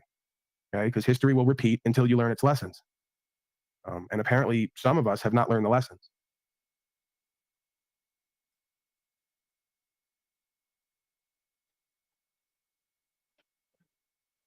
We as a community. Are we done? Go ahead. Say what? I was just saying, were we done with the slave news? But go ahead with whatever your train of thought was. Oh, you want more slave news? Well, I think we're done with at least the Israeli portion. I mean, you still got your boy here who's going to tell us. Oh, no, that was the main shooter. Main shooter, the feds, they're going to tell you about it. Nobody wants more slave news. Again, the reason I cover stuff like that is to show you how the average citizen slave of the United States corporation will be criminalized and tied in with groups and or individuals for seemingly doing lawful activities. That's already happened. You know, so again, another unifying force. What do I and the pathetic warrior, Citizen Slave of the Year award, and all of us have in common? We're all men. We all live on America, right? We all had God-given rights. Still do, really, never take them. But they've been obfuscated, and we either have a choice to stand and civilly disobey and apply ourselves and speak this truth into ourselves and each other, or go along to get along, praise God, bucks, and hope it all doesn't come crashing down on us at some point. Which again, the last 3 years was your wake-up call, as far as I'm concerned. You need any more than that to prepare a little bit more, to refocus a little bit more, to repent a little bit more. I don't know what to tell you. Maybe you need a little bit more self-chosen suffering. I don't have hope. Fuck hope. See how any of the rest of these conversations, interactions are going to be productive, short or long term. All right, the main shooter, suspect found dead in a semi-trailer. Okay, and then we're going to play the one after this about how the cops were following him but didn't know what to do. All right, good morning. My name is Mike Sawchuk. I'm the commissioner for the Department of Public Safety here in the lovely state of Maine. Oh, yeah. Maybe one day. Paul Enslaved was found 400 miles away in a recycling plant, shot himself in the head in the back of a semi-trailer that was detached. Yes. Yeah, right. And then half my audience is going to go, we've never seen him get out of a chair. Sounds really uncharacteristic. Oh, well, obviously. Maybe he was like hiking that day. Maybe he wanted to get some extra exercise. The same people say, I can't stand up and eat cheese all day and I'm morbidly obese. They'll have no questions to ask when I'm 400 miles away in a recycling plant, back of a truck. Why would I do that? All right. What are you, crazy? Yeah, that's what it was. You know, I wanted to be out of the residential zone for gunshots. You know, I didn't want to violate the noise ordinance. Anything over 45 decibels violates noise ordinance. Yeah, you're not disrespectful, obviously. Right. I'm not an animal. You know, I'm a very loving and caring man, and I abide by all legal policy and process too, as much as I can understand it, which is very little. Oh, sure, I'm violating legalities constantly and don't even know it. That's okay. It's part of being an American. Police were alerted this last month about the main shooter's threats, but couldn't locate him. Right? They you know, they didn't know that he was out in the recycling plant, the triangle, at the tip of the triangle. So tired of these people mocking everyone, slaves just believing and going on. I'm going to insult my whole. I got about 5,300 followers / friends on Facebook, and I use the word friends loosely. Let's be honest. Okay, I'm pretty much using these people to promote to them so that I can insult them indirectly with the truth as I see it. Let's not mince words here. Okay, we're friendly sometimes. Some of us, some of the 5,300 people, but I'm not actually completely friends with all of them. I want to let you in on that. Yeah, I'm going to bring up the whole list one day. So just start deleting me now. Take me off your friends list if you don't want to be insulted on a public broadcast, because I'm going to bring you all up and just insult you for your bullshit constantly. If I got to look at it and deal with it, then I'm going to insult you in front of the world. Why? That's just fair play. All Why? Right? You made it public. Your nonsense. I'm going to comment on it. That's okay. Why? I'm going to get something from this. That would be one of the greatest segments of this broadcast. I would love to do it. That'd be fucking awesome. Yeah, I'm going to do 10 or 100 people a day, depending on how fast I get through it. Maybe 50. I just pull up my friends list, go through 50 stories a day and go, this person's obviously retarded. Here's my evidence. Look what they just said. Let me give you the 5-day timeline, 5-week timeline. You were living in 1984 in 1984. And I'm going to prove living in 1984 in 5,300 people out of that, You there were might be living in 30 people who are 1984 in 1984. Inspiring, interesting, entertaining, motivated, successful, anything. And then I'm going to show you how the majority of them are just completely retarded by any standard from the beginning of time. Right? Only Common Core New Age standards is this acceptable. Any time in history, they would have gone, oh, that's definitely a slave. I'll tell you right now. Like you bring them before any court, any kingdom, they go, oh, that's a filthy slave, mongrel, retarded creature. And now this is just the norm, apparently. Right? You know what? For some reason, I looked over and it said Asylum World. That was my title today, and I got a flash of Travis Scott, his latest concert. I don't know why. They flashbanged everyone at the concert, did another ritual. Like 10 people died. You know, this is a new thing now. Slaves are so pathetic and retarded. They pay $500. Get this. You can't make this shit up. And then they'll come here and say, I'm an evil person. They pay $500 to go to a fucking concert to get blown up and killed. Can anyone even track the cognitive dissonance again in just this paragraph? You wonder why I do the broadcast that I do? I go, if someone's willing to pay $500 to go and get pipe bombed at Ariana Grande concert, that happened like 8 months ago. I swear to God. They think I'm lying up here and just saying shit. Go look it up. They were all at Ariana Grande concert and they started lighting pipe bombs off on everybody. And she just continued performing. I go, And since Brother Austin showed up in the chat, I was wondering if he had any thoughts on the recent Tarek character arc. That's becoming fascinating. I didn't get to follow the whole thing because I was on my way to going to sleep yesterday. But I saw Tarek secretarying in the chat, right? It was quite interesting. I don't know that he joined the broadcast at all yesterday. Fascinating optics, to be sure. Your thoughts, expert live chat? Ah, fuck.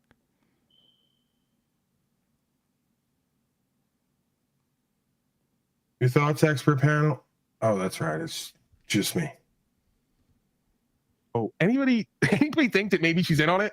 If pipe bombs start going off and she doesn't take cover and continues performing and all the audience is just getting limbs blown off, what's happening? You're basically in a Batman movie where you showed up, got pimped and mocked and hoed, and the Joker's somewhere in the crowd planting pipe bombs. And you're just there with your lighter held up, you know, you're really into it. Who could have seen this coming? Right. I mean, your first clue should have been you paid $500 to go in a Coliseum, FEMA camp, where you're going to live soon, and watch Ariana Grande do horrible, what they call music, on a stage, looking like a freakish, demonic beast. That should have been your first clue. So once you go past that point, it's like when you go to court. If you do the search, you're a slave and we're going to slave you up. If you get searched at then they can search there too. You get searched there, you paid $500 to come watch the satanic beast, we're going to pipe bomb you. That's it. You don't even understand that you agreed to that indirectly. You know, they're saying, oh, he's so cold-hearted. He's so like, oh, he's blaming the victim. I go, you're not understanding how their system works. You basically begged them to pipe bomb you in their world.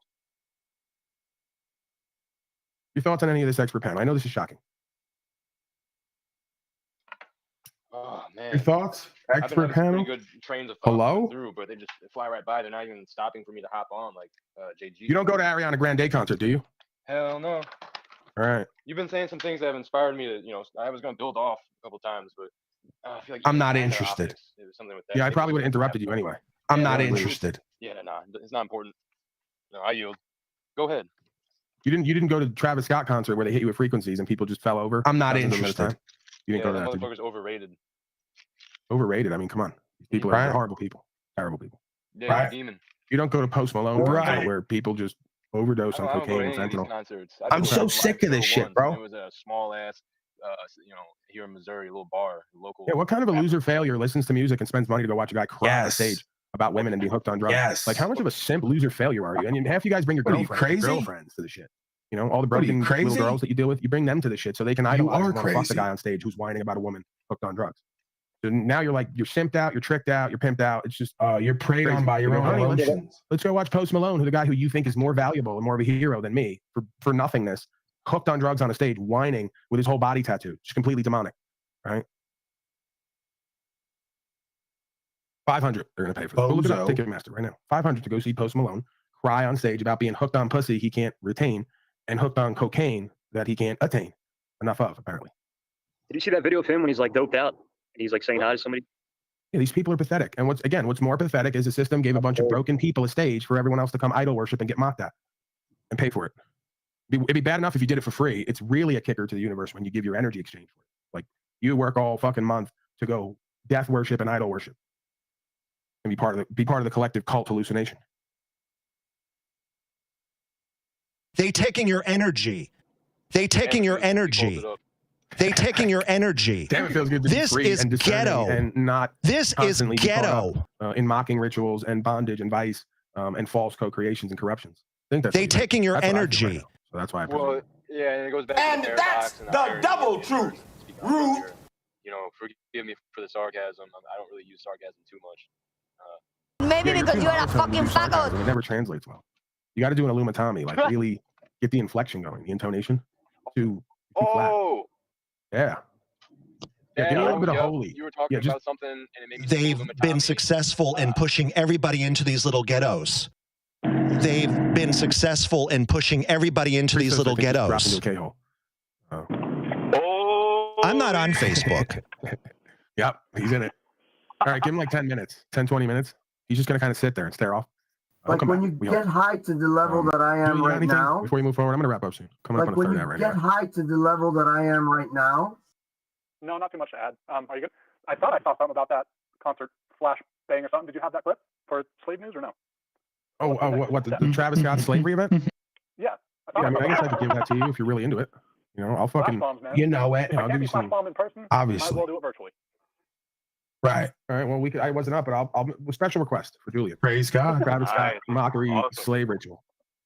So this is one of them. I'll take it. This is one of them. 8 people. Hold on, man. 8 people died at this one. This is one of them. There's a bunch of them. Every time, it's almost like a game now. Every time we do a concert, 8 to 10, 20 people die. It's like, who's it going to be this time? I think that's what the young people are into. It's kind of like Russian roulette without a gun. Concert roulette. Yeah, it's kind of like being Jewish now and taking a flight, apparently, because you got Muslims invading airports, dragging Jews out looking for them. So it's like a different form of Russian roulette. You're Jewish, you really want to like have some excitement today? Go take a flight. See if they drag you out. Hamas. You never know. That was yesterday's breaking news. Why are they killing people when you can kill, no, I'm not going to say that. Like, why are they killing, why are they just targeting random ass people? Bro, listen, there's a lot of hate. Jews have been like hated from the beginning of time. They're victims. No, I'm saying why are people targeting audience members? Like, if you're going to do something, this is the thing. See, you always think that there has to be a reason. And I bless your heart, Jack. It proves you're not as much of a low-life criminal scum as I once thought when I met you. See, real predator scum who don't have love in their life, they actually enjoy harming people who they don't even know. That's the whole point of psychopathy and sociopathy. I got you. Well, yeah.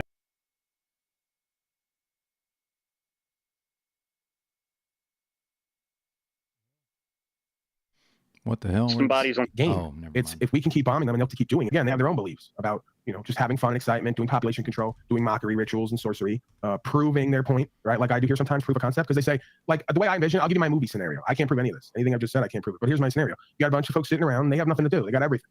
And, they've just kind of become completely corrupt and evil. And then they kind of discuss over dinner, hey, I bet you we could get these slaves to show up and look at this beast and pay $500 and get bombed and do it over and over again. And they go, no way. There's no way the slaves will do that. And they go, yeah, watch. And they do it. And they do it again and again. And it just sort of becomes this game. Like, what won't they take? The same thing they do in prison. See, it's a prison without the bars. Like, that's where predators are, metaphysically and physically. So they have all the money and the power, but they're in a different kind of demonic prison, right? So all they do is sit around all day, figuring out how to play power games and come up on everybody else and make victims out of people. And it gets to aggrandize their ego and their position and justify that, hey, these people deserve to be destroyed. It don't have shit to do with me. Look at what they actively allow and feed into. That's the logic of a predator scum. If they don't have shit to do with me, shit, you wanted it, you allowed it. If you continue to allow it, they're going to do more. It don't have shit to do with me. Jollies off about it. Say, look at me at what I can do. Look at you, what you won't do, and what you'll take and allow. Until the end. So, I mean, how much more evidence of the psychology of predators do you need? That they don't have to have personal anger and hatred. They don't have to have necessarily a motive beyond doing crime and criminality, causing loss and harm, and aggrandizing themselves as something more strong and powerful and survival worthy than the rest. It's pure Darwinism. This is exactly the schools and the institutions they come out of. They believe in pure Darwinism. Only the strong survive. If you're that stupid, you're that weak, you're that gullible and naive, and you can do it over and over again, I'm going to fucking take advantage of it. Bullshit. And that's exactly what I mirror here. And that's why they all keep projecting onto me what I've told people from the beginning. I'm just giving you a mirror of what your masters do day in and day out. They go, look at him. He's a narcissist. He's an egotist. No, I'm just using tools. My actual inner space does not really get any joy or bliss. I think it's mischief, if anything. It's fun sometimes, and that's exactly what they feel. But beyond that, I go, I don't want anyone's feelings hurt. I don't want anyone harming themselves. I don't want anyone believing completely they're a loser failure. I'm literally just doing what they do. And you'll sit there and bitch, whine, and complain and catch feelings over what I'm saying because you know it's true. Well, we'll have another pandemic. Right? It will be a different pathogen next time. Well, we'll have another pandemic. It will be a different pathogen next time.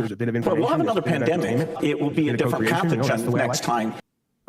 Again, don't always presume that what I'm doing here in a moment is always authentically the most, the highest version of me and what I would necessarily do in my life at this point. I play with things, I use tools, I exploit people, I'm an opportunist. In a sense, at times, with certain folks and certain things, I will do it. Right? Not to cause harm, loss, or injury, not to deceive and profit, to expose who and what we are as human beings with the human condition and the differences between consciousness and awareness. I love the game. By virtue of that, I don't need to deceive and manipulate because people around me love the game too, and they love the games that I play at times. And then they love the part of me where I could just sit here and talk about consciousness and awareness, not get into the mischief and the gossip and the drama and all the rest of it. I willingly play into it if I choose. If not, I practice focusing on me and my broadcast and the audience and the rest of it and the energy behind that, right? Go ahead, Julian, Jack, someone else. Take over for a little bit if you got something. I think we're going to wrap it up shortly. Yeah. Wow. What an existence. What Hold on, I never gave you what you asked for. That was my mistake. See, I told you to talk and then I cut you off. Don't I do this all the time? This is why they hate me. You got gold to share, brother?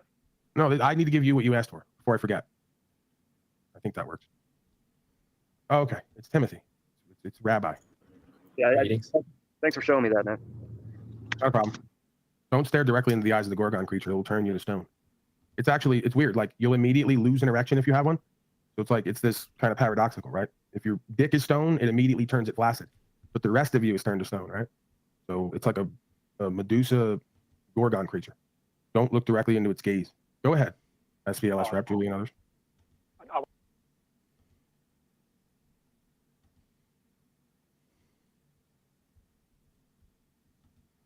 Scientology, Carl. And I realize I'm not caught up. I'm trying to respect my charitable visitors. God knows why the fuck did I cue this up? Because we know that insane little truck liver, as long as the dog's okay, let it slide. I just want to know if he was talking this on Colfax? Maybe I do need you to stick around, Joe Cole. Was Mitch talking meeting on Colfax for a little bit of this? Or meeting on Colfax for a little bit of this?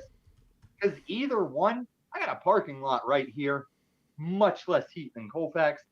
Unless Mitch was going to, if he planned on winning, maybe celebrational crack hoe, because that's the only thing you're going to get on Colfax. Everyone knows in Denver, when you're looking to Talcott your funds for that time with a lady, I'd say in any city at this point, you go to this device that we're communicating over.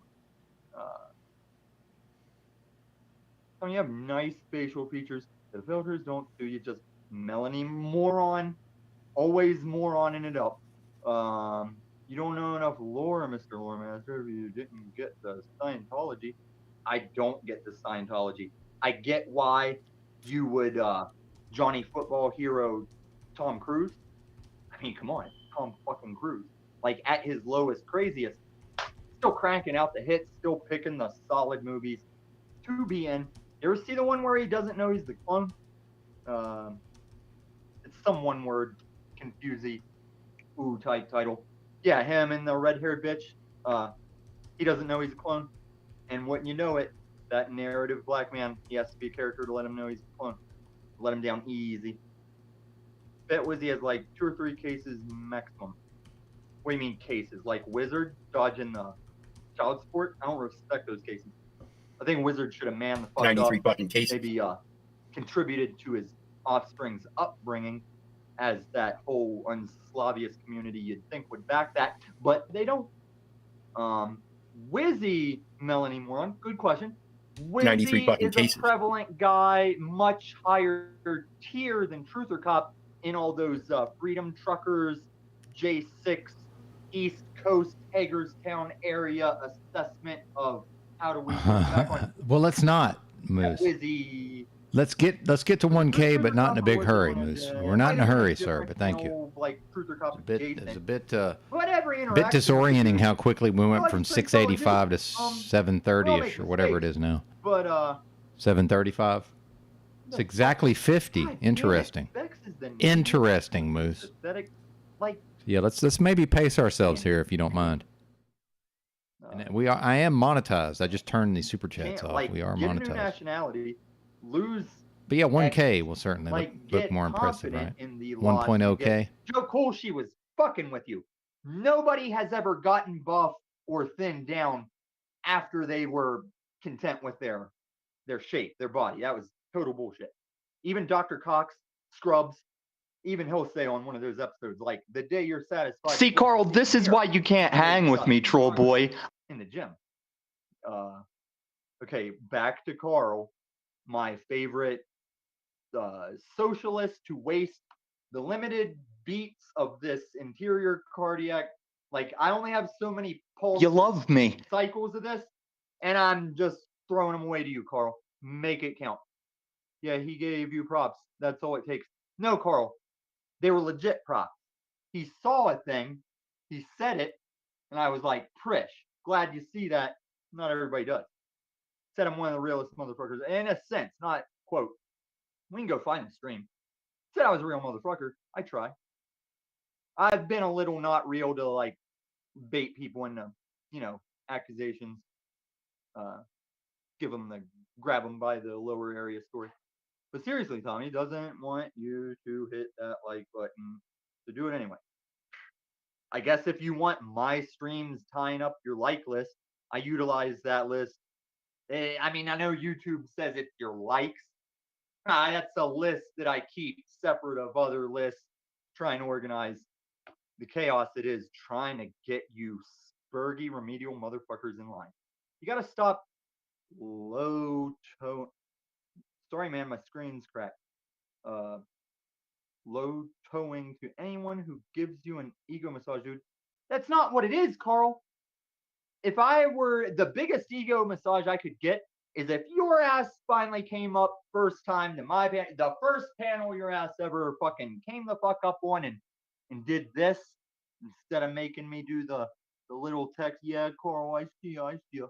Come up here and say a thing, you socialist teenager. Is this a stream that is new to the YouTubes, or has the algorithm randomly sent me to this obviously inside conversation, at least for me? Jay. I know a lot of people go by Jay around here. The only Jay I know is always putting up some fucking anonymous, hey, you know what? You know how YouTube works, Jay? Kick rocks or don't. Maybe you'll like it. Melanie, I agree. Don't judge me. Very moronic. Would agree with Melanie. Own up faith. I agree, Carl. Tommy, get new material, please. Own up faith. Why don't you take your uncourtable, unringable ass, go over to that We Are Awake place, tell that little boy that lives in a truck with his dog to come the fuck over here, and you'll get your new material. God. Vaginas, am I right? Man's world. Come on, Wizzy Simp, get your stuff together. Behemoth. You know, ladies don't usually own up to such names, but you're a strong one. Carl says he was a convoy tard who ran cover for pet. Carl, you're totally snafooing right now. You're asking me why I cuffed up or why I capitulated to snafu. You just snafooed me. Oh, you dropped the P thing. It's my channel. I forgot. You said pedo, Carl. Wow, you spelled it with 3s. Very leet text, Carl. I was on 4chan when your mom was still wiping your nose for you. Truth or cop official. Oh, just you know it. You know.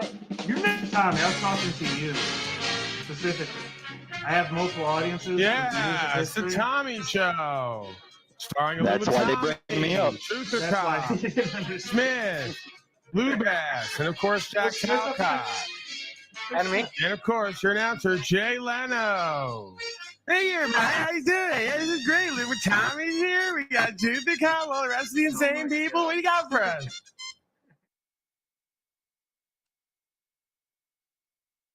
Music's still going for me. Fuck yeah, Truth or Cop. Yeah, I got Truth or Cop here. A little bit Tommy. Oh shit, my chat. You guys just chatted through the intro. You guys think you're like the quality fucking viewership? You just chatted through the intro. You know how much I paid Paul Enslaved and all those fucking big names of the panel tards to be there for that intro? It was the price for, and I quote, the exact. I don't have hope. Fuck hope. On the house.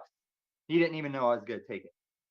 He was being that, and I can use that for my intro. Couldn't help but notice that you talking-ish and ain't no link. Oh, Truth or Cop. I can link the fuck up. I couldn't help but notice. That's flipping the script, they say on the street. Tried to panel the fuck up any place but your mod god place. Let me just catch up on the chat there, Truth or Cop. Maybe you'll notice that this is a Mitchell stream. Truth or Cop, I'm gonna drop you a link. Can you do me a solid there, Haas? Run on over to that Ian character's place. Tell that little boy in the truck with the dog. This little dog too. Fuck over here. He's talking about going this. I don't know why. I don't know why he wants to do this. Joe Cool will tell you. Melanin, not melanin. Well, you got my attention. You want to meet on Colfax and do this? Because I said I'll take care of your dog when you can't afford your Brian O'Shea hotel anymore? Come on, people. I'm just trying to fact. Mellow. Oh no. Uh-oh. Carl, you way off again. Carl, you have yet to convince me I've been off. I'm wrecking people you can't. Like, I protected Hoax from your fraud, small mustache accusations. Still put my forearm that deep in his ass, boy.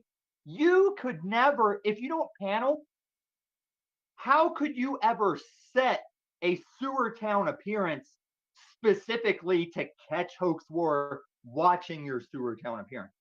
Have you done that, Carl? Because I've done that. This guy, 2 thumbs. This guy. God damn, you guys. If you can't give props where it's due, how do you expect to ever have your own props? Melanie Moran, French pronouncing your name is what I assume you're thanking me for. Reddington laughing at Truther Cop. If only his goal was the comedy thing. Like, oh, he's not really a cop. He acts like he's on top of things, but he's not. It's funny. I get it now. I get it. Remember when I was fucking up? I meant to do that. That's what he should have rolled with. Truther Cat. That's Cat. No, listen, Mello. So far, all my interactions and optics of Wizzy, I got no problem. And if you guys are saying a thing, if only there was like a platform where we could catch footage of people and then like catch their footage in nefariousness, not edited nefariousness, like the straightforward, long, no cut nefarious. If only there was a platform we could catch that shit, chop it, cut it, put it up, maybe put their picture on it with a turkey and a cupcake on top, that would be a choice way to show receipts. We can pray, we can hope, maybe one day. Oh, I know what he said. Tommy is one of the realest people I've met in these streets. And you got what to contradict that, Carl? Maybe show your face and verbalize. It helps with the credibility, helps with the stand-up, shows people you're male, can imply you're not gay. It gives you a chance to answer for your socialist, your pseudo-socialist optics. Yeah. He knows nothing about you, Tommy. Can you not be so easy? He knows stuff about me, Carl. Maybe you're not getting around like you used to.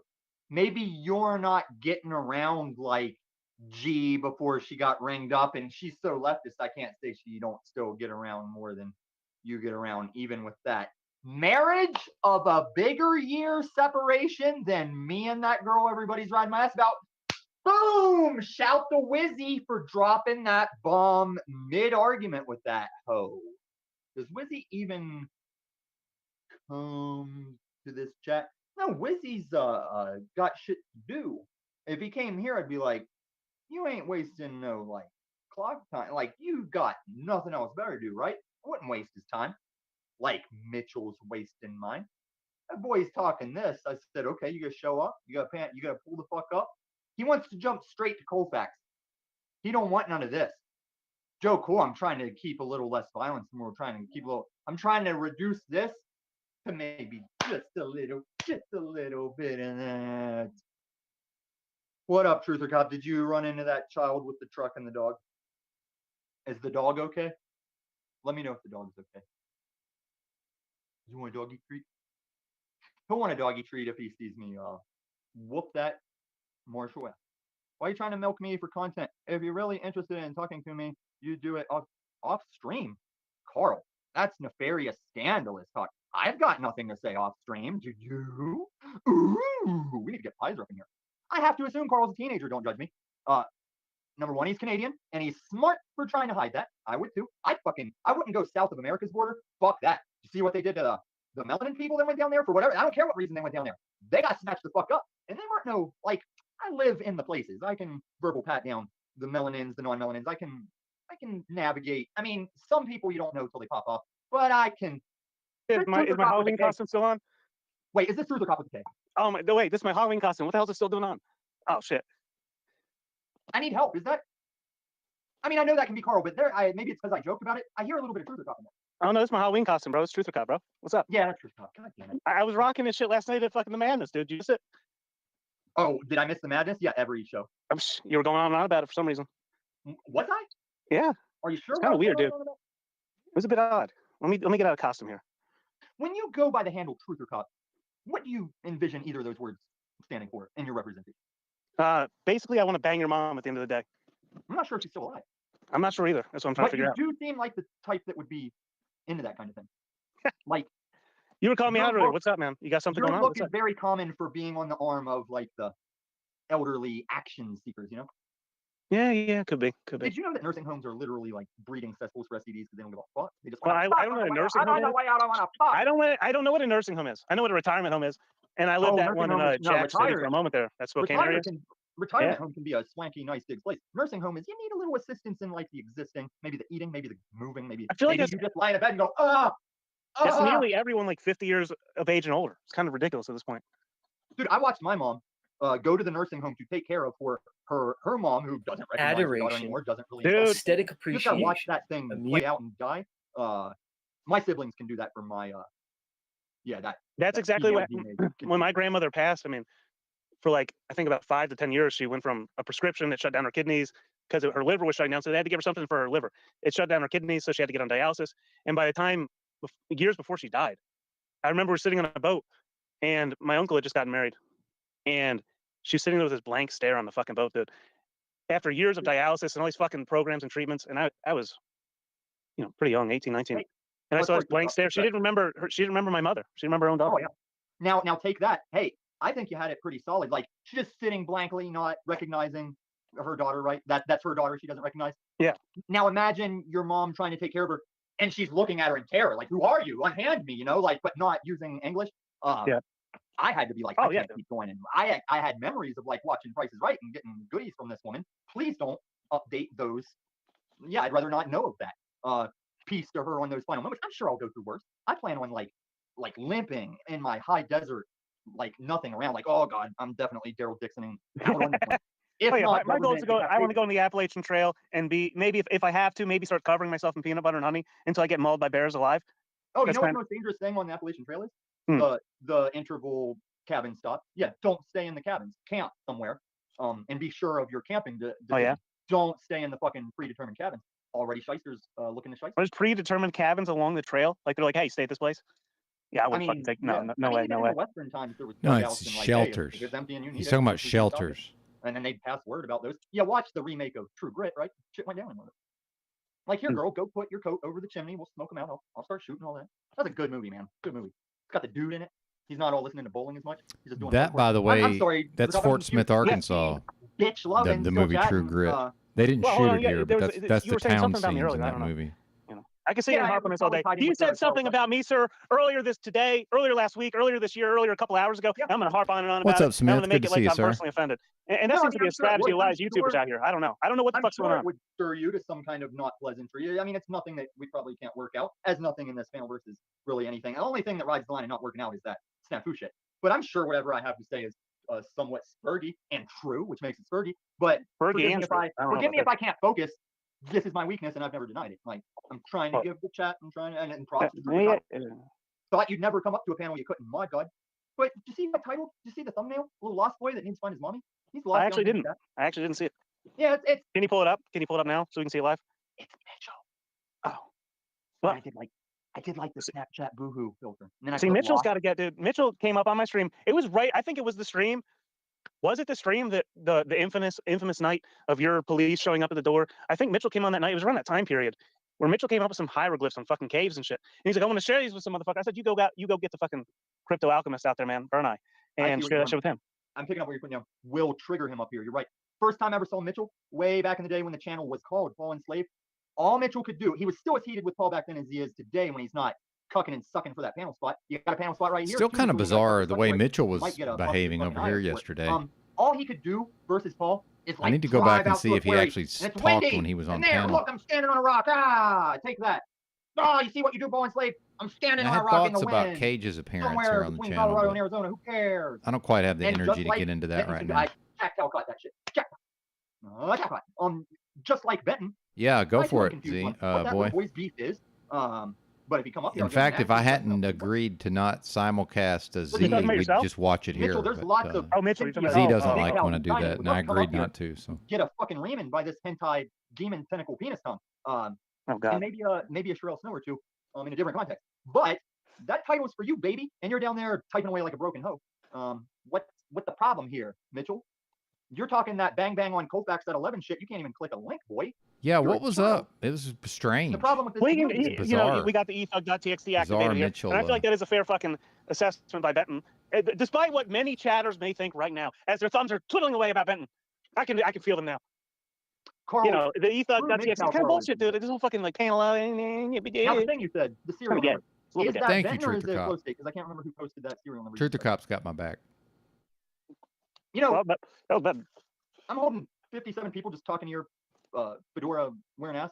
That reminds me of the night that you and I talking to the J6 guy, we were steady holding like 160 something people. Guy Fox, yeah. Little cock body stuck lines over there trying to hold up his whatever it was. I had it videotaped because I played it like, oh damn, CBO over there blowing it up. He blowing it up. Oh what? And then I switched it over to our stream where I'm like, oh, isn't that when I was there?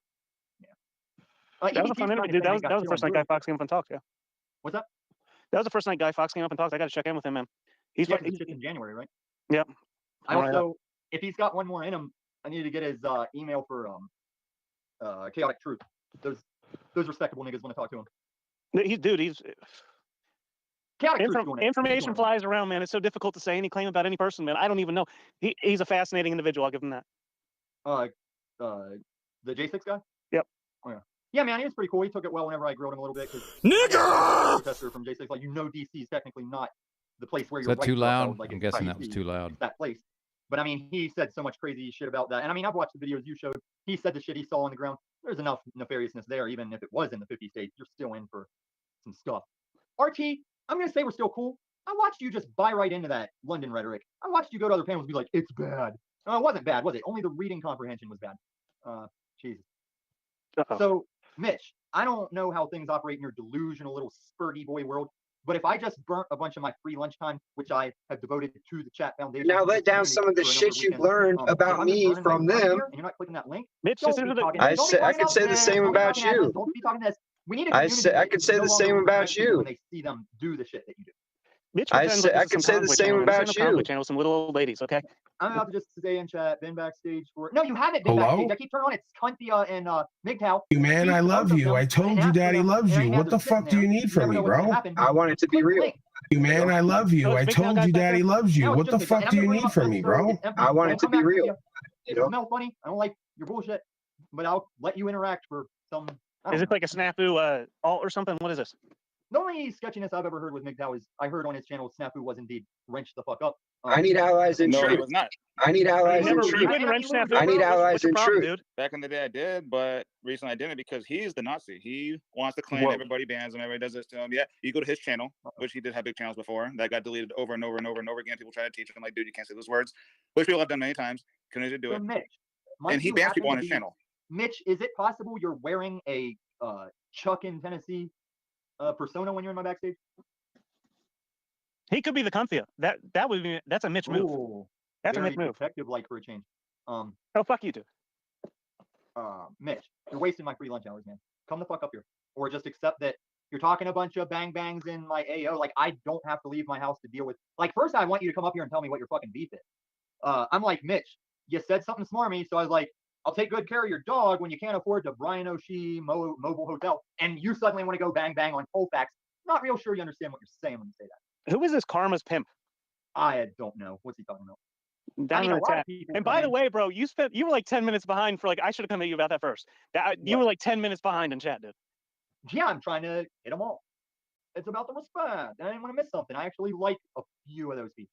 And then I always want to see who's got the nerve to show up and talk to me like we cool. But I don't know what the fuck Mitch is. Mitch, what is this $50? I'm not a whore. I'll give you these hands are rated free for that shit talk. And you're lucky that you're one of the few exceptions. I don't hands anymore, Mitch. I'm an old dude compared to this baby face that drives the Shirelles wild. Hey, Mitch knows his value. He's working hard out here, man. Don't be fucking shitting on Mitch.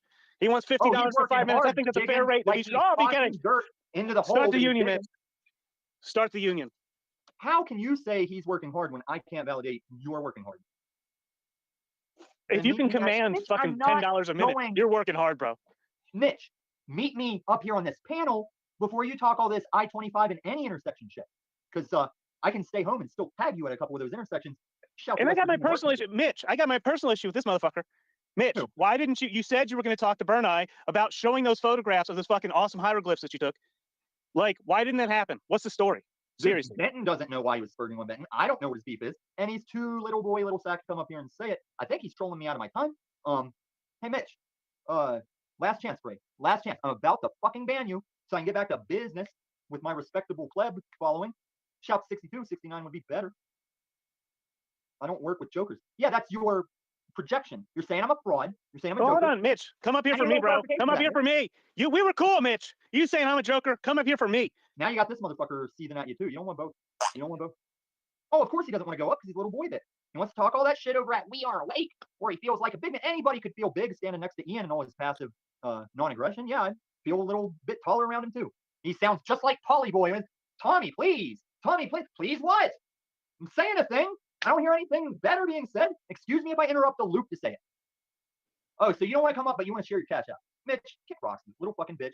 Surprise me in Denver. You know what? Yeah, like really, that's a bitch move. You're letting him drop his cash app, and he's not going to come up on panel several times, not just once. He's done it several times. I accidentally banned Dona Faye, but I don't feel bad about it. All right, I'm sorry, Cal, go for it, bro. I'm sorry. I always thought it was weird how Mitchell is like always on a panel, 24/7. Not 24/7. I'm just exaggerating, but like damn near close to 24/7. In his car camper thing, conversion thing. Guys, I don't and he doesn't say anything. He just sits there. He'll maybe say like 63. Divide that 6 into 2, 3 me. Confirm. He'll say like 50 words in literally like 2 hours. I start this panel, every motherfucker is mentioning me and shit. It's like, get off my screen, Sean of Source. God, move away from DJM. See how relevant you are. It's a good thing for Sean that me and Hoax Wars naturally beef. Because had we not naturally beef, I caught that motherfucker. Sean went over to Hoax Wars, made a shit fucking appearance, and then wrapped it up with, oh yeah, I heard about you guys from Illuma Tommy. Oh, thank you, Sean. Thank you for saying a bunch of bullshit they didn't give 2 shits about, and then mentioning that I sent you. But that's okay. I got the receipts on him for it. Yeah, you had like that short little cute clip of me, and you had Italian's attorney. Shout out to that motherfucker. Who is this Italian's attorney thing? They're renowned in these streets. You don't want to fuck with them. Who? Italian's attorney.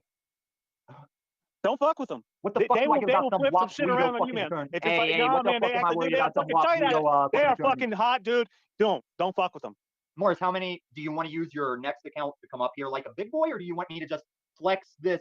Bitch, I'm about to uncurl this. It's not hard, Mitch. I can do it all night, at least for the remainder of my free lunchtime. I could at least be using it to talk to my main metaversal bitch, Sherelle Snow. She tries not to come up here when she sees I'm trying to handle business. She knows there's one way I swing dick. She's like, oh, I'm down for that. There's one way I swing dick. She's like, oh, no business. I better get out of the way. Guess which one you're catching, Morris? It's not the sexual one. It's the other one. It's like the jailhouse one. Are you gonna hit the link, Mitch?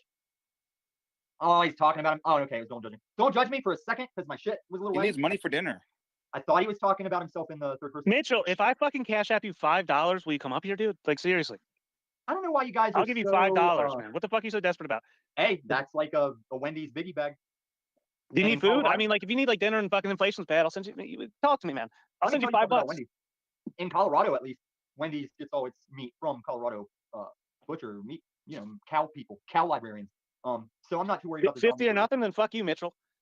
Hey man, fuck Mitchell. He's wasting my goddamn. And I backed him up. He's wasting my time.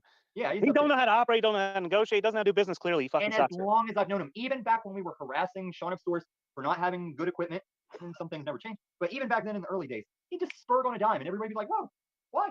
I'd like to think my spurgs, you could hit rewind, and oh, that's what got him. Like that, you pause it right there. That's what got him. That's why he spurred right there. They said the thing. They looked at him funny. Dude, and Bad Barney, no bullet. Like I hadn't even seen this motherfucker in like months. Yeah, he's talking about me. Like he did with no, I like that you call that point though. It's don't fuck with Italian's attorney. Don't do it. Why are you guys so scared of attorneys if we're not in a court of law? That's the only. No, it's even worse out here on these fucking chat rooms, dude. You'd rather be in a court of fucking law, as they say. Fucking don't be fucking around with these fucking Italians out here. These attorneys and fucking in the chats. I'm telling you, don't do it. Well, I did a pretty good job at manhandling that Wapuito Canadian Lubas, Italian Canadian extraordinaire. Yeah, Canadians don't count as official Italians. I didn't. There's no record of acceptance that there's some sort of an Italian living in Canada. Well, you just pick the lower degradation. You just default to the lower Canadian or Italian, and that's one mixed baby you don't want to be as far as a nationality, you know. But what do you think of that? How Lubas chose to come on Ian and push that bullshit about I'm lying and he's not lying, but because of the day he did that, that's how I found that Paul was recycling more panel members than just his father, because I caught him recycling. Yeah, his father. play that and give us context, please. Oh, I know what you're talking about, but I had no idea. Snow, you don't want to play that and give us context, bro. It was like a 3-minute video? Not even. Yeah, I tell you what, maybe you could go get that link, drop it in my back chat for me. How about that? Oh, you need that? Are you I'm not even sure I play can it? do that on the phone. Oh, from the phone? No, you can't. Yeah, tablets. If you get a freaking dude, it's so ridiculous. I had a Windows 7 or 10 tablet or whatever. It's fine. I could stream and do that. Then I got the iPad, but the iPad doesn't do it. The iPad acts like a fucking phone. Every YouTube video that says this is the most updated way to crack an Android device, it's always missing one step that this is giving me. They don't have to do a thing, or a thing doesn't show up for them. Shows up on them. I don't know why. So I think I might just cut to a phone store. Are you fanboy enough to know the significance of a first generation PSP that's never touched an online connection? If any of you guys were techie fanboys, you'd know that PSP can be cracked and hacked to do special things until the day it's met an online deflowering, and then you can't do that with it anymore. And I don't care to do it. I kept it for a friend for years. I found it. I knew he'd love it. He was the friend that knew about that shit. Brought him in during the lockdowns. He didn't care that much. He ended up being a piece of shit. Go away. I know him not anymore. Look at Mitchell. He's got his faggot rainbow pride shit out now. Watch it, graphics. Y'all better chat slower. I'm about to go weapons hot on this ban. And Sophia, don't worry about Ona Faye. Like most chatters, I can recollect a time that she gave me some shade that she can sit out for a stream, because banning is just for the stream, Sophia. Because I was sweating Capricorni. Dear God, I searched the options. How do I free Capricorni? I just had to wait for the next live I did to see. Oh, she's back. It's just for the live. Funny thing, I would have been working this on the pedo linguini kids if they hadn't mysteriously cucked up. If they cucked up just to go after John Thomas, they're stupider than I. Oh my God, there's too much chatter lore going on, man. I got to know the bigger picture. MGTOW, what the fuck are you doing? Rocking that flag, dude. What's going on? I'm just chilling. What am I doing? I'm just chilling. MGTOW, man, what the fuck? What does that mean? He's doing it right now. Look at him. What does it mean? Stop. Look, he's doing it. He's doing it right now. Look, no, what am I doing? What am I doing? I don't know what I'm doing. I'm just standing here listening. That's what he said. That's what the white dad said on Keeping It Real. What was the Dave Chappelle? I don't know. I'm here. He recreated the MTV Real World house, but it was like just one white dude with a bunch of wow, and they pulled that thing that communities of the melanin will pull with people. Like, look, he's doing it. Look how he's looking at it. He's doing it. He's doing it right now. He's like, I don't know what I'm doing. It's my face. I don't know how I'm looking. I'm just hyping the motherfucker up no matter what they do, though. They aren't even considering. They just hype not racist for pointing that out. It's a culture thing. You go over to Africa, Kenyans ain't gonna do that to you. Truth or cop. Just these wild ass niggas in the streets here. They look at the chat. Huh? Look at the chat. Yeah, it's like I get a bunch of sock accounts. What was going through your head when you're like, I'll call this one American Resolution? Weird. Awkward. Okay, time to go to Roku and bring this up and go to sleep. Yeah, Sophia, take your pills. Set your alarm. Give the sleepy nighty time. Say the prayers. Snuggle in a teddy bear, whatever it is you do. I mean, Sophia and Talcott, it's like, don't let them outside alone when this shit collapses. Like, don't let them just wander out in the streets once the shit's popping off. We'll see. Yeah, dude. I can't get into the dynamics of that, man. I'm ready. Oh, don't even get me started. I'm good, man. See, like the issue is people want to live inside a tight concrete building stacked on top of each other. I ain't about that life. I don't even understand that perspective, and I'm not trying to get into it. They want to live in what? Stacked concrete fucking buildings, man. With I don't mind mine, but I want to get the fuck out of this metropolitan area. If indeed there are foreign militias awaiting our predetermined economic collapse to make their move, and even if it's just an irregular number of MS-13s over the border in here that's just looking to wild out, I want to get the fuck out of Denver so I don't have to take as many lives as I might possibly be able. And I don't want to take. Well, but we can we can manage these social dynamics by taking fucking charge of who we are now, without fucking deflecting to everyone else and what they have to say. Listen, Truth or Cop, what geographical location are you in? Well, approximately. Listen, I'm in the metropolitan Denver area. No. I know you got your unslaved people that like to say cops useless, cops no value. No way, dude. No, that's not the bullshit, dude. If they're doing anything, their presence restrains hordes of marauding men from grouping up and marauding. That's for the most part. But except for they are the group of marauding men. Do you have a problem with maybe staying within a policy? Listen, I'm not always happy with that policy. No. I'm just saying, like, it's the same concept that allows them to operate. They are the mafia. They are that group. They are. They might be the most civilized. They might be the most overstated. You're overstating. No, I'll bring fucking Joe Cole up and say this shit in front of him. Look, man, cops. I'm not overstating. Shut the fuck up. Don't make me mod god your shit. Cops as individuals can fuck it up. Who can't? All right, show me the unfallible man. Bring him up here right now. Cops can fuck up. the God of all media and the mod god. Also, I'm not done, sir. I'm not done. Also, I'm not done. Dude, clearly I'm not done with what I'm eating. Statute of what they're enforcing is agreeable. I didn't sign that treaty. Some of that shit is worthless, useless to be on the books. I agree. But bro, I've been a dealer. I carry guns with no card-carrying membership too. I fucking wave to the motherfuckers. I'll walk right up to them with a firearm illegally. But yeah, but it's all about how you deal with the motherfucker for sure. Exactly, like, baby. But like, exactly. but that's yes. And my problem with these freaking mothers, the single mothers in certain communities raise their young boys to fear grown men with badges, guns, and sticks, rather than just dealing with them. You should fear them if they've been raised on yo, hoopty, money cash hoes. Yeah, but that's their mamas. That is because of their mamas raising them. It is. listen, peace to Joe Cool, every man that ate, like peace to the old ass man, but props to Joe Cool for actually keeping it real and finally exposing he's probably experimented in almost every nefarious walk of acquiring monetary gain from the streets and non-taxable function that one can. And I've been there. I haven't done as many of them as him. I've distributed the less than favorable legal plants. But dude, you can only bitch so much after like a life of against that. Even I can be like, you know what? Maybe I'll just drive a rational speed on the right side of the road. Maybe I won't start shit with every badge they question. Yeah, but Tommy, not only to be aware of people that you're trying to get us to set a standard of laws here, and you're neglecting each individual's thought process for a moment. No, as they encounter each other in a real world situation, not just where laws are on paper, but how actual people interact with that paper and what they think because of what they've been taught. All those different levels of everything coming into play. I'm in a living room. Something's weird. I feel like I've been in my living room, like wall to wall, surrounded by heavily armed, like everything short of SWAT level officers. I've been right up in here. When I got the bang bangs laying around, well, you let them, right? I had an oil burner. There's an oil burner I can use for the hallucinogens or the non-meth. I had it sitting right out. They didn't pick up. You agreed to the process when they came in the door, right? And they could have slammed me on the floor and said, right. No, but that's exactly right. Yeah.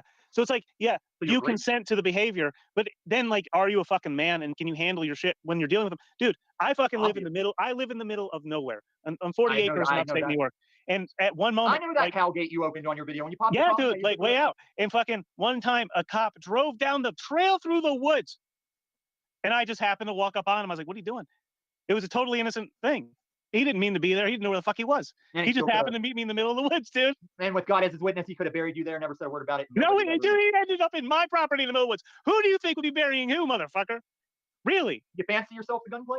No, I'm much smarter than that. It's not always smart. I mean, look at Billy the Kid and all those rough house fucking. No, I'll fucking lay one when I need to, but dude, I'm way beyond, and I'm levels beyond any motherfucker that comes into my realm. I have no idea what you're saying. I know you're speaking. Yeah, you do, bitch. Yeah, you do. What you're yeah, you do, motherfucker. You know. Okay. Yeah. All right, hold up. All right, what's up? I'm gonna try and play this. Are you getting reverb? Yeah, maybe it's fine. No, it's me. It's me. Can't find my mute button. This kicks up a little slow because of the $300 laptop. Give me a second.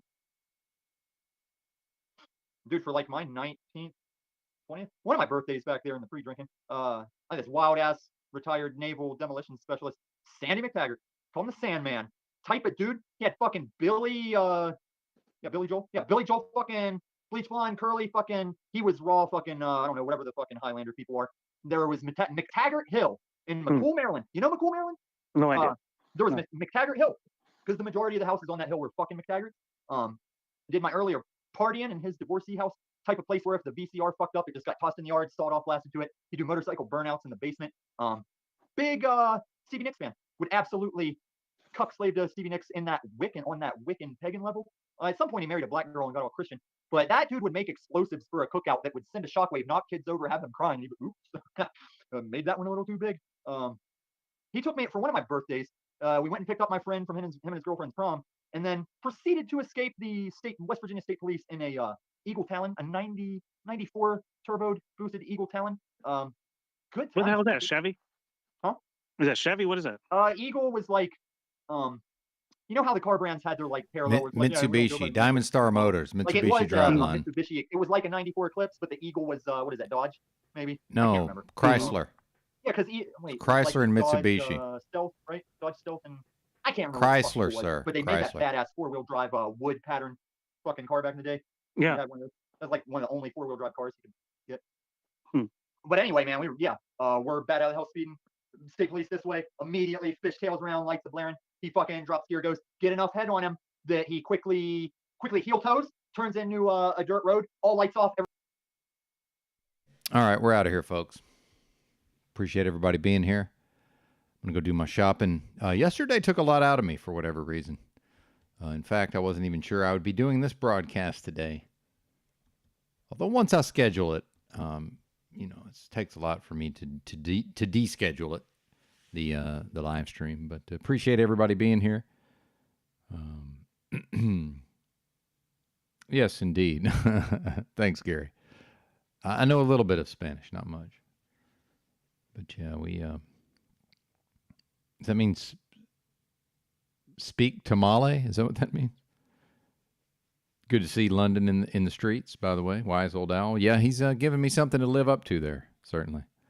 Hopefully I can live up to your expectations there. All hat, no cattle. And there was Amage Tommy. That's pretty good. I like that. Yeah, I'm feeling good, Miss Blanche, actually, and I've gained some weight, so I still have this ravenous appetite, but I'm realizing, thank you, Sterling Ray, right back at you. I'm realizing pretty soon I'm going to have to end this, whatever this has been with me eating massive amounts of food, at least based on my low body weight, which is quickly not becoming a low body weight. Determined to stay in my britches, though. Yeah, productive indeed. Yes, Gary, yes. Going to be doing a lot of resting, I suppose. Not much for me to do yet. I could use some organization of my items here, but probably going to have to. Thank you, Ms. Blanche. Yeah, certainly less ill than before, right? I got my color back, like somebody noted. Yeah. Thank you, by the way. Thank you for that. Yeah, something said, hey, I'm looking halfway, halfway recovered here. Might as well take a picture. Other than the black eyes, right? No matter what I do, it's like my eyes are always in shadow somehow. He is his own Kamala. I don't know. But yeah, I'm going to go shopping and come back here and eat a bunch of food and then lay around and hopefully get some, I'd like to get some sound clips. I need to get some London sound clips. Time to stop the procrastination. Stop the insanity. As Susan Powder. Anybody remember that lady? As Susan Powder might say. Actually, I'm going to thank you, Voy. It's good to see you, too. Appreciate you being here. Let's see. Oh, yeah, that's what I wanted to do. All right. Thanks for listening and watching. Bye.